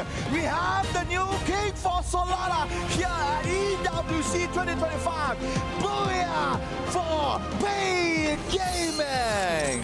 After 5 games in a row dominated from Southeast Asia, we see the fangs rise here by the Brazilian team. And I think it's really incredible to see that it could have been anyone's game. That compound was so hotly contested because everyone was stuck into it. Everyone had to take this fight in order to rotate to the right. But Pain Gaming, knowing how much value, how much advantage you can have by having a lot of control of the outside of the compound. When a lot of utility is thrown inside, they run for their lives, and all they have to do is wait for these players to walk outside with their shotguns with open arms. You could see how patient Pain Gaming was, holding the first floor, not allowing anyone to come by, because everybody was jumping in towards the second floor because they know, okay, we have seen players on the first floor. Why not we just go on the second? Maybe we have a chance. And that is what Pain Gaming has done. They funnel everyone towards the second floor, leaving them a lot of space on the first floor. Nobody wants to be outside because that's the only compound in that zone. And patiently waiting,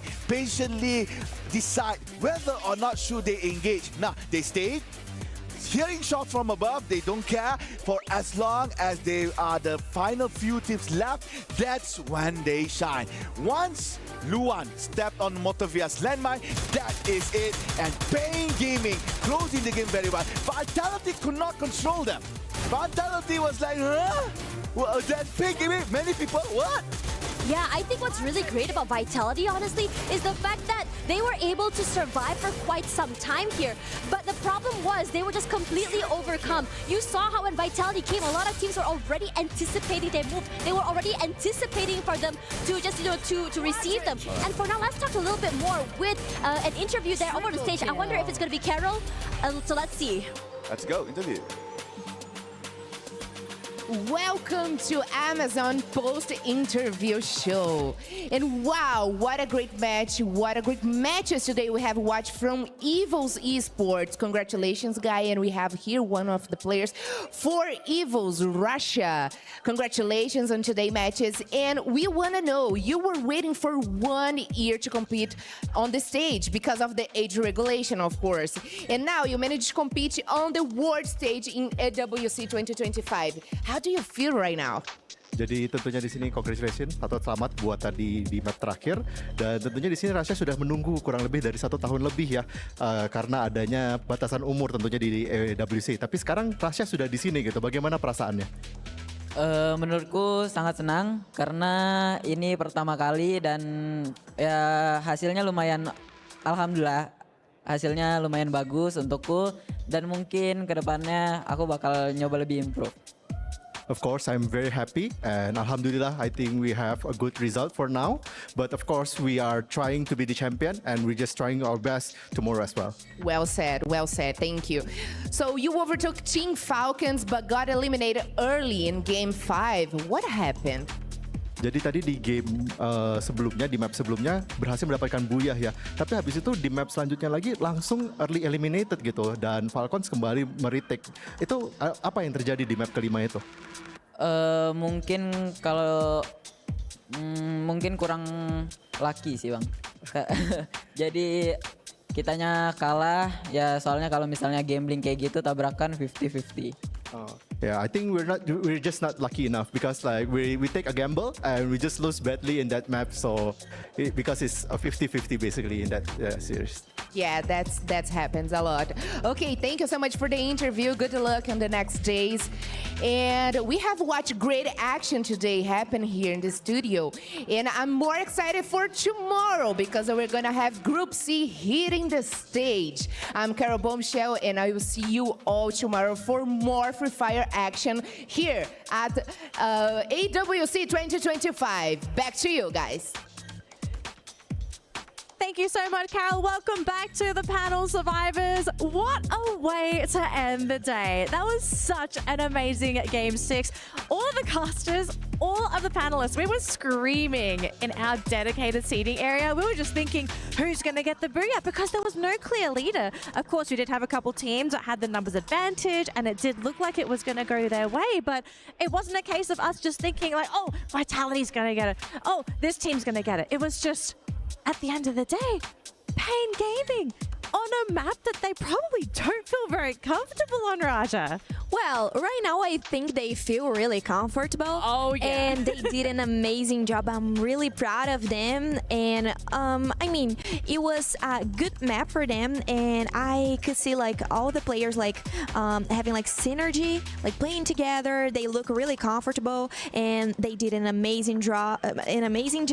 And we could see too Alpha 34. And so it was a good map for some of the Brazilian teams, but not for all of them. Unfortunately, Fluxo wasn't doing a good job. Maybe they ran out of energy, right? Like Fluxo looked really good towards the middle section of the day, right? Like a little slow for the first couple games. Then Fluxo was kind of winding up, starting to feel good, but then we come to the last map and did they just run out of juice, do you think?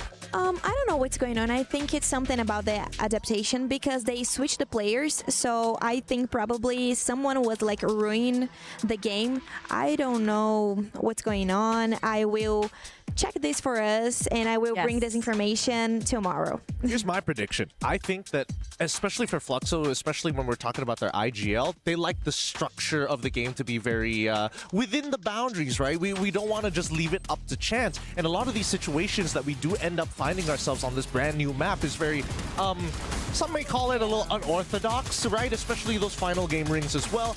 And I think that teams who had the better instincts overall, Alpha for an example, again, was able to hold out for long periods without Pain Gaming as well, which is where we started to see them shine. Vitality, really good examples of teams with strong instincts. Yeah, it just so happens, Team Vitality, we did mention that they're very strong on this map, and they didn't hold out that much against different teams. It is expected that they can win in a 4v4, but it's just so many chaos, so much chaos. It's similar to the ending that we had in Xterra.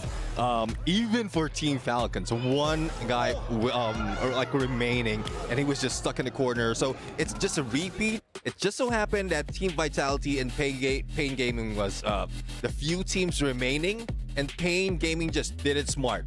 Waited for them for the outside, and then just waited for that blue to push them out. And I kind of want to talk about Pain Gaming because I feel like we haven't really highlighted this team enough today.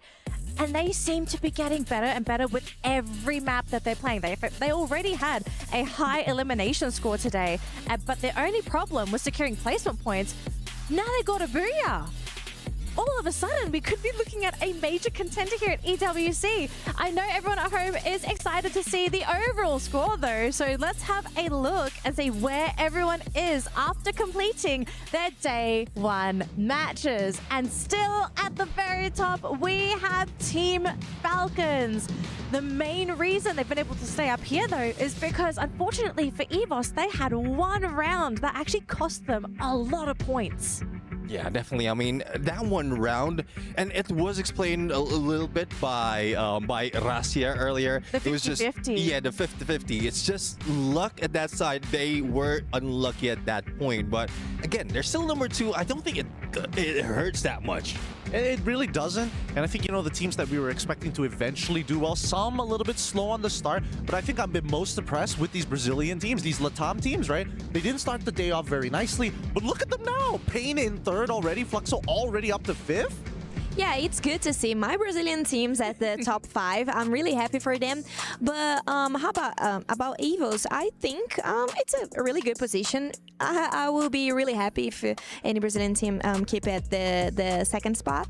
But I think they are kind of hiding some things because they don't want to show like the whole game that they will play at the grand finals. But well, I think they can like handle that, and they can appear, of course, to play the finals. They are very capable of it. I would encourage them to avoid the curse, right? The team that does well during the knockout stage typically doesn't win the championship title.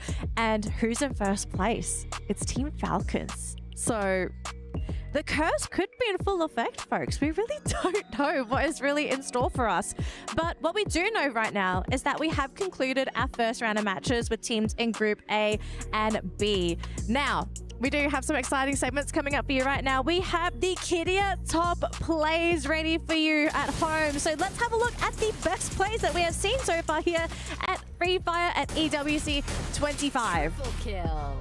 On fire, there's a reason why he is so good, but at the same time, I think the snipers have really stepped up all across the world here. We're seeing some crazy headshots, some ridiculous plays from every single who has picked up a rifle of this caliber. Yeah, exactly. I mean, most of the time, teams with the best sniper are the ones winning most of the gunfight and also leading the board. And we've seen a pattern. Even the acquisition of some of the snipers for one team who doesn't have a main is a trend. I think it's attributed by MT7 as well after his performance. Yeah, but I was thinking about saying something about Motovea because it's the sniper from Pain Gaming, which plays like really well and did like an amazing job. So I think he's like kind of responsible for this spot for Pain Gaming, like keeping side of the top 5, which is really important to them.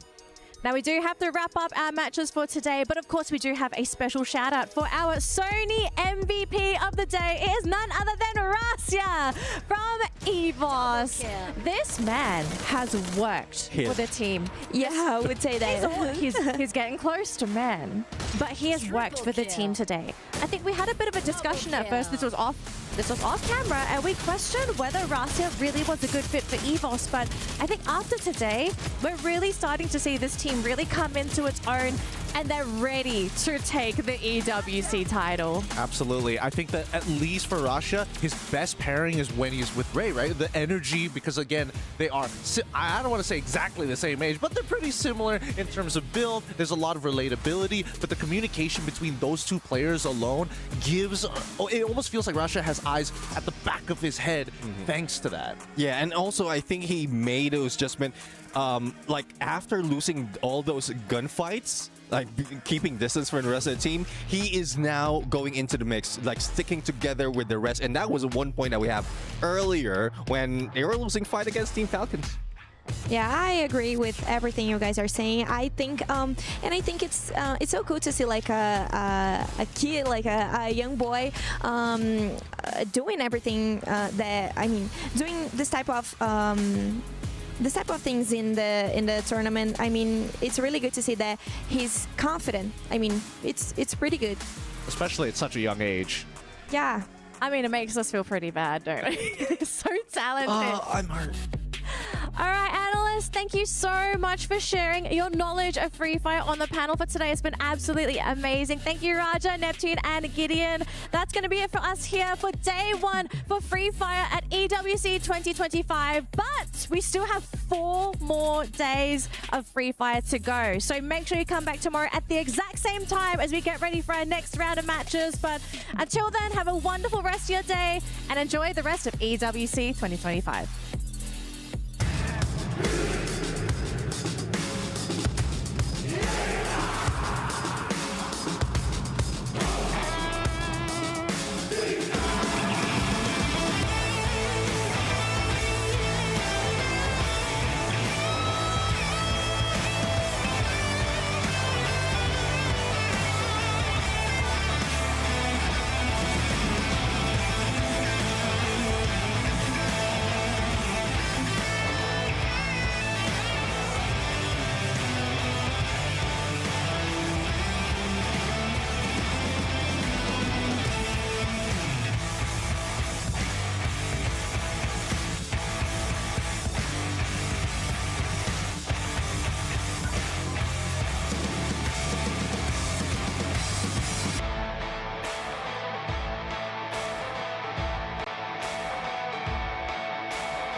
Reach your impossible. Lenovo Legion.